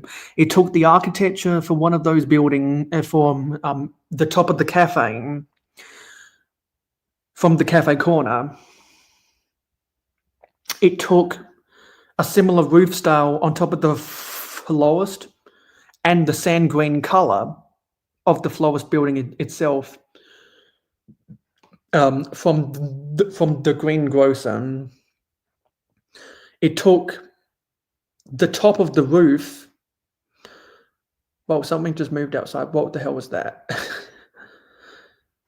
Yeah, so it took the roof that's on top of the building from the bakery, from the Grand Emporium, and trying to remember. They took the dark orange or the medium nougat, I forget which color, wall from the detective's office. And there's a whole bunch of other design elements from the assembly square that they took from the other modulars up until that time. And ever since then, I think Lego has been more open to borrowing concepts from previous modulars because you can't do the same thing forever, and sometimes the designers get stuck on what to build for the modulars. What are other people saying? Yeah, so I really like that comment. The boutique hotel and the assembly square had a modular. It's the shopping street. That's the name of the set, and that might be the most generic name for any of the modulars yet. A lot of modulars have tiles and plates that are just there, as well as extremely unstable. Yeah, I don't. I'm not one to tile everything, so I find the tile is kind of annoying in modulars. Plates and tiles that make unpresentable. Well, I kind of have to disagree. Having plates and tiles in certain places makes it look more clean, but I don't build a lot of my mocks that way, and neither do you, Owen. Not creator, not favorite one, but not the worst. Yeah, I think that's my opinion. I mean, I'm not crazy about the new modular, but it's way better. It's way better than modulars they were making 10 plus years ago. Like, a lot of people are really crazy about the fire brigade, the town hall, the pet shop.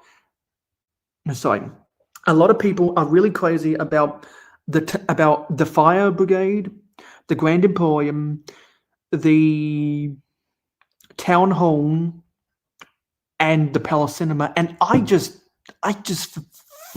for whatever reason, I don't find them exciting. I mean, the fire brigade is obvious because they've made a billion different fire stations before that. The Grand Emporium, it's a nice concept, but a lot of it is just a really bland kind of tan building with a few green and grey accents. I feel like the town hall, it's a cool concept, but kind of like how Grand Emporium looks like a tan blob. in my opinion, the Grand Emporium looks like a tan blob. In my opinion, the town hall ends up looking like a dark orange blob. And I like the roof and the interior details and the fact that the base plate is red in the Palace Cinema, but a lot of it is like the Grand Emporium, another tan blob. I think the Parisian restaurant is a turning point because they decreased the size of all the modulars going forward, but they increased the detail. So it's like you get more detail. It's like you sacrifice space for detail. And I think the Parisian restaurant is a turning point because that's when I started to see more eclectic details in it. Because when I was collecting Lego back then, the Grand Emporium was out, the Pet Shop was out, the Town Hall was out, the Palace Cinema was out, and the Parisian restaurant was out. And I bought the Parisian restaurant. I had no interest in buying the others because the Parisian restaurant, to me, looked objectively the most detailed and the best. Sure, it's not the biggest one, and of all of them, it was the smallest. But to me, it looked the best because the ratio between size and detail changed, and that's why for many years that was my favorite modular. The two-door corner is on the same par as the Parisian restaurant in terms of the detail, and it has just as many. It has just as many details per square inch, per cubic inch, but it's bigger. And I'm a sucker for the two-door architecture, so that only recently jumped the Parisian restaurant in my rankings. Shit. Sorry about that. Why did I set that alarm?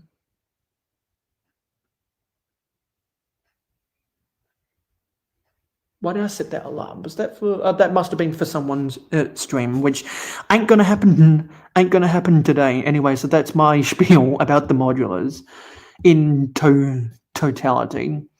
What were other people saying? Yes, I like the look of Donkey Kong roaming. Owen's getting food.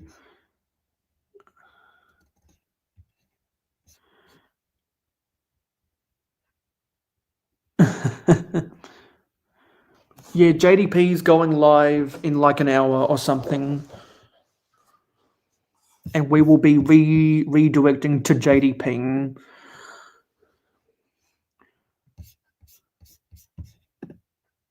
After I see that he starts.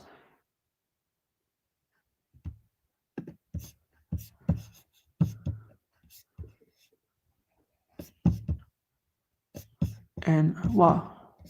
Oh yeah.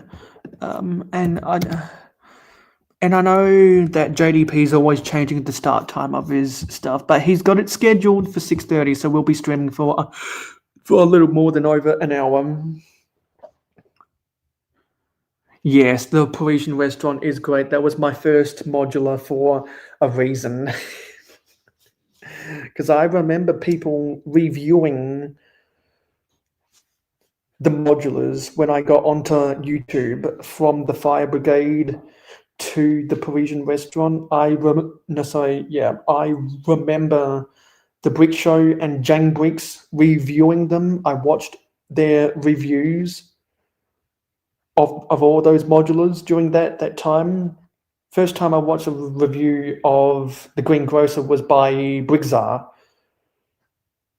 That would have been same time and same with the Cafe Corner and the Market Street, because he's been collecting the modulars since the beginning, and he's bought every modular since. And so I remember thinking, yeah, there's some cool elements in the modulars, but I didn't have. It's a combination of I didn't have the money at the time, and I never felt that in totality they were good enough for me to want to spend the money on it. But when the Parisian restaurant came out, I was like, yep, this is going to be my Christmas present. Because I used to get big. Well, when I got gifts from my family, when that used to happen before I had my own money.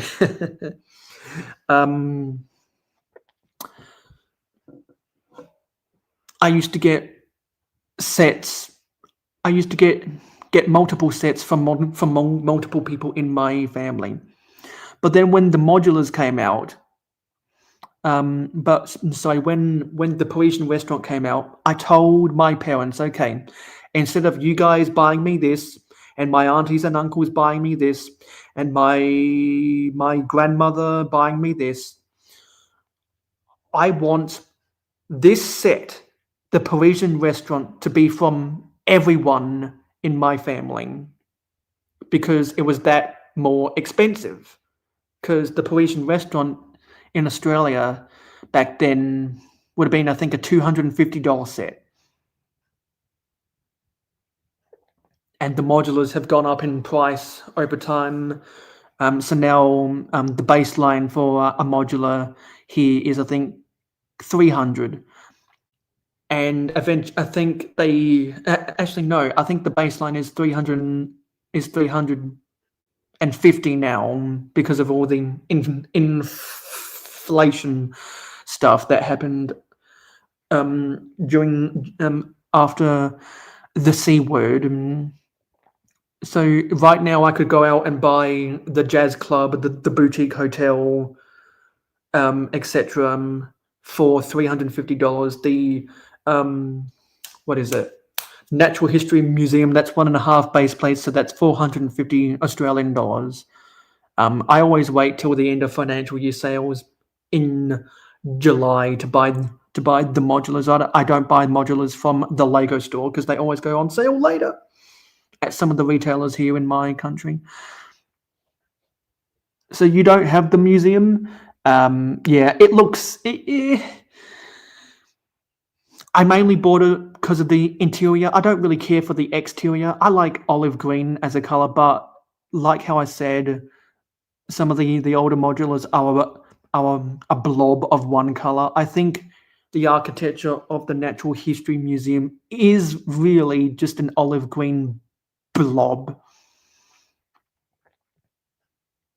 And my thoughts about the color schemes of those modulars, and even the fact that I dare say that I like the detail more than the size of the modulars, to a lot of people I know, that's considered unpopular opinions.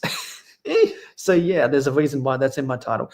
Anyway, I think I've communicated everything I needed to say, except my opinion of that is what you said, Town Creator, and my other opinions is that it's too small. There's a picture out there on someone's website where they give a bird's eye view of the footprint of the building versus the rest of the base plate, and it almost looks like, I don't have the exact measurements, it looks like the building covers less than half of the base plate. That's bad. And one half of the set is taller. That's bad. That's really bad. But it's much more detailed than modulars we used to get. So that's where I'm on the fence about it. And I don't have a problem with the angles in the set. I have more of a problem with the footprint of the building on the base plate than I do with the angles, which people say, oh, everything has to be so straight. That's why people complained about the boutique hotel. It was an awkwardly shaped building. But I thought the angles were fine. It's just that the problem when you make your buildings angular as a modular, it takes up less room on the base plate. And people are going to have a problem with that, particularly if you put more stock in the size of the building rather than the detail of the building. So those are some of my unpopular opinions about the modulars.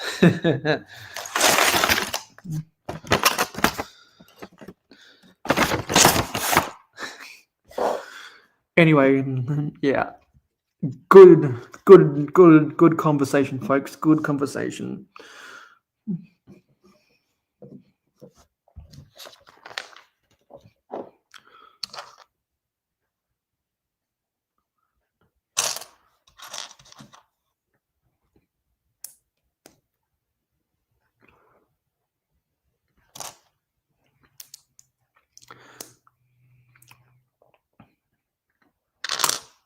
And on future streams, if people ask me what I think, I'll tell them to watch this stream.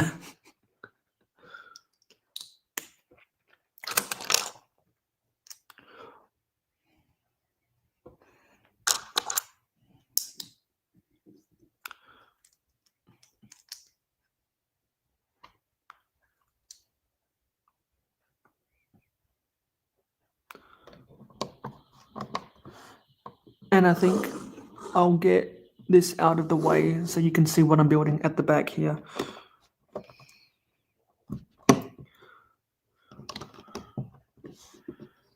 Actually, I need to move these pieces out the way to bring this more further. Yeah. Actually, you know what? I'm gonna make it so that you can only see Kong's head.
He keeps a wrench in his vehicle.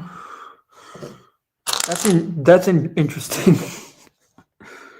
What's he using a wrench for?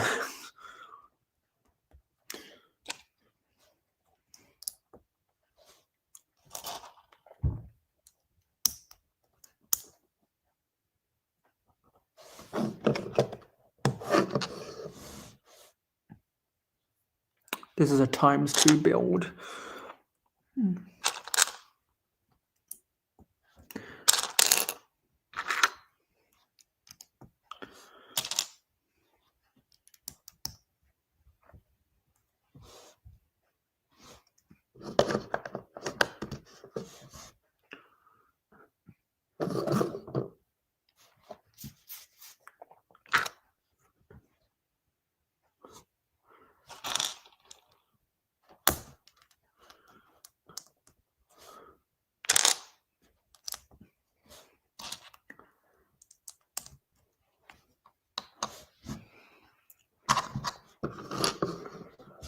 Where does this go on? Okay, this goes on the side.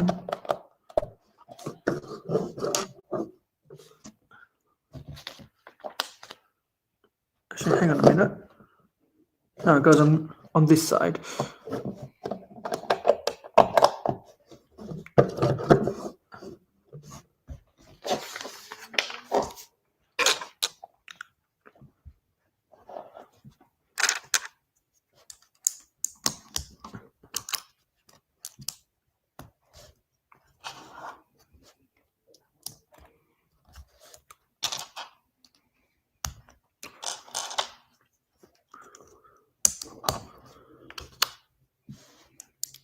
And there's a sticker for Donkey Kong that goes on a curved slope. And this will be done on both sides.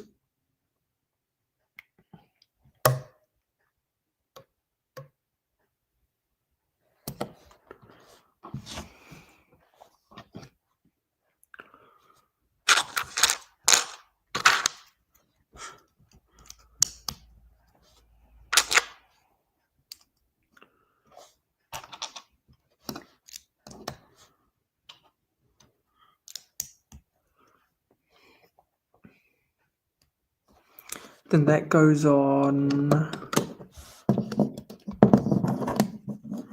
there.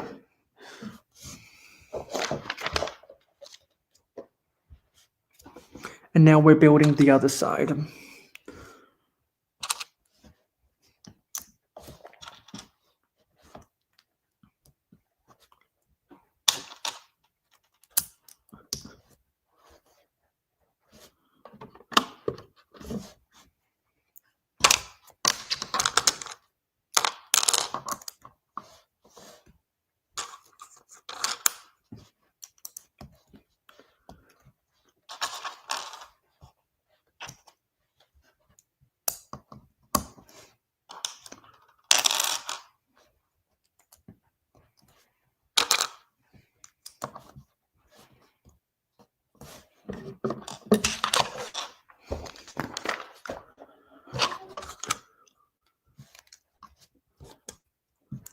Got to put another Donkey Kong sticker on.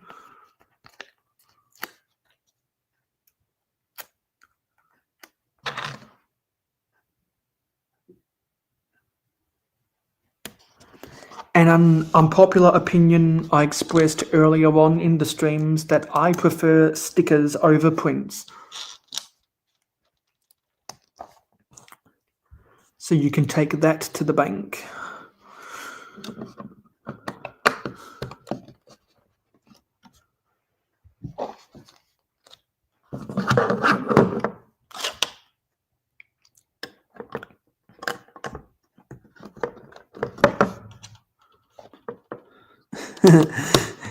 Yeah, you definitely don't like stickers, and neither do other people in the chat today, roaming. Because the common trend with people who are vehemently against stickers are set builders, not mock builders. As a mock builder, my opinion is different from a set builder, despite the fact that the only thing I do on my streams is build sets. But I don't call myself a set builder for some reason, because that's not what my calling card to Lego is. My calling card is mocks. To me, building sets is just to meet a quota. For me, building mocks is where I can unwind and let my creative juices explode. Roaming says, would love to collect on the printed bricks if we would have... Wait, sorry. Sorry, I'm going to quote this because I got confused for a moment. Quote, I would love to collect on the printed bricks, Mayo, if we would have got sets offered at little less price than stickers, would have been okay. Okay, I'm gonna have to take a moment to pass those words, because it's not the most grammatical. I would like to collect more printed bricks, but yeah, they do get expensive. You do make a good argument that sets with stickers should cost less, because the Brickmania company, there are some sets where they sell two different types of the same set. One with stickers, which they charge less for, and one with prints that they charge more for. So people who are a little bit more careful with their money, they're happy to settle for the set with the stickers. But those who care more about the quality are happy to pay more to get the prints. And Brickmania offers that with some of their sets. because Lego has said it themselves, it costs more to make printed bricks than stickers, but they keep raising their prices more than the pace of inflation. Yet they put more stickers in their sets than ever. Because I'm pretty sure the ratio between stickers and prints is only balancing more towards stickers as the years go on, as Lego counts more of their pennies.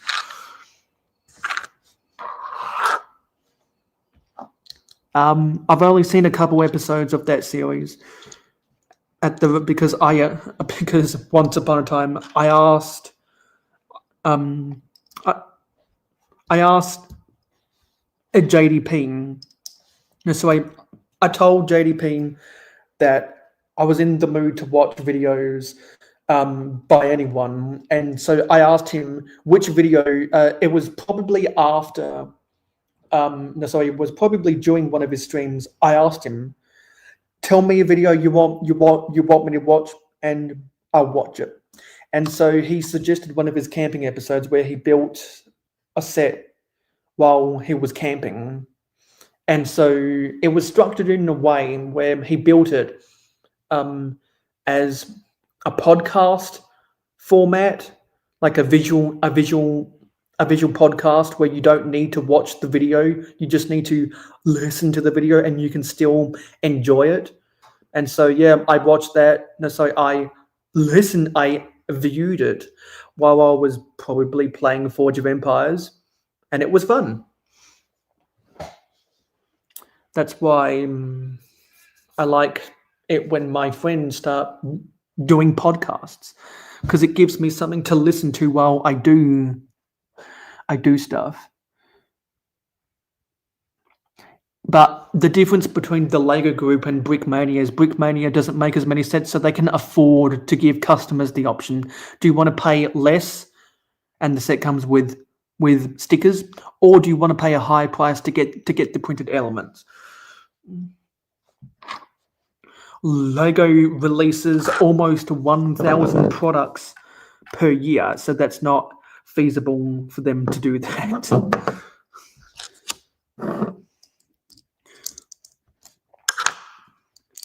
One of my friends recently moved his podcast onto a new channel. He recommended people subscribe, and that's what I did.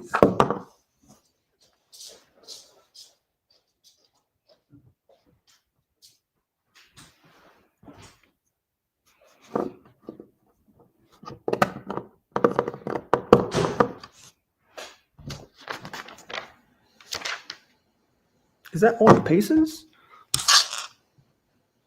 Yeah. That was the end of bag 2. Now let's open bag 3.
Still got this upside down. So now that we're building more of this, I'm going to take Donkey Kong out of the shot and put the cart into the main shot, because I need to see what I'm doing here, and I want to let you guys see as I build this.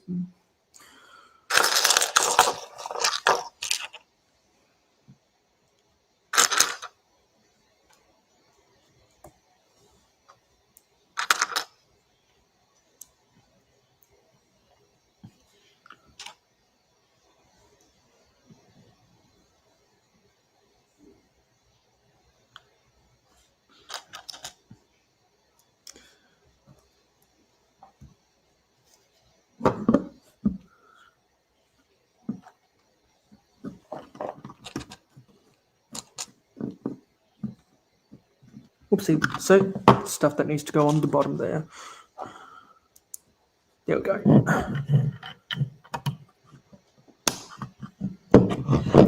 Isn't that going? Oh, I guess we're going to have to build a lot of those.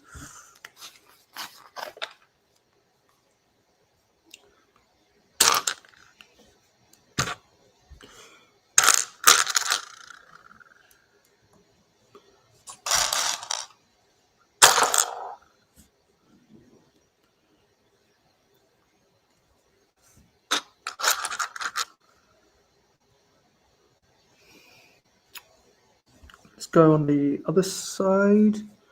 Yeah.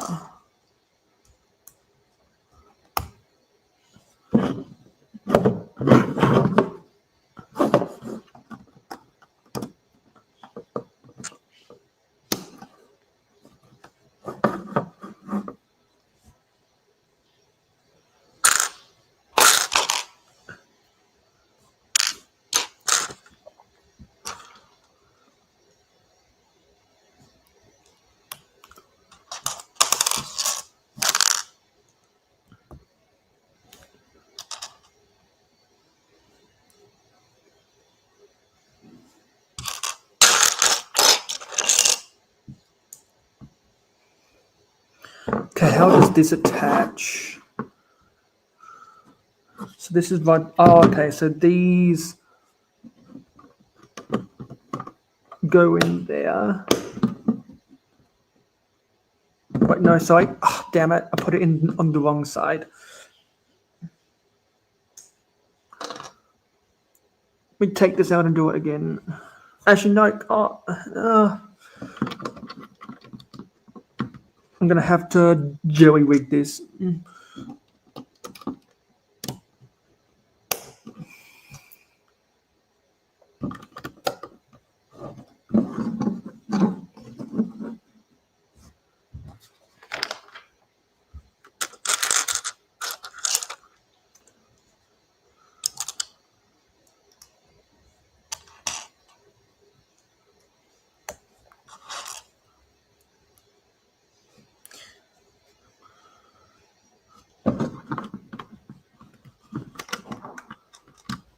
And let's get that on there.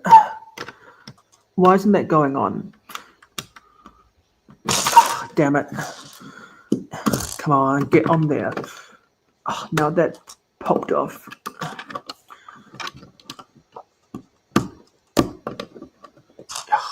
Stay on. Stay on.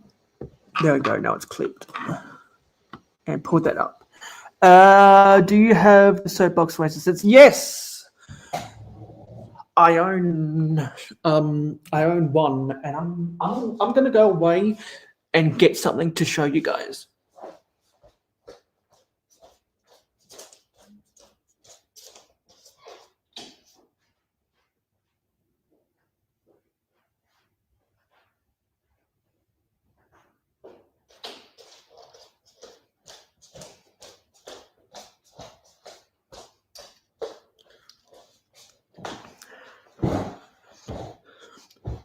If you follow Soapbox-tastic on Instagram, you might remember this car. This was my entry to Soapbox-tastic at the Bricktastic Lego convention in Manchester, England back in February.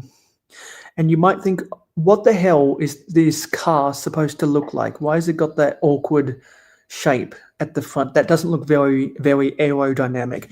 Well, if you see from the top view, it looks like my profile picture. So yeah. And for whatever reason, I decided I don't need to buy any of the others. I don't know why.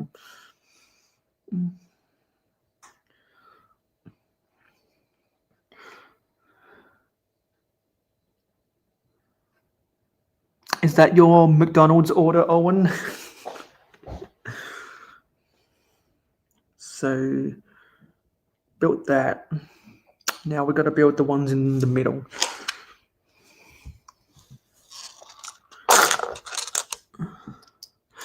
That's another song I need to put on my playlist. In the middle, why don't you just meet me in the middle? I'm losing my mind just a little. Why don't you just put me in the middle, middle?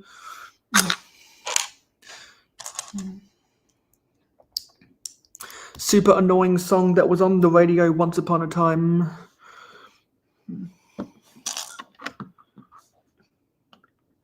Oh, there's two of these. What? Oh no. Why? What?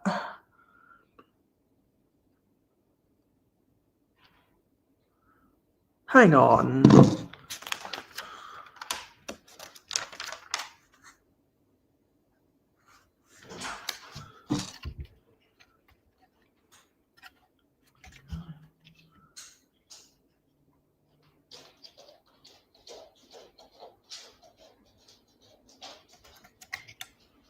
What?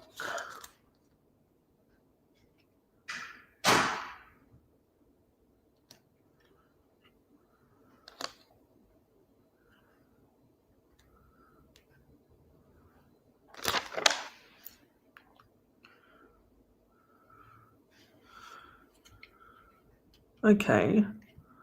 Yeah.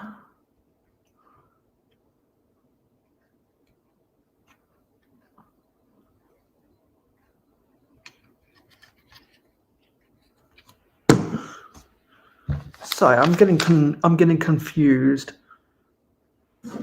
So that okay.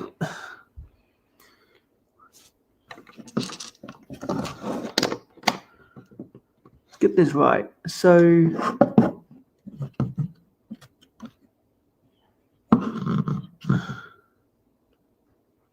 but that is there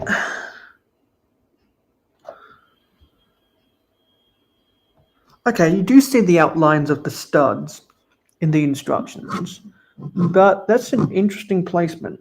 And that doesn't look right. Why? Okay, it does show that the anti-stud is at the bottom there.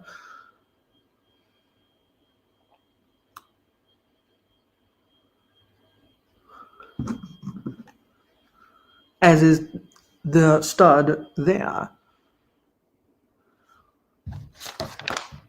Okay. Sorry, I was just tripping out on those instructions. I was tripping out, bro. I was tripping out.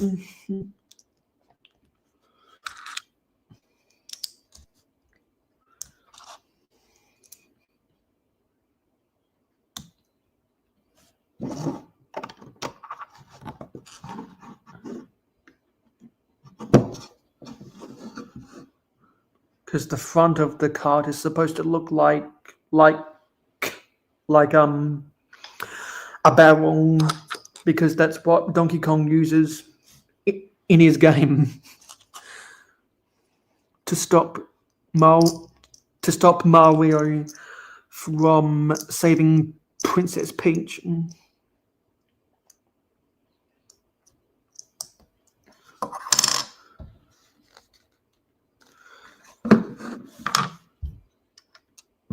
And then that goes. How does this go?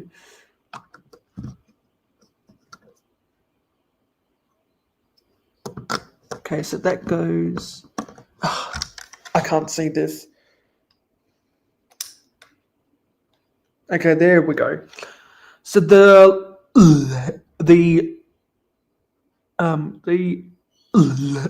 lid of the barrel goes there, and there's that white thing in the center.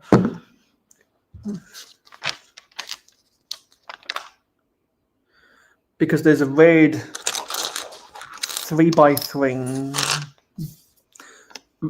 There's a red 3x3 round tile that has another Donkey Kong sticker.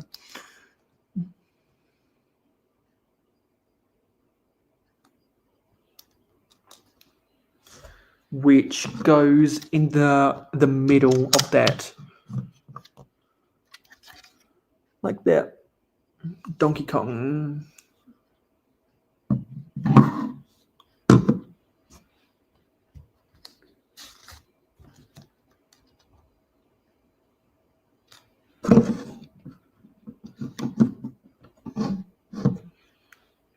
And now we got to put the steering wheel on. Okay, yeah, so that's light bluish grey. It almost looked like dark grey in the instructions. And that attaches there, and it can go up and down, depending on what angle you want to get it at. Then there's some stuff at the back.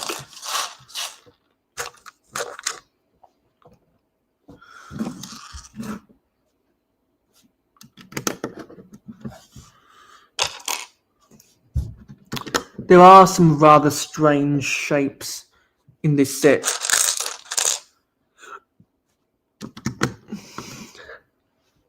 Because he's driving a barrel. So there's a lot of weird octagonal shapes that honestly leave some ugly gaps in this build. But there's nothing else they could do. Well, there's not much better they could do with the pieces they have in their inventory. So I'll give them a pass.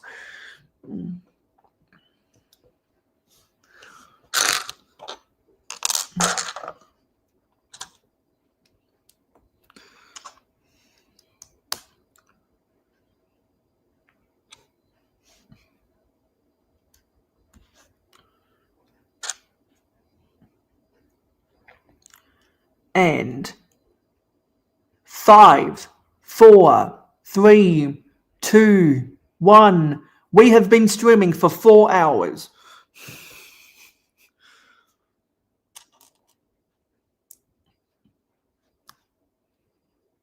We'll go live for hopefully only another half an hour, because hopefully JDP Builds will start his stream on time. But I'm not going, but he normally doesn't, so we're going to go live until I see that he's live.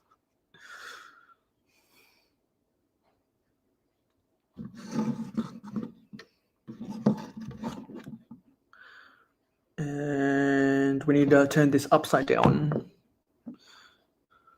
which is a little bit, no, sorry. Yeah, that's easy if we put the steering wheel down.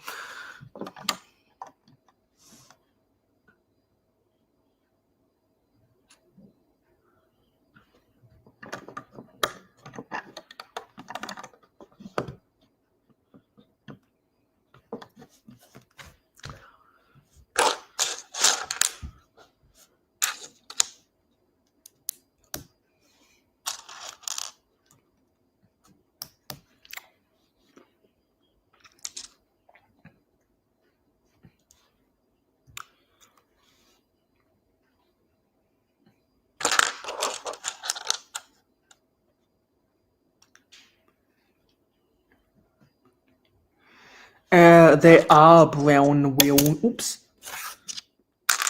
There are brown wheels in this set. The tires are brown and the wheel is tan, just like Donkey Kong's colors.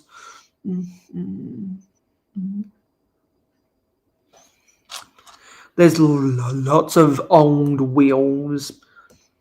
What specific style are you talking about?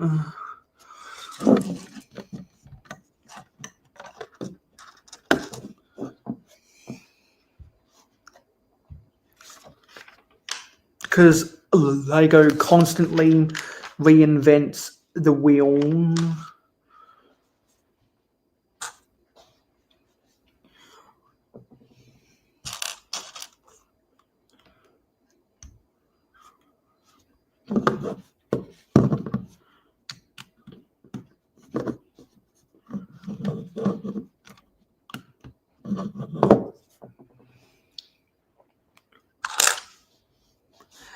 The old horse and cart style. Oh, you're talking about the ones that were with the horse wagons, with the horse and carts from the castle theme in the 80s. Yeah, those were some good ones. They had the wagon wheels, and then in the town theme, they had the They had what almost looked like bicycle wheels, but they were bigger than the wheels they were using for the bicycles back then, and continue to use today. Back then, bicycles weren't as common. Today, I believe the red bicycle is the most common, but back then, I believe the first bicycle was black, and I think it was first included in either the telephone booth set or the cycle fix-it shop.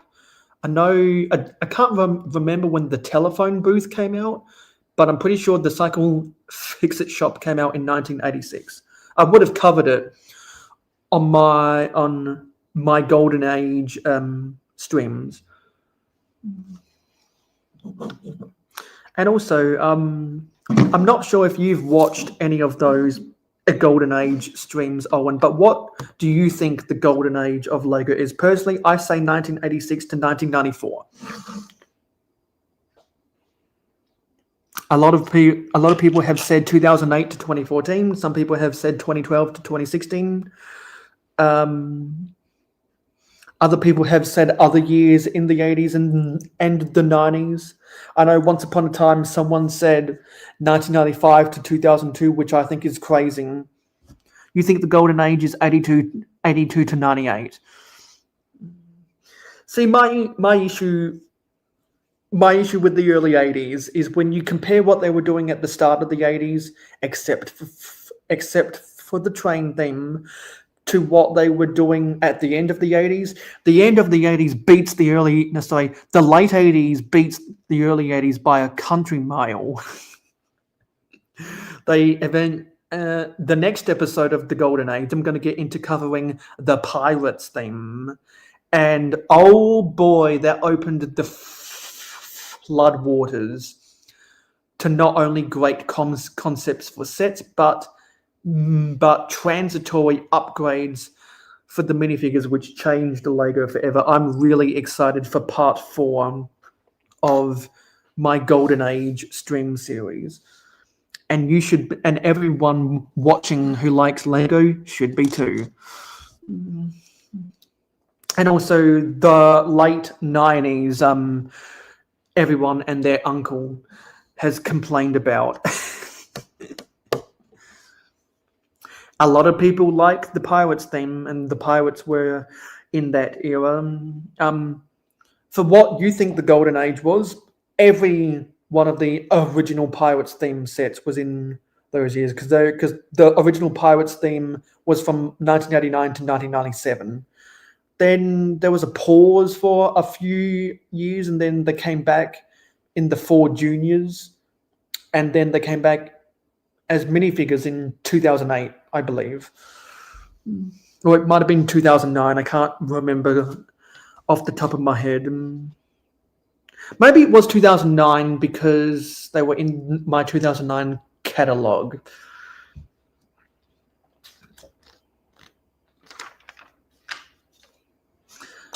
I'm sure someone out there, if they're watching back, can correct me.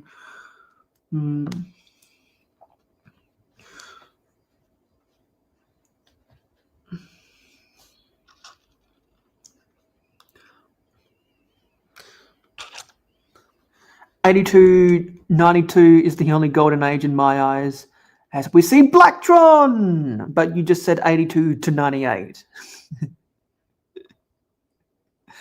But technically, in my for what I considered the golden age, all of the Blacktron sets were sold, because Blacktron came out in 87, Blacktron 2 came out in 91, but I believe they were still selling Blacktron 2 sets until 1994. They were definitely selling Blacktrons 2 sets in 1993, because in some of the print media that featured the Ice Planet, the Blacktron were also featured in there. So they were definitely still on shelves in 1993. I want to say they came off shelves in 1994, or maybe they didn't, because actually I can't remember if there were any of the Blacktron in the print media where they had the Ice Planet, Spirius, and Unitron. I can't remember if they had any Blacktron there. I'm gonna have to go back and look at some of my old print media.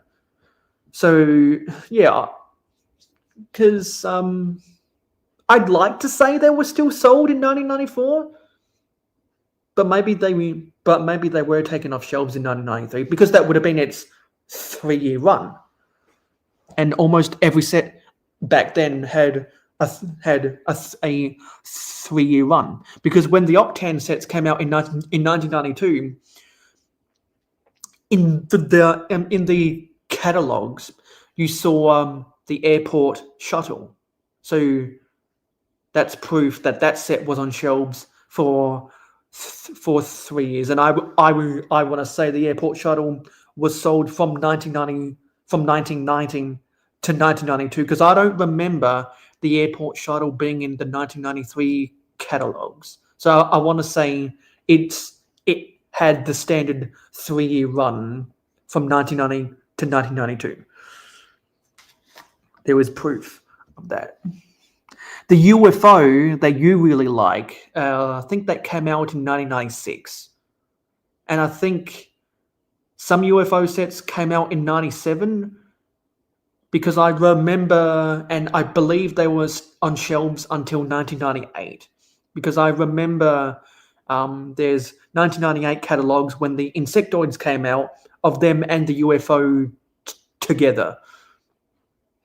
But when Spaceport came out for the town theme, which in 1998 they renamed town to City Centre, of which a lot of AFOLs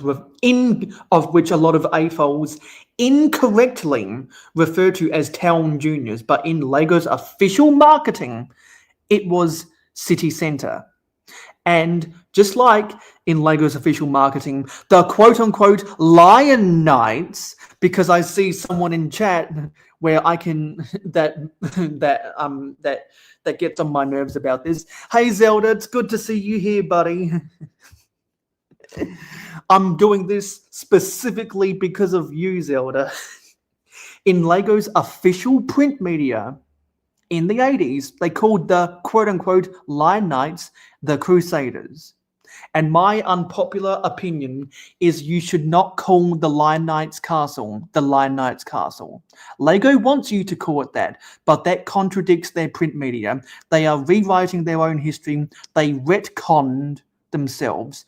I don't like that. I will never refer to the Lion Knights Castle as the Lion Knights Castle. That is an unpopular opinion, but as a LEGO historian, I don't give a fuck. So I will always refer to that as the 90th anniversary castle, because when that set came out in 2022, that was the product of the ideas poll thing that they did in 2018. No, sorry, that was the Wait a minute. Now I got interested. I'm going to search. When was LEGO's 90th anniversary? Okay, yeah. So 2022 was the 90th anniversary of LEGO. Yeah. Yeah. So that and the Galaxy Explorer were the two sets. And there was a gift with purchase. There was a brick-built version of one of the older Bionicle Toa sets. There was a brick-built version, not the old CCBS system, because they weren't going to bring back the old CCBS pieces for that set, and that pissed off a lot of the Bionicle fans who unanimously, as a monolith, voted for Bionicle in that. And that's why they made that Bionicle gift with purchase for the 90th anniversary, because that was one of the 3 voted sets along with Castle and Space. And LEGO admitted to their own mistake, because they separated all of the Castle factions and the Space factions. They separated them as own as their own items you can vote on, instead of saying it as an individual theme, and that diluted some of the votes. So they ended up back, and I think they asked people to vote between the different factions, and so Classic Space won. And I don't know what the reasoning was for Castle, but they ended up including the quote-unquote Lion Knights, Black Falcons, and Forestmen. Good morning. Who are you talking to?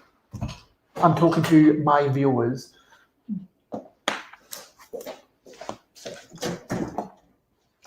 Why? Oh, I've got to make some lunch. Okay, that's not going to bother me.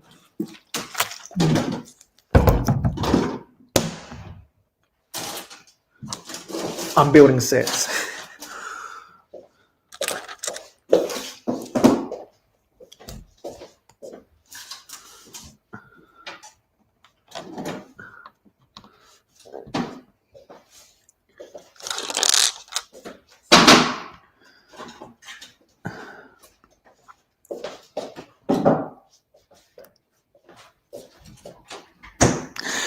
Someone in the chat is asking how you're doing these days.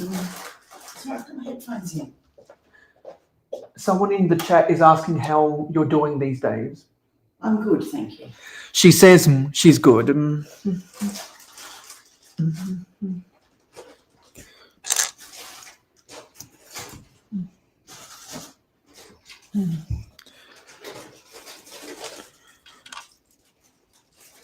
Let's get this in focus.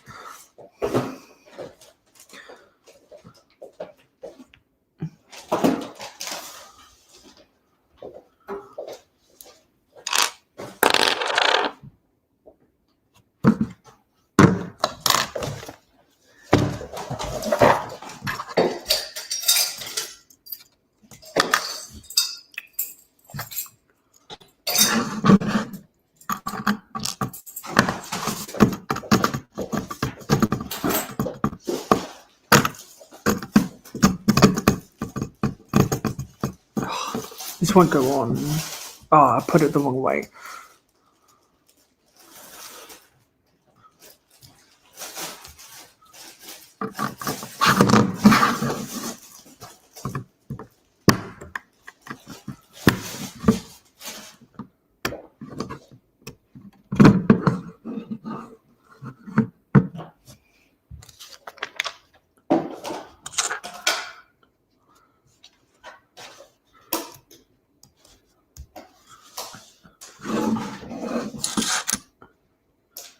How does it go? Oh, does it go in?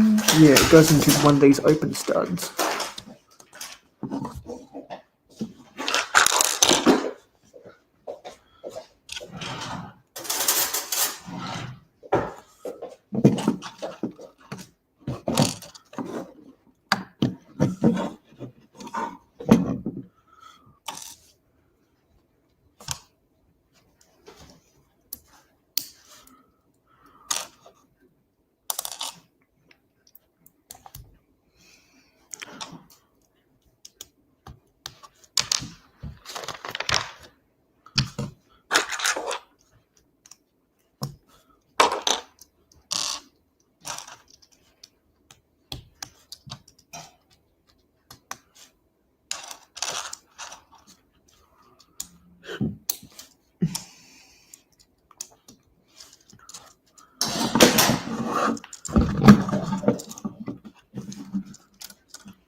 See ya.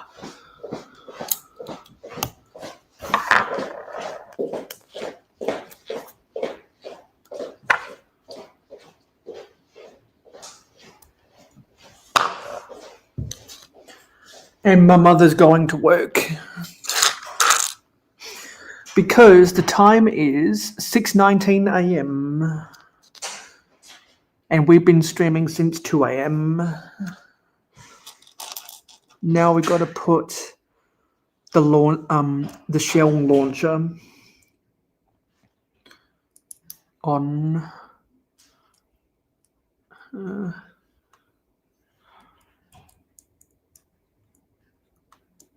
How does this go in? Oh, I see. I was putting it on the wrong way. How does it go? Oh, come on.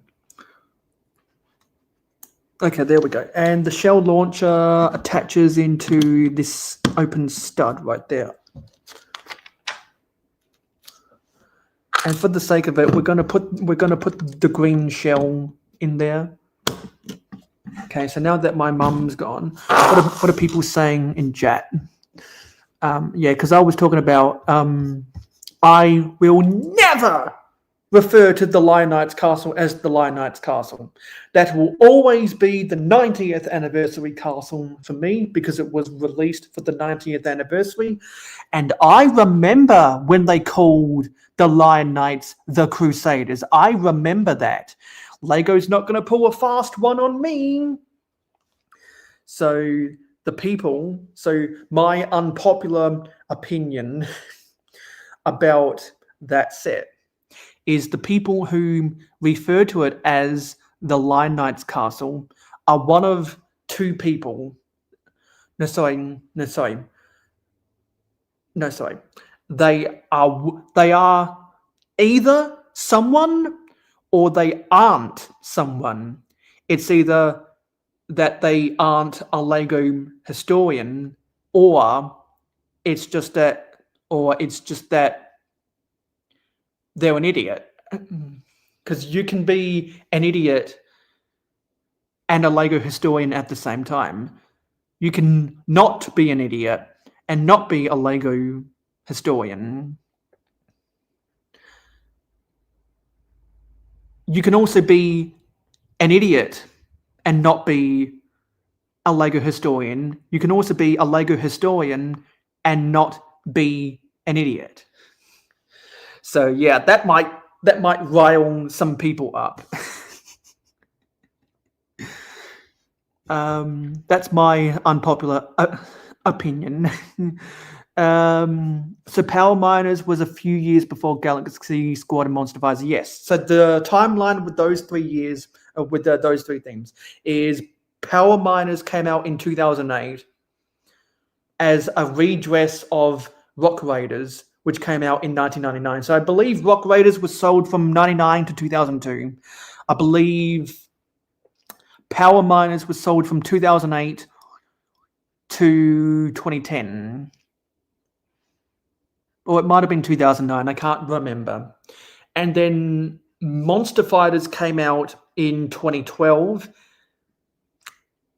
And Galaxy Squad came out in 2013. I think Galaxy Squad was sold until 2015.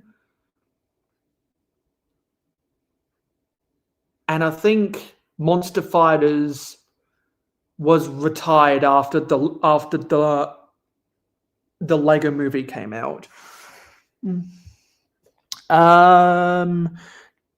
Town Creator asks, what do you think about the new police train station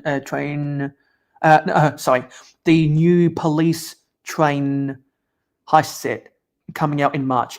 I really like it. It's kind of a freight train, just like how the Arctic train was kind of a freight train. So since they're kind of freight trains, I'm going to buy them. I bought the Arctic train for that reason. I'm going to buy the police train for that same reason.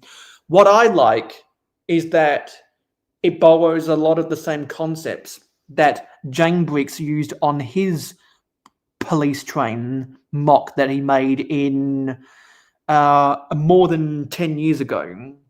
There's a video on his original channel, and I believe he re-uploaded all of the videos about his mocks on his James Brickworld channel and re-uploaded all of his old reviews onto his James Lego Reviews channel. He made new channels because the algorithm on his original channel that has a million subscribers, that tanked for whatever reason. So he split his reviews onto one channel, his customs onto another channel, and he's re-uploaded stuff there. So you can find him either of those places. But he has a video on either of those places, either the original or his re-upload of a police train. I would highly recommend everyone who has any interest in the official police train set Lego's coming out with in March to go back and watch the video about James police train mock, because as someone who remembers watching that makes me like the new police train set even more.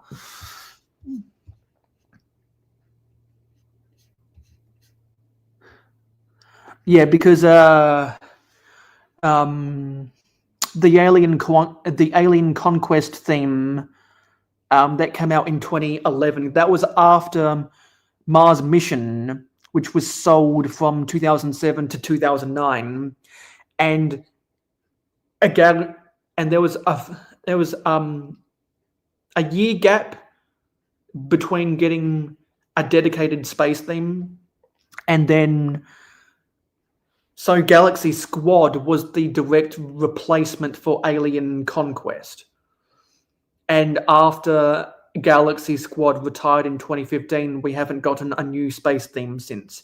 And many people have theorized that's because the contract Lego has with Disney for Star Wars. That's a conspiracy theory.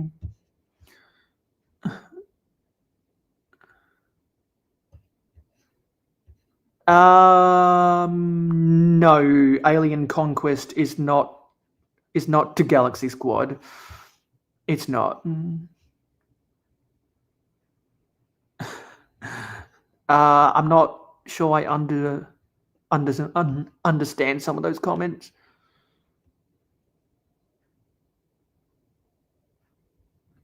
Ninjago didn't get in the way of any of the space themes. Chima was supposed to be the direct replacement for Ninjago, but all of the Ninjago fans pushed back and they got their own way. So Chima was phased out after its 3-year run, and at the behest of people who contacted Lego that they liked the Ninjago TV series and the set so much, that was strong enough to force, like Friends, which was introduced a year later, because so in the timeline of the themes that came out around that time, Friends came out the same year as Monster Fighters, and Ninjago came out the same year as Alien Conquest. Chima came out, I believe that was a 2013 theme. So Chima came out the same year as Galaxy Squad. I want to say it was a 2013 theme, but my memory might be distorted. It might have been a 2014 theme. But 2014, obviously, that's when the Lego movie came out.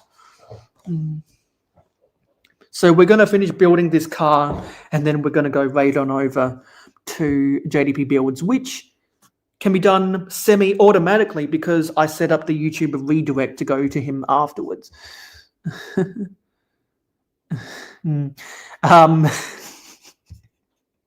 It's not just me who's going to call them Crusaders. It's Castle fans who remember the good old days, the golden age, so to speak, who are sucked in to the lore of Lego Castle, like me, who will always refer to them as Crusaders.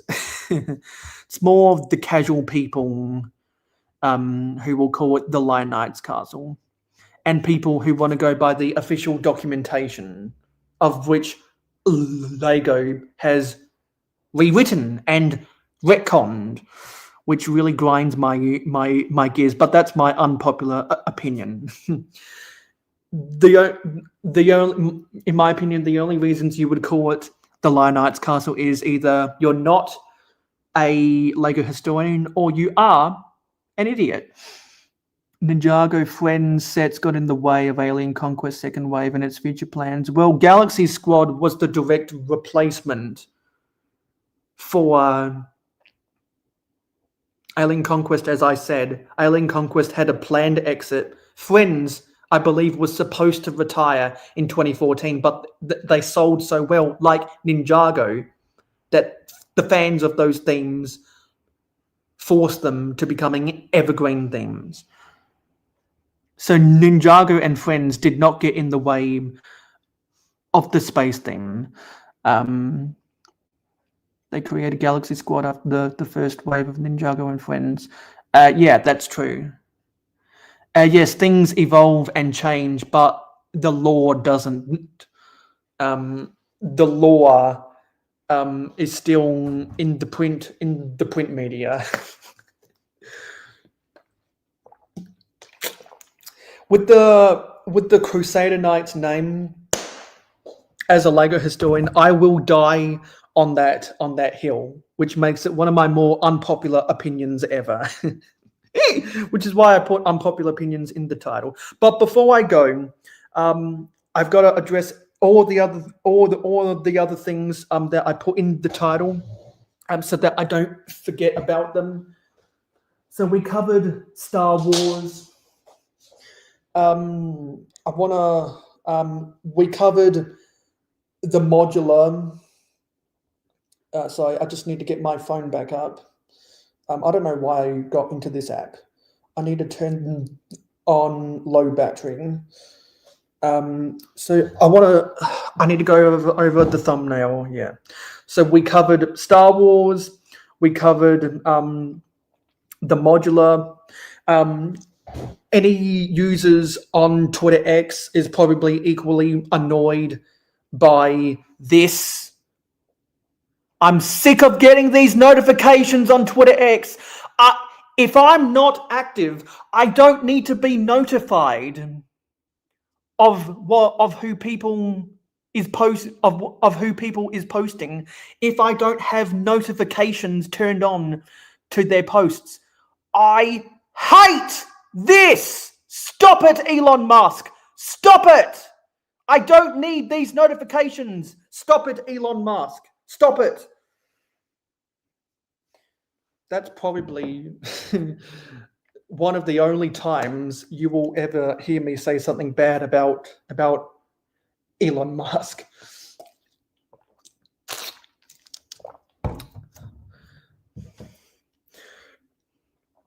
And then I talked about how I'm going to be building the Icons of Play, which is Women's Association Football, because of the Sam Kerr minifigure. I really like that set. Going to be building that for the next set in these daily streams. The Bricklink gate. Yeah. So for those who don't know, all of the controversies with Bricklink, I'm referring to as Bricklink gate. After I watched several people. Since the drama came out, I've heard a lot of what people have said, and the more I think about it, the more I think the people who want to boycott Bricklink are going about it in the wrong way. Instead of boycotting the website as a whole, they should only be boycotting the Bricklink designer program. You should not be boycotting innocent sellers on Bricklink that did nothing wrong. The individual sellers on Bricklink did nothing wrong. The executives at the Lego Group made the decision that Bricklink is no longer going to be, that the Bricklink marketplace is no longer going to be serviceable in 35 countries. That was not the decision. I'm going to put a Donkey Kong out for this. That was not the decision of the Bricklink sellers. That was the decision of the Lego executives. Do not punish the Bricklink sellers for the decisions of the Lego executives. Don't boycott the website just because Lego makes a commission. Don't get all up in arms that, Lego makes a 3% commission on all Bricklink sales. Think of the 97% revenue that Bricklink sellers make. Lego gets a greater share, and it's only one person for each of the 5 Bricklink designer program sets. Don't punish the thousands and thousands and thousands of Bricklink sellers who did nothing wrong. For those people who are switching from Bricklink to Brickell, what you are doing is it would, if you want to punish, if you want to protest the Lego Group for that decision on Bricklink, boycott the Bricklink designer program and boycott going to the Lego store. Boycott, which includes getting pieces for your mocks on the pad wall. Boycott going to lego.com, which means a boycott bricks and pieces online. Those are avenues, except for the Bricklink designer program. But the stuff with the Lego website, that is where Lego gets all the money. On Bricklink, Lego only gets 3% of the money.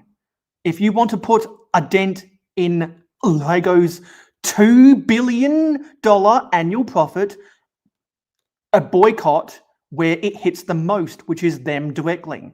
They only get a 3% commission on Bricklink. So don't boycott the Bricklink sellers collecting 97% revenue after cost of goods sold. Don't boycott them who get 97% revenue. Don't punish them because they did nothing wrong. Okay? Now that's my nuanced take of what I've seen everything. And I genuinely and I am now of the opinion of everyone who is boycotting Bricklink and permanently switching to Brickhole, to Brickell.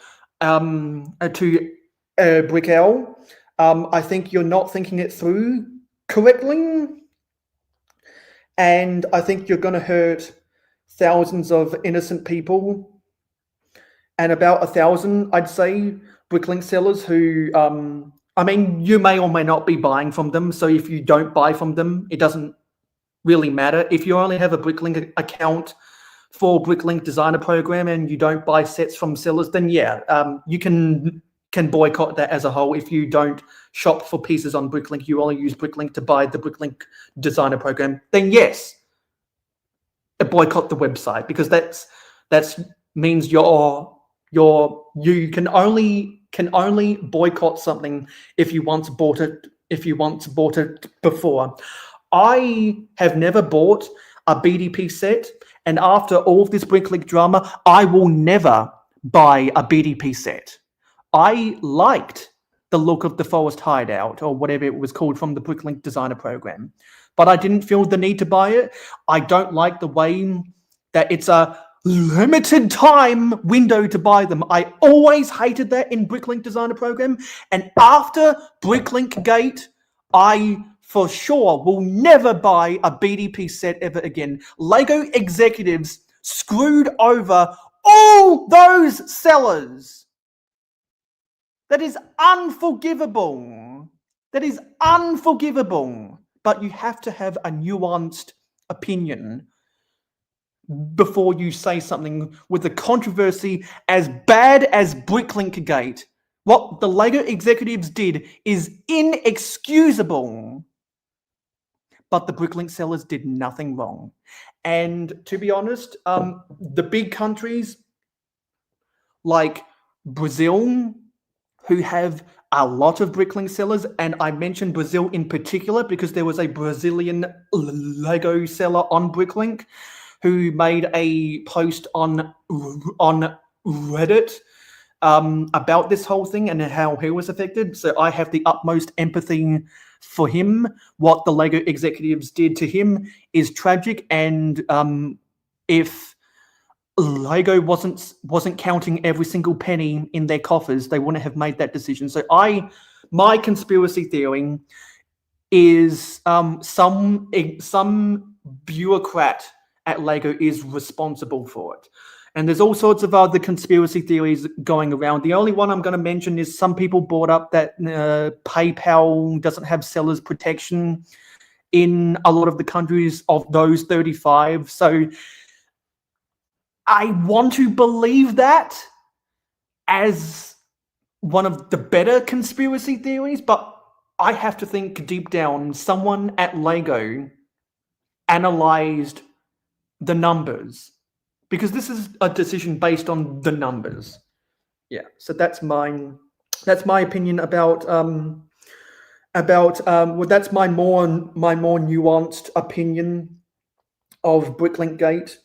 And eventually I will be posting this onto my Instagram, which is my opinion. What else did I need to talk about? And also, yes, the Lego Ambassador Network. I talked about that a little bit early on when I was addressing something else, but unrelated to this, I want to say that everyone who blindly hates on LAN, stop it. Because if you blindly hate LAN and you say, screw LAN, screw everything they stand for, screw everything they practice, screw everything they preach, screw everyone in the program, just screw LAN. If you say that, I don't care about your opinion. It's not nuanced. Calling everyone in LAN a Lego shill is wrong.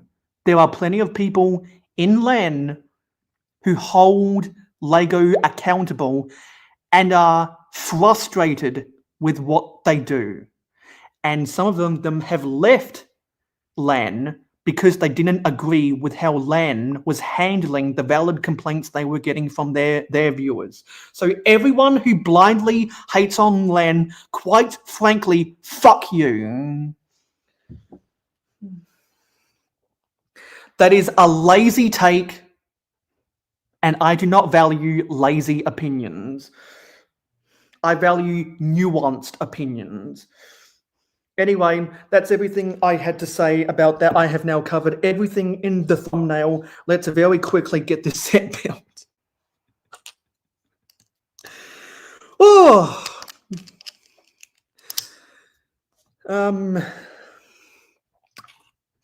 I don't think I've ever been that angrier in expressing my opinions. But this Bricklink Gate has riled up a whole lot of people, and a lot of people make really good arguments. And there are some people who have been visually hurt in their social media posts by that decision. I've seen people take the name Lego out of their social media handles in protest. I mean, you really shouldn't have Lego in your handle at all. You should have Brick instead, because technically Lego can come after you, which is why Jang Bricks was once Lego Jang, changed his name to Jang Bricks to avoid that lawsuit. But there's all sorts of stuff that Lego could be frivolous in the courts, but they don't have the resource to police it properly. Same reason why the police don't really care if you commit an act of jaywalking. Same reason why Walmart, might not care to employ security to stop shoplifting. They don't have the resources to police it properly. That's just how the world goes around when everyone sees the dollar bills in their eyes. People make a lot of unethical decisions because it's better for their wallet. Everyone knows that. And if you don't know that, then you need to see more of the big wide world out there.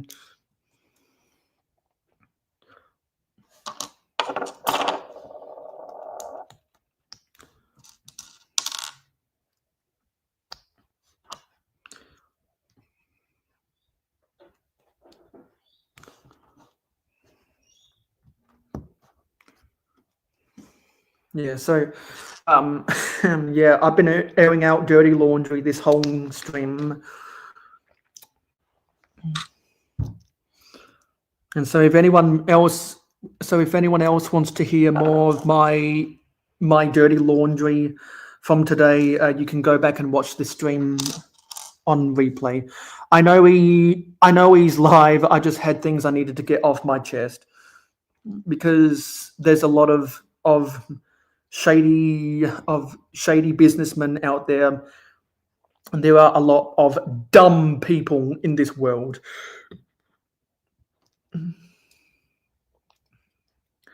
Trying to control everyone else one step at a time or drag everyone else down to their level. It's a conspiracy, man! The oil companies are a bunch of lies, man!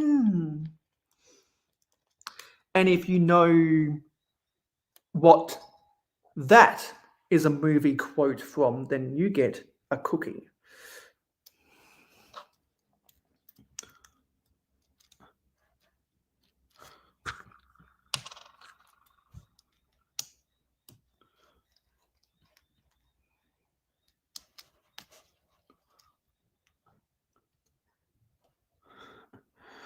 Yeah, I appreciate that, Zelda, because I don't think I've heard anyone make that argument except for Bricklink sellers. And I haven't even heard any Bricklink sellers that have been vocal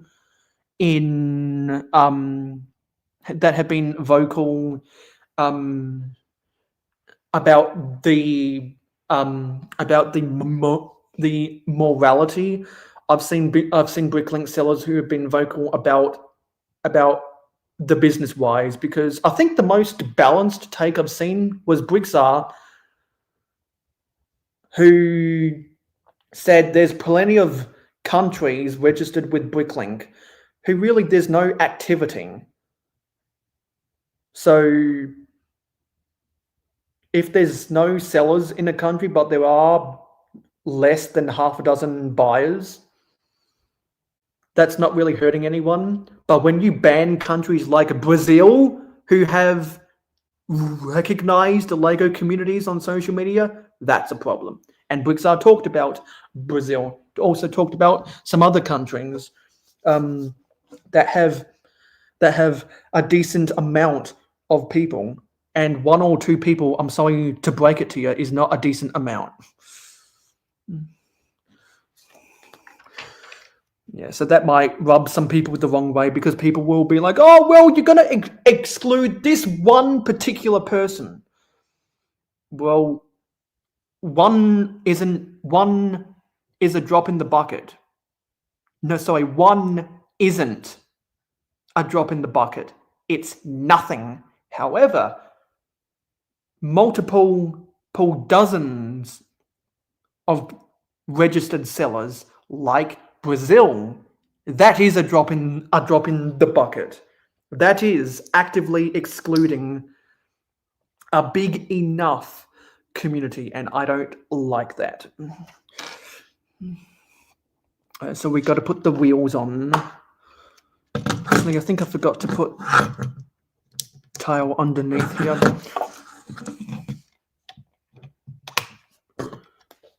Now we're putting the wheels on.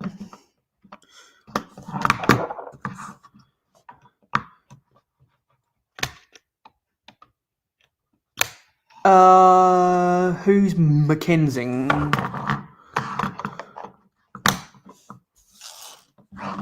There we go. It's done.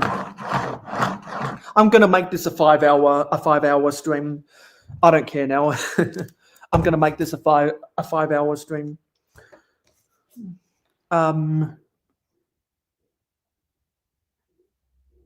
He's American, right? So he's not affected by Bricklink. But I will say, fuck him, because I know he's not watching. So wet behind the ears, lurking in the shadows, I will tell him to go fuck himself.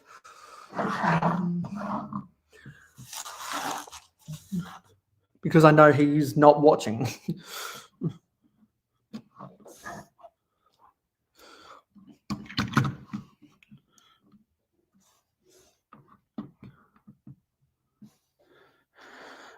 Johnny says, I'm a one. I is someone. Don't grind my gears. But Australia isn't getting banned. Neither is the US. So there is. I'm gonna set this back and angle this up a little bit more. So there's there's Donkey Kong.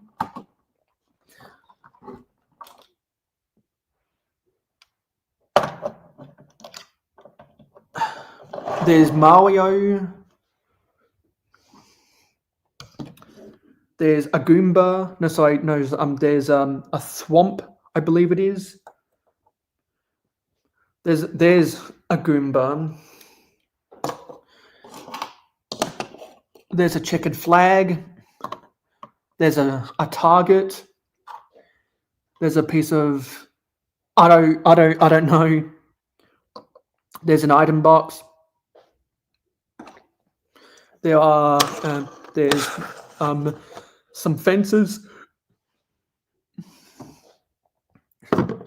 and this is a classic space set. That's everything I've built today. Oh, and also these cones. Very simple traffic cones. There, that's everything I've built today. And I'll respond to chat for the next 8.5 minutes. Yeah, her too. I mean, I wouldn't necessarily say fuck her, because she's just incompetent. She's just incompetent, and I don't have time for incompetent people when I know she's not watching.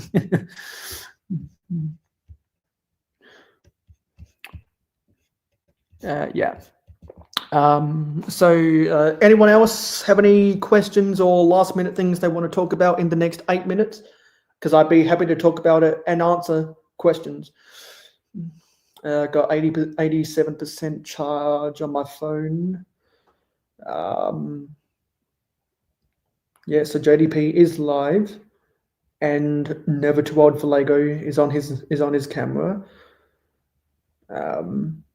Yeah, there's plenty of streams also gonna start when I'm ending, but I want to show support to JDP as a part of Brick Therapy, which is why I chose to raid to him. Because if any one of my friends from Brick Therapy schedules a stream, and there's multiple streamers at the same time, I'm going to make it a policy from now on to want to redirect to them, if they are one of the multiple people who are live at the same time.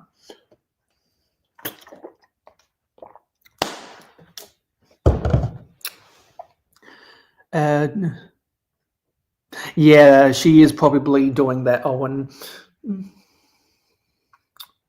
Yeah, so I'm happy with these sets.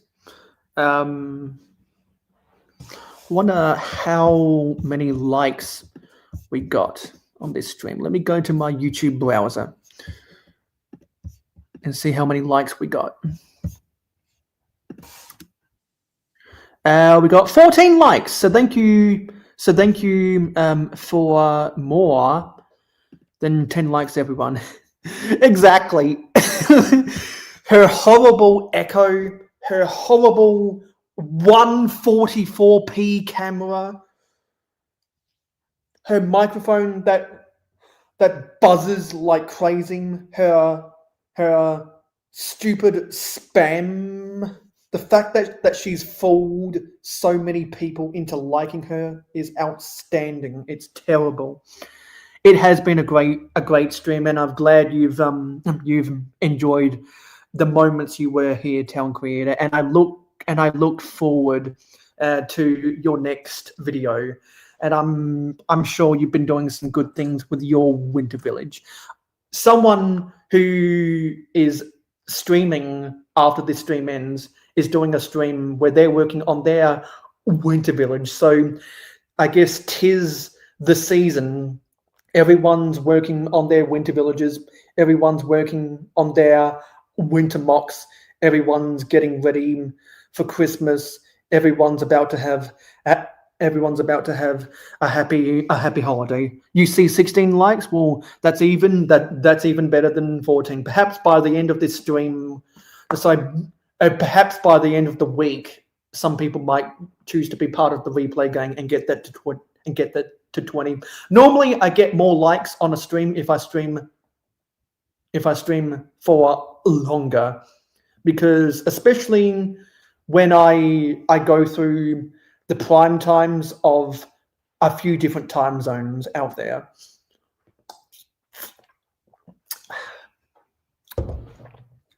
Yes, the phone vibration as well. Bzz, bzz, bzz. Oh my god. We are going to joke about her forever behind closed doors. And since people here don't know who the fuck we're talking about, that's the only reason I'm saying it right now. If there was other people here that had connections to her, I would be radio silent.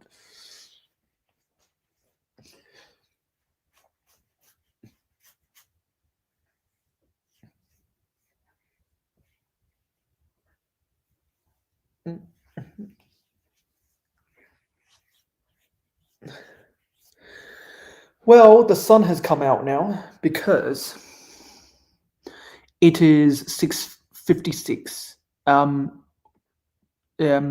Well, Demos isn't here it isn't here right now. So yeah, I wouldn't talk about her if they were still here. That's just between everyone in chat right now that aren't them.